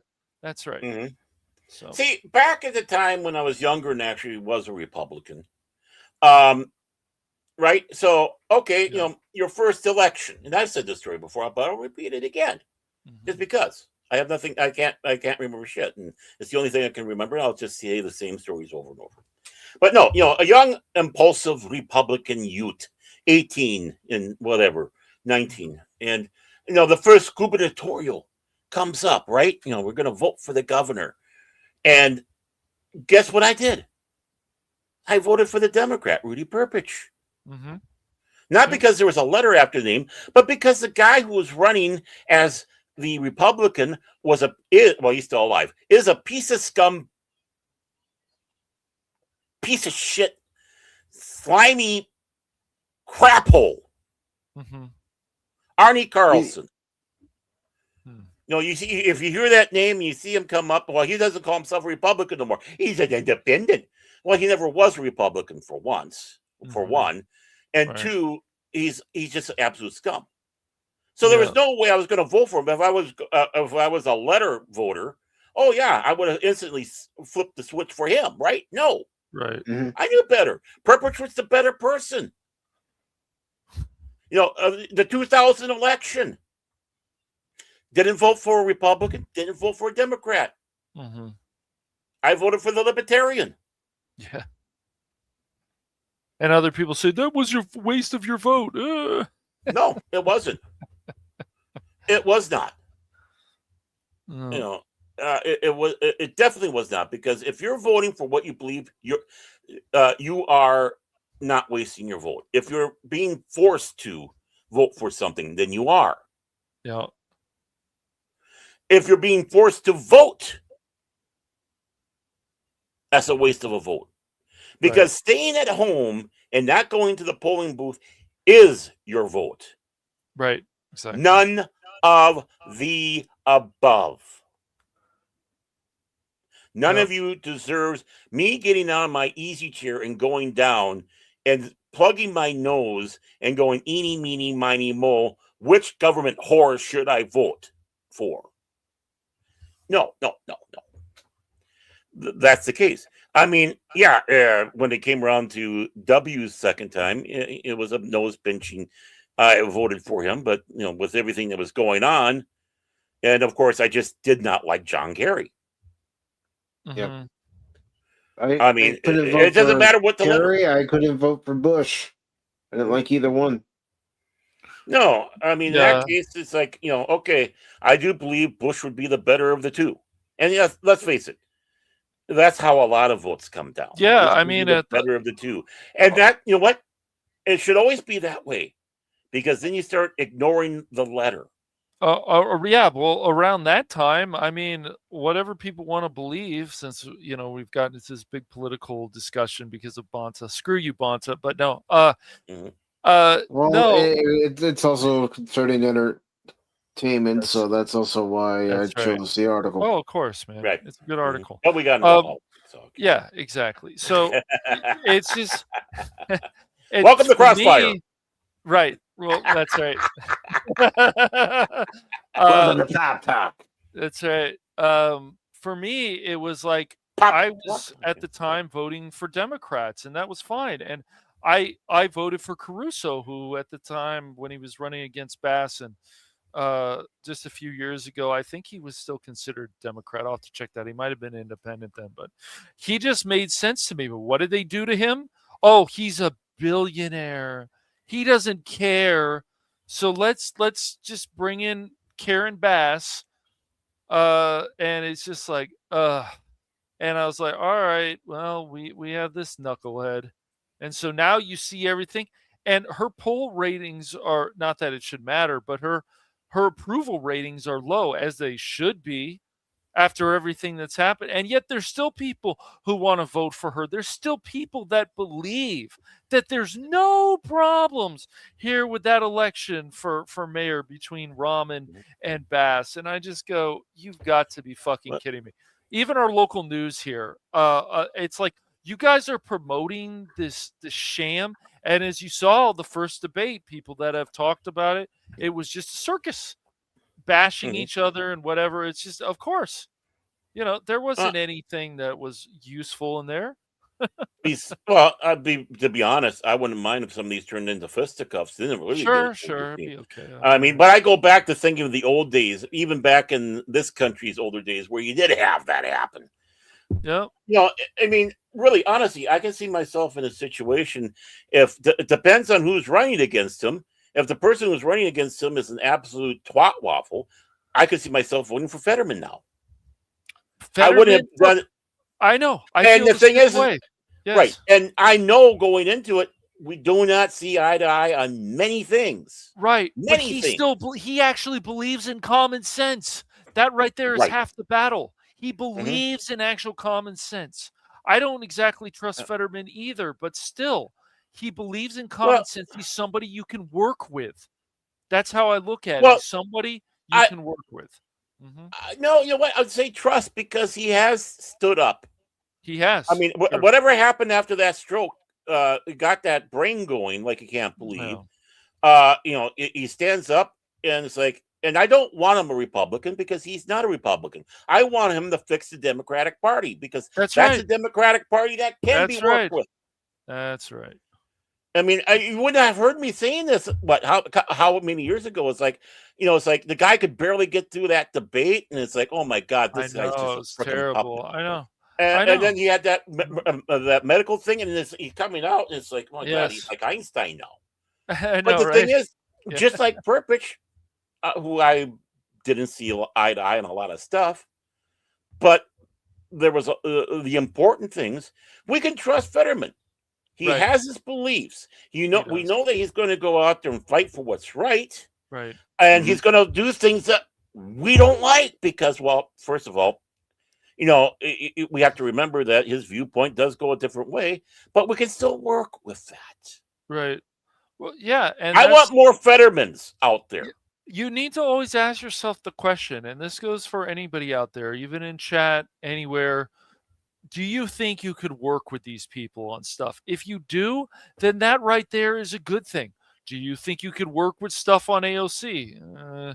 Do you think you could work with Ilhan Omar? I don't know. It's the attitudes. It's always the attitudes. I don't think. You know, Lady Viz says it good right here. I don't vote by party. I check out their records. It just seems that there's no one really worth voting for. They all seem to be thinking about power and money, which both sides do. They do. Yep. Yes. They can, the power and money they can make not doing their jobs. Yeah. Yeah, remember old Bernie Sanders, an independent. He's a multi-millionaire living in a tree he's house. still a Democrat. I don't care if he calls himself an independent. I am an independent, and I can look at both sides and say you're both fucking nuts. You can. The funny thing is, people just don't understand. You can be Hello, part John. of one. Hey, what's up, man? You can be part of any party you want to be, but the thing is, if you have common sense, vote with what makes sense. But if people are going out there and talking to communities and stuff, and you're actually seeing that should always be a plus. It's crazy how much of our own media has turned against us. And look, this is even before Trump. All I'm saying to you guys, take out a piece of paper, start just connecting the dots, and just see where they go. And I do understand what you're saying there, John. By the way, hey John, how you doing? My favorite wrench in the world. What's up, John? About Fetterman, and of course, Pennsylvania gone through all the rocky stuff that he did beforehand, including chasing black people down with a shotgun. Racist much? Because he thought something happened. It's like, oh geez, how many laws did you break, Mr. Fetterman? But something happened with that medical situation. That maybe he saw the light. I don't know, and I'm going off of how he's been since then. But compared to some of the others that you have going out there running, it's like they're not much trustworthy either. Fetterman was a joke to me until that medical emergency. Right, I agree. But something happened, and I hope it's for the good, and I hope it is fixing what he had done previously when he was more of a puppet and whatever, just being an absolute dingleberry. And again, I trust him for who he is, but it doesn't necessarily mean I'm going to trust him in other areas. Right. But I can assure you there's Republicans in the state. If he was running against, I'd vote for him. Yep. Well, as I said, it's just also one thing you can never do in politics is you cannot sit back and be like, oh, they're talking crazy talk. Most of the American people aren't going to agree with this, blah, blah. That doesn't matter. Go out there and campaign. Campaign your ass off. That's what you're supposed to do. You're running for office, campaign your ass off. It's hard work. A lot of this stuff is hard work. But as you know, most people nowadays don't want to do any hard work. They want everything handed to them. That's why we see in games and all this stuff. As I said, it all connects the dots. Everything. The entertainment industry, how people treat us. I mean, there's hand-holding and there's hand-holding, excuse me, in games, and they treat us like we're idiots because they believe that they're idiots because they're very popular. They have this amazing job and they have this. But guess what? These people don't care to know about the stuff that they're working on. What they care to know is about what their fan fiction is. And so the entertainment industry, all this stuff. So if for some reason Hollywood falls apart in California, I don't give a shit. And I know it's been a part of California for years. And if it goes away, I don't care. I just don't care.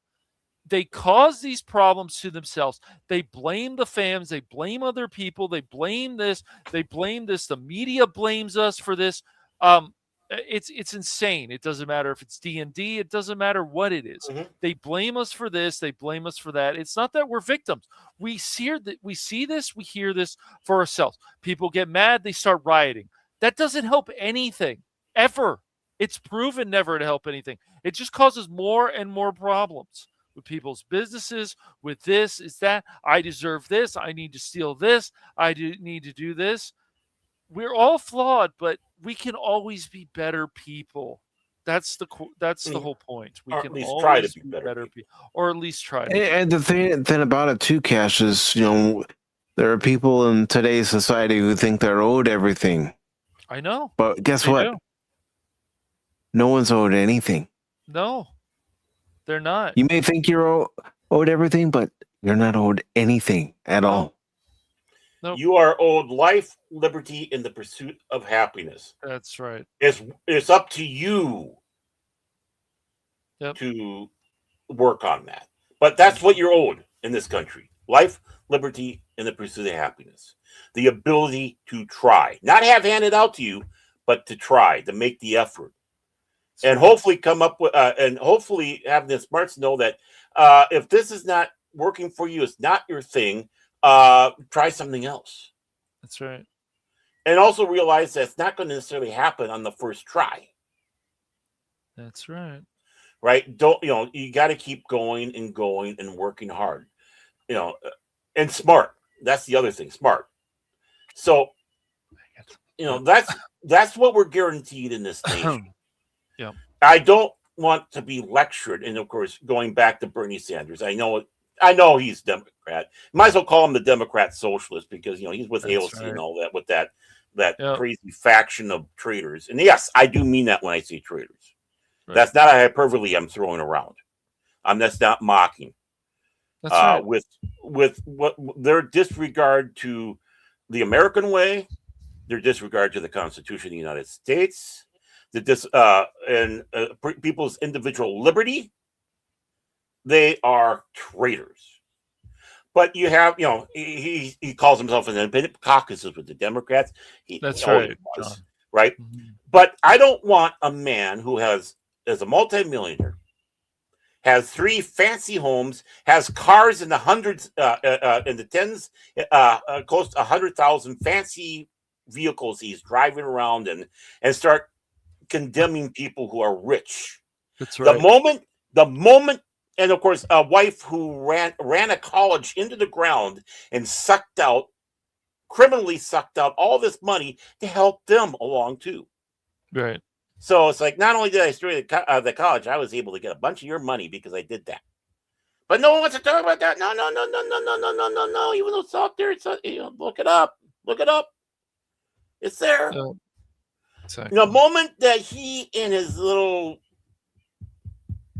whatever of a wife decide, okay, we sell everything. We get a humble little post-war construction house, 3 bedrooms. The upper level is 1 bedroom, and the 2 down below. Hopefully 2 baths, kitchen, living room, maybe a basement. Okay, your typical suburban house. We'll get the Clark Griswold Wagon Master. Was that the name of it? We'll use that to get around the neighborhood, or a little Nissan or whatever. Yes. The money that we made that we sold for the other stuff we'll give that to the government, because a lot of that was stolen from the government in the first place, because Bernie Sanders never had a fucking job in his life. He was so goddamn lazy that he was kicked out of a commune. That's bad. So let's give it to the government. So, because that's what you want anyways, Bernie. You want that money to go to the government, so take that money there. And if you do that, I'll take your socialism talk serious. Right. Yeah, exactly. Right. And that's the whole thing. It's just like, and if the government is going to get involved in any of these mergers or anything, it needs to be reasonable, but it's not. Bonta does not seem a person who's reasonable. Bonta is another person who, I need power. I control this. And like you said, maybe I'll be president one day, just like Mussolini. That's what I call him. Oh, I'm sorry, YouTube. Did I say Mussolini? New scum, new bum, new alum. There you go. But no, it's just the people, they're just always embarrassing. It's just like even if you sat down with an interview and whatever with Newsom and you're asking him tough questions, he'd be like, well, blah, blah, blah, blah, blah. Bonta would do the same thing, I'm sure. It's just, It's so just always embarrassing. But Paramount is the evil ones. What about all the other stuff, guys? I don't like this merger either, and I've said it, and I'll say it 1,000 more times and over again. But, dude, now you guys are like, no, it's Paramount, and they have Warner. It's over. No. Why don't you guys, instead of doing all this stupid shit, be like, why doesn't Zaslav eat it? Just let him eat Warner, like Mike said. Just let it eat it. Yep. Which is what I keep saying. I'll keep saying until this whole thing's over with. That's right. Exactly. And that's right. The one thing I'd be afraid of interviewing New Scum, and I don't know, I haven't seen too many with the other Hunyuk, but the big thing I'd be afraid of interviewing New Scum would be how many times I would get slapped by his moving hands. Well, it's even like, Newsom's a good person. It's like, or someone says Karen Bass is a good person. And if somebody says that, I said, okay, what makes them a good person? Please, I would love to know. And when they said, no, that doesn't make them a good person. Next question. I just, after everything Karen Bass has done with the fires, how anybody in their right mind could say, let's vote for her again.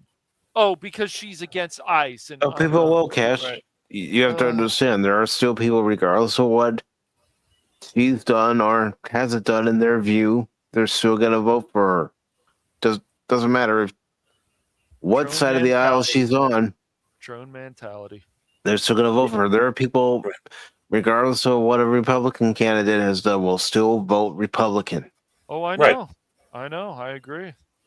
There are definitely people out there who are like that. They shouldn't be.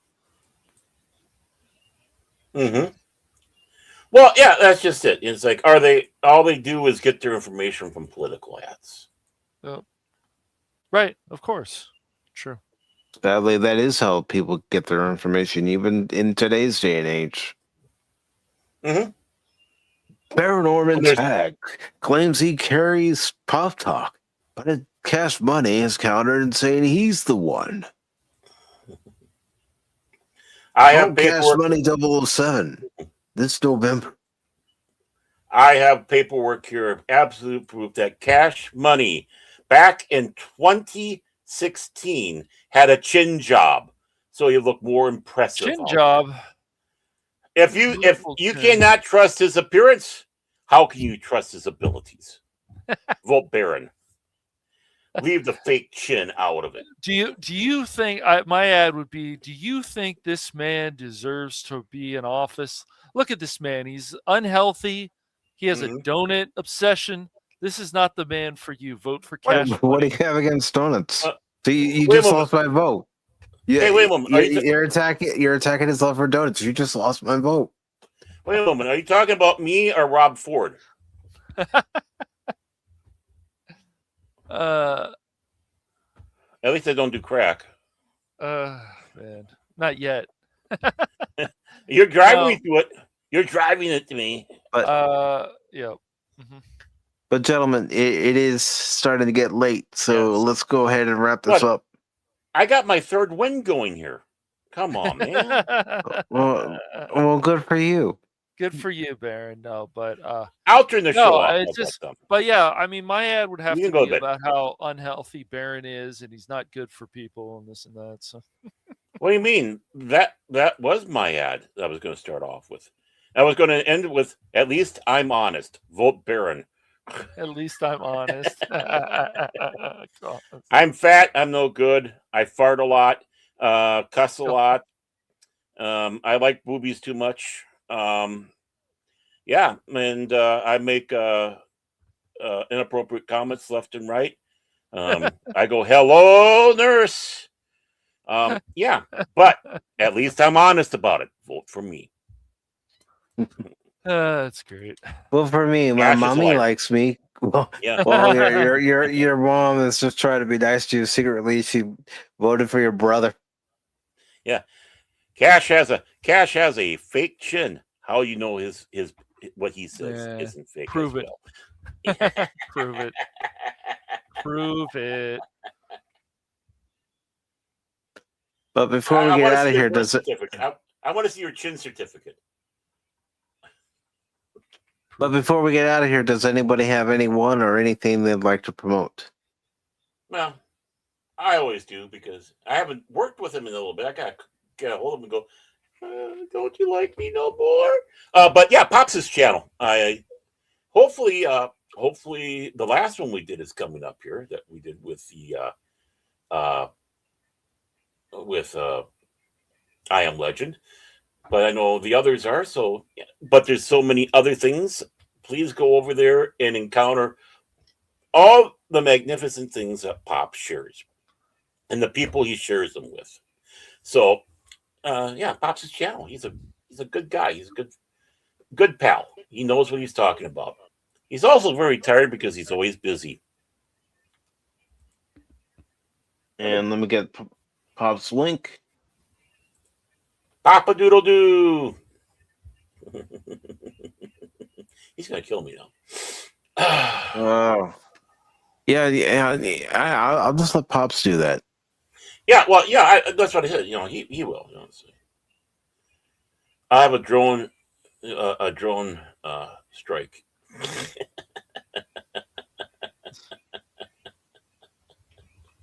Why are you gonna provoke Pops like that anyway? Come on, man. Yeah, Be better. Because I owe him for Forbidden World. Hey, don't. You thought Lady Sonia was bad, or Sonia? Red Sonia 2025. That's another reason why we're not having a watch parties until the 16th of September. Great, yeah. Hallelujah, I say. Hallelujah. And I'm sticking to that. Mm-hmm. Yeah, but for me, I could screw up this country faster and cheaper than Newsom. Woohoo!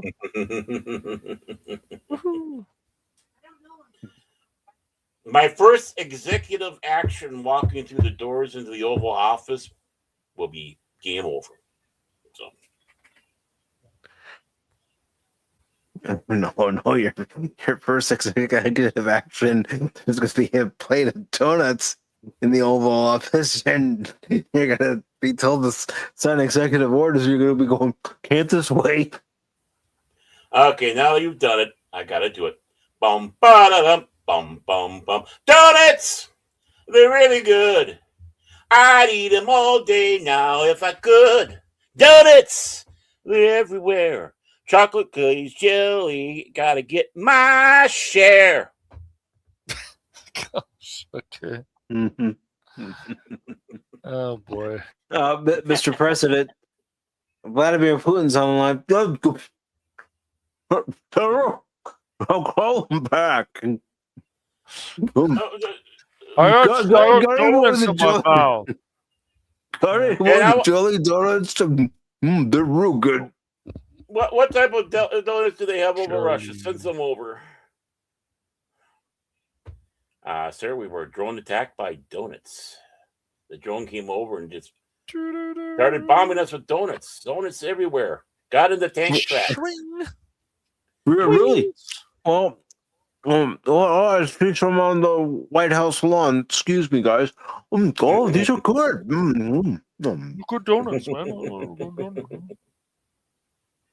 And the press will go, President Tagge is destroying America with allowing a donut attack on the White House lawns. Mr. President, why do you allow the donut drone attacks to occur? I was hungry. Frosting and cream and raspberry filling off your fingers. Why? I was hungry. Well, it's time. Why are you so concerned about that? Nobody was killed. It's time. Yeah. It's time for the State of the Union. He starts singing the donut song, and everybody's confused. Bum, ba-da-dum, bum, bum, bum. That's me walking in, right? It's like, ladies and gentlemen, the President of the United States. Bum, ba-da-dum, bum, bum. Donuts! They're really good. So I'm walking down to the thing, and all of a sudden, boxes of donuts start getting handed out by the Secret Service to everybody. Making sure that the ones with sedatives are handed out to the Democrats. And the ones that are laced with X-Lax goes to the Republicans. Eclair drones. Baron, I'll take care of the Eclair drones. Thank you very much. Baron would just start screaming, "Who loves ice? Woo! Ice! Yeah!" And then you just see the look. And then you see this ice machine, and everybody's so. Is this president crazy? Hey, I need ice for my drink anyway, so I'm going to the ice machine. Then he starts. Hey, let's start our wave here. Okay, let's start over here. Republicans start this week. Hey, come on, Democrats, get off your asses. Come on, this is a wave. I'm not telling you to approve what I'm saying. Okay, now the Democrats, you start the wave, go back. Come on, show that you're better than the Republicans with it.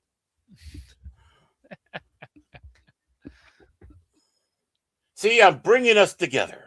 I don't know. Get up on the State of the Union. It's like, we want to ask the first question. Do a lot of Democrats actually know what humor is? No. Baron's delivering the State of the Union address. Fuck it, you're all morons. You won't do anything that's best for the country. And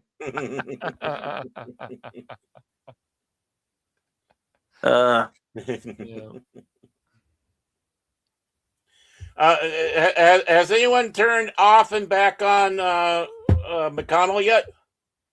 I don't see him here. Did someone at least do that? Unplug and plug back in? He's still in his shell, Baron. We need the turtle here. We need the turtle. We need turtle power.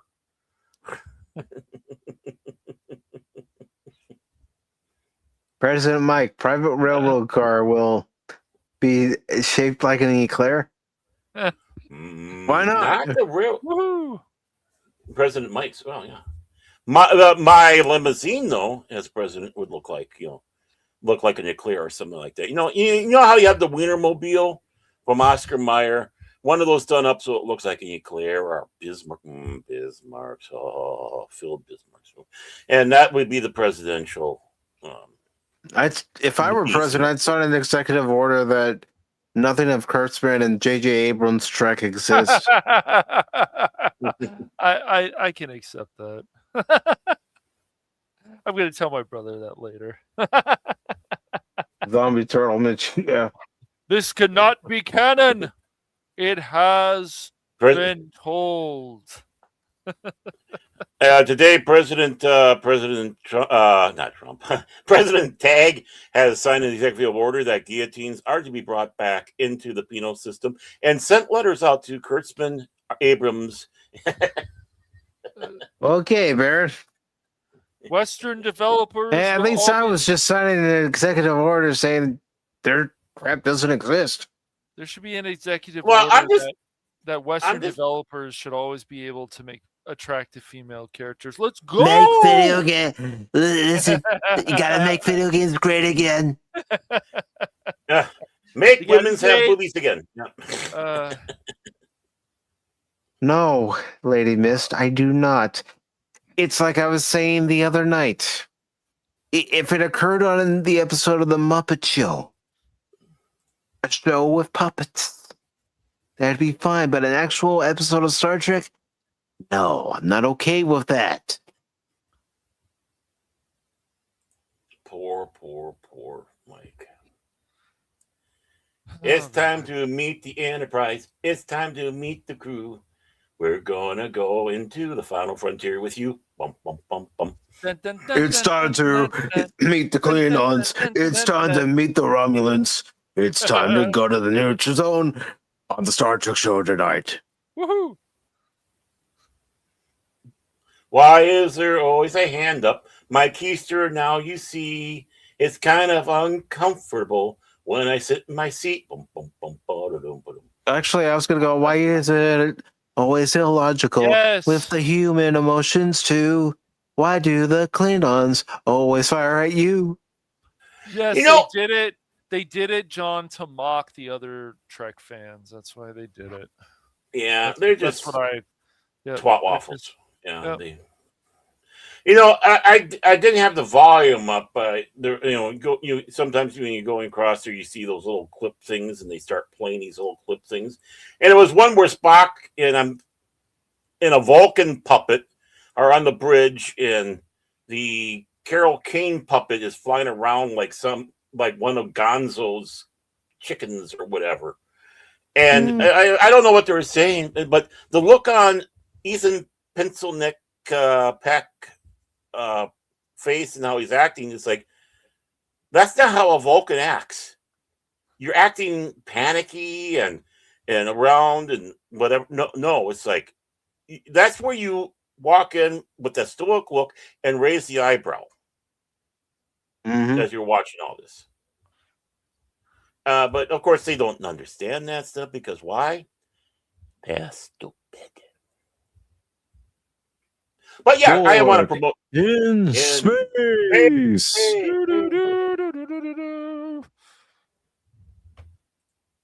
I like it when the Borg have their all-you-can buffet. It's called the Smorgasbord. But okay, back to you, Mike. And yeah, that's what I have to promote.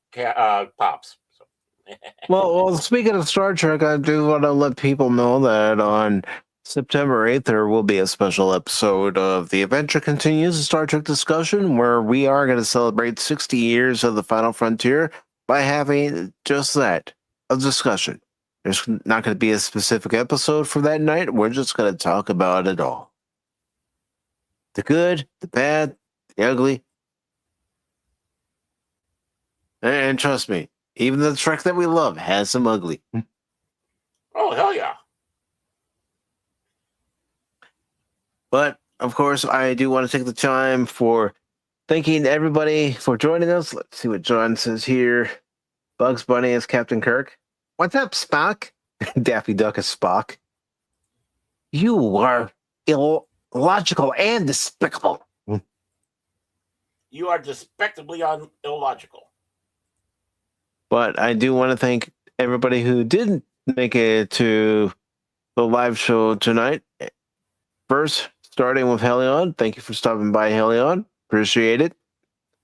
Also, I want to thank Lady Mist. Thank you very much. It's always good to see you, Lady Mist. And like I said last night, if you ever need to vent, go ahead and vent. Please do. And again, condolences to you and thinking of you about that. So, also, Chet Sparks, thank you for joining us. Tim, thank you for joining us. Gary over on Rumble, thank you for joining us. Jane, appreciate you joining us. Also, the Pat Wannabe, thank you for joining us.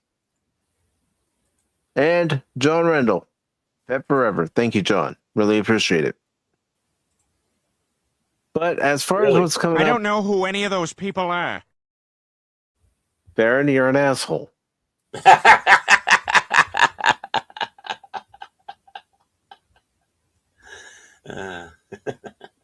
I'm kidding, people. I love you.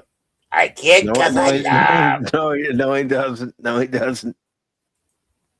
Question him. I do. Interrogate me. Interrogate me. Yeah, I'll get a lamp with a real hot light bulb, and I'll shine it in your face. Where were you on the night of August 26, 2026? Ha! The joke's on you. I'm into that shit. Figures. We haven't used that clip in a while, so I thought, hey, this is the perfect time. Tweety Bird is check him. Hi, Twa. Wham you win. I did see how wham you win. But for what's coming up on Pacific 414, tomorrow I'll be playing more Middle Earth Shadow of War. I'm going to do more of the campaign this time. I'm not going to fool around. We'll just go around and slicing and dicing works. I mean, some of the side missions I did get done last week, so we did get that done, but I'm going to be concentrating more on the actual story missions for tomorrow. And, of course, there won't be a stream this Saturday, but there will be Pop Talk again this coming Sunday. More articles. Again, watch parties will return on the 16th and the 23rd of September with Crimson Tide and Blues Brothers. Now, as far as when one of those will be, well, one will be on the 16th, one will be on the 23rd. But, of course, We have Sunday's Pop Talk, more God of War next week, maybe more Middle Earth Shadow of War. It depends on how far I get in God of War, because I do want to try to have that done before Wolverine comes out. And I know some people are probably thinking, and some might not even care, but some might be going, why are you buying that game with all the controversy? Because I want to play it for myself. Plain and simple. I want to play it for myself. Tell me about it. Orc Lives Matter. I'm not talking about Orc Lives Matter. I'm talking about Wolverine when it comes out on the 15th. Oh, I was talking about the Shadow. No, Mordor.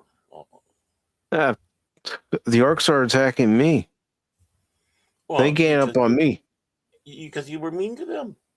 So they're mean to me, Bear. They don't listen. Hey, all orcs are harmless little Hispanic creatures crossing the river. That's what D&D told us.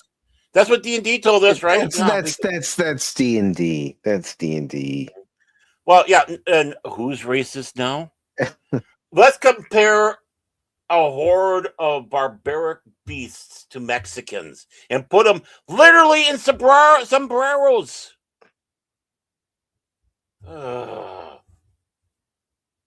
But anyways, more games for next week. More games coming up, especially for tomorrow, and more Pop Talk coming up. And again, I appreciate everybody who was here live, anybody who might have been listening, lurking. Thank you very much. And if you could just do me a favor, share and repost the stream, I would greatly appreciate that. I mean, I have noticed that on all platforms, especially the last couple of weeks, especially with the way YouTube's been changing things, that views are down. So the one way to get views up again would be to repost and share out the stream, especially if you're enjoying it. If you're not enjoying it, well, leave a comment. Say what you're not liking. I don't get many comments. No, seriously. I'm being serious right now. I don't get very many comments about what people don't like about the show. They usually tell somebody else what they don't like about the show, and then I hear it from that person. So I would like to get the feedback from you to me, not you to another person to me. If you got a problem with the show, you got a problem with the channel, let me know. Don't let someone else know. I'm not going to name that person, but it's gotten very old.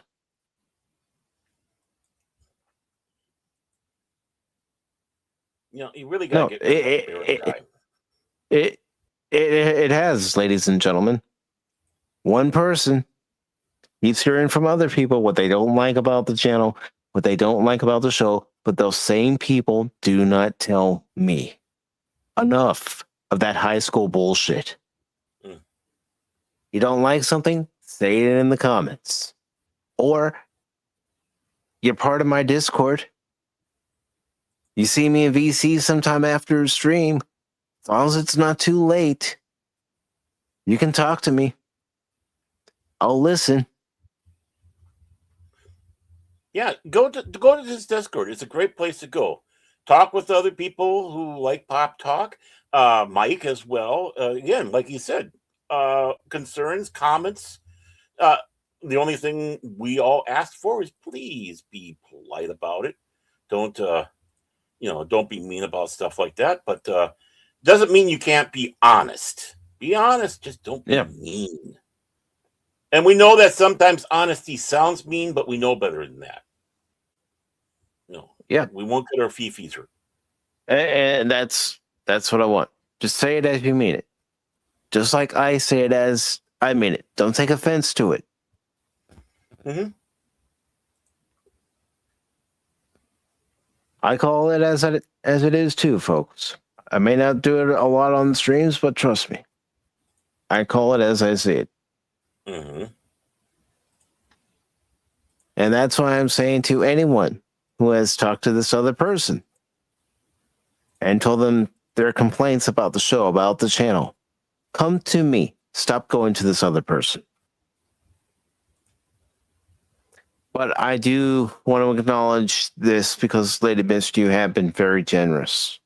And I do appreciate your generosity. And like I said the other night, you don't have to do this. Just the fact that you're here means a lot. You were there all last night, but a lot of other people weren't. And I appreciate that. So thank you very much for that $2 super sticker.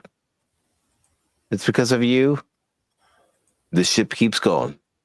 So for that, I'm going to play this.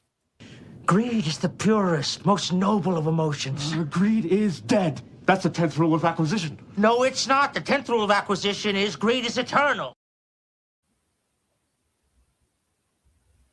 Oh, you can still tell it like it is. And if someone perceives it as mean, that's on them. Right. Right. Yeah, exactly. But we love you being mean lately, Mist. It's kind of, we kind of like that. She's good people. John's good people. Yeah. Chad is good people. Mm-hmm. There are a lot of good people. Mm-hmm. I'm not going to say there aren't, because there are a lot of good people. But for those of you who complain to that certain individual about the show without coming to me, just know I'm calling you out now. Come to me. Don't go to another person and then have me find out later. That's not kosher. Nah. That only causes problems. Nope. And yes, again, Lady Miss, my sympathies for the loss of your friend, your companion, your pet. Mm-hmm. Yeah, I mean, having lost Honey the other month, I wholeheartedly, sadly, know how that feels. So you got my deepest sympathies. I know what you're going through, and there's a hole. There always will be. Yeah. But everybody, I think we should call Lady Mist what she really is: producer. So, producer Lady Mist, thank you so much for everything. well, be supportive, not just of this channel, but other channels too. But I do appreciate it, and I mean this when I say this, I've seen so many people come and go. So many throughout the whole time I've been doing this, because they don't like my attitude when I'm playing a game. Okay, I get vocal when I'm playing a game. I don't hold back. I think you're perfect at it, and I'm not kissing my ass. Because I watch a lot of people out there that do gameplay, and a lot of people are really great. And it's nice seeing the different personalities and how they play a game. But honestly, I think you're very good at doing it. There should be no one that gets offended by that, especially if that person will run off and listen to Queso afterwards. I mean, because let's face it, no game, not a classic game, not a current game, is perfect. They all have flaws. Oh yeah, and you need to point out those flaws. And when I play Wolverine, I'm going to call out any flaws I encounter, and you'll hear it. Oh yeah, trust us. Cash and I do. Yeah. I just like things that fart. Well, some of us never grow out of the fart jokes. Yeah, well, yeah. I've been farting all night, just to warn you. Oh, that's what that smell is. See, I can smell it all the way over here. Jesus Christ, man! I'm blaming the Canadian fires. That's what it is. Yeah, the Canadian fires. Cash is grilling tofu again. That's what it is. Oh, but everybody, thank you. Have a good night, and don't ever be afraid to talk. Let's have a conversation. Mm-hmm. When I say hello, say hello. When I ask you how your day is going, Tell me how your day is going. May not have the answers on how to fix your day, but we can at least have a conversation. Isn't that what this whole thing's about? Regardless of how long the streams go, isn't it about having fun and having a conversation? Hearing a rant, maybe the rant will make you feel better. Mm-hmm. Going, okay, yeah. I'm just going to listen to Mike rant because it's making me laugh. Well, good, then my job's done. So everybody, please poke the bear and you'll have a lot of entertainment. Oh, yeah, be like Baron. Are you still playing? Yeah. Although it was funny, a couple of weeks ago when I started playing Ragnarok and Gunslinger comes by. Of course, it's a little after 1. You still playing? Yeah, I'm having fun. Well, the other night I came by here to take my pills or whatever, and I saw the thing was up saying that you were playing God of War, and at the time where it was like 4 hours that you were in there, and because I like to just do a quick check before going to bed, and for some reason that little mouse was cruising over to the Discord where the voice channel was, and I was fighting my hand. I had the other hand on there trying to stop it, and was about to really go into that voice chat, and my mouth was already trying to form the words. You still playing? Oh, by the way, do you know that you can use the keyboard keys as well as W, A, S, and D to move your character around? Did you know that? But no, I was able to stop. Really? You stopped yourself. That's a first. No, the Lord did. He sent an angel down to grab my hand and slap my face, going, no. And John says, poke the bear, feed the mouse. Oh, yeah. Well, mouse definitely agrees with that last part. But everybody, have a good night. And don't worry, I don't bite much. Yeah. Bye, everybody. But bye-bye. We'll see you all later. Take care. Autobots, transform and roll out.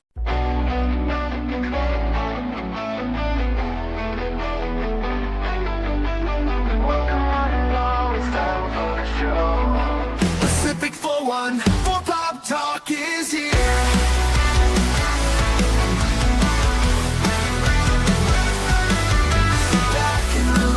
Join the conversation. We got Barom Orman Tagge, Cashmoney007, and even Mike too. Pop culture, entertainment, news and reviews. Discussions will have opinions made from the panel to the chat. Everyone is welcome here. Reactions, watch parties, and special guests. We like to have a good time. Pacific414 Pop Talk is underway. Pull up a seat, we're inviting to stay. Articles, collectibles, reviews, you say. Baron, Cash, and Mike bring the fun tonight. Now sit back, relax, enjoy the show. Don't forget to like or comment below. We almost forgot to share out the show.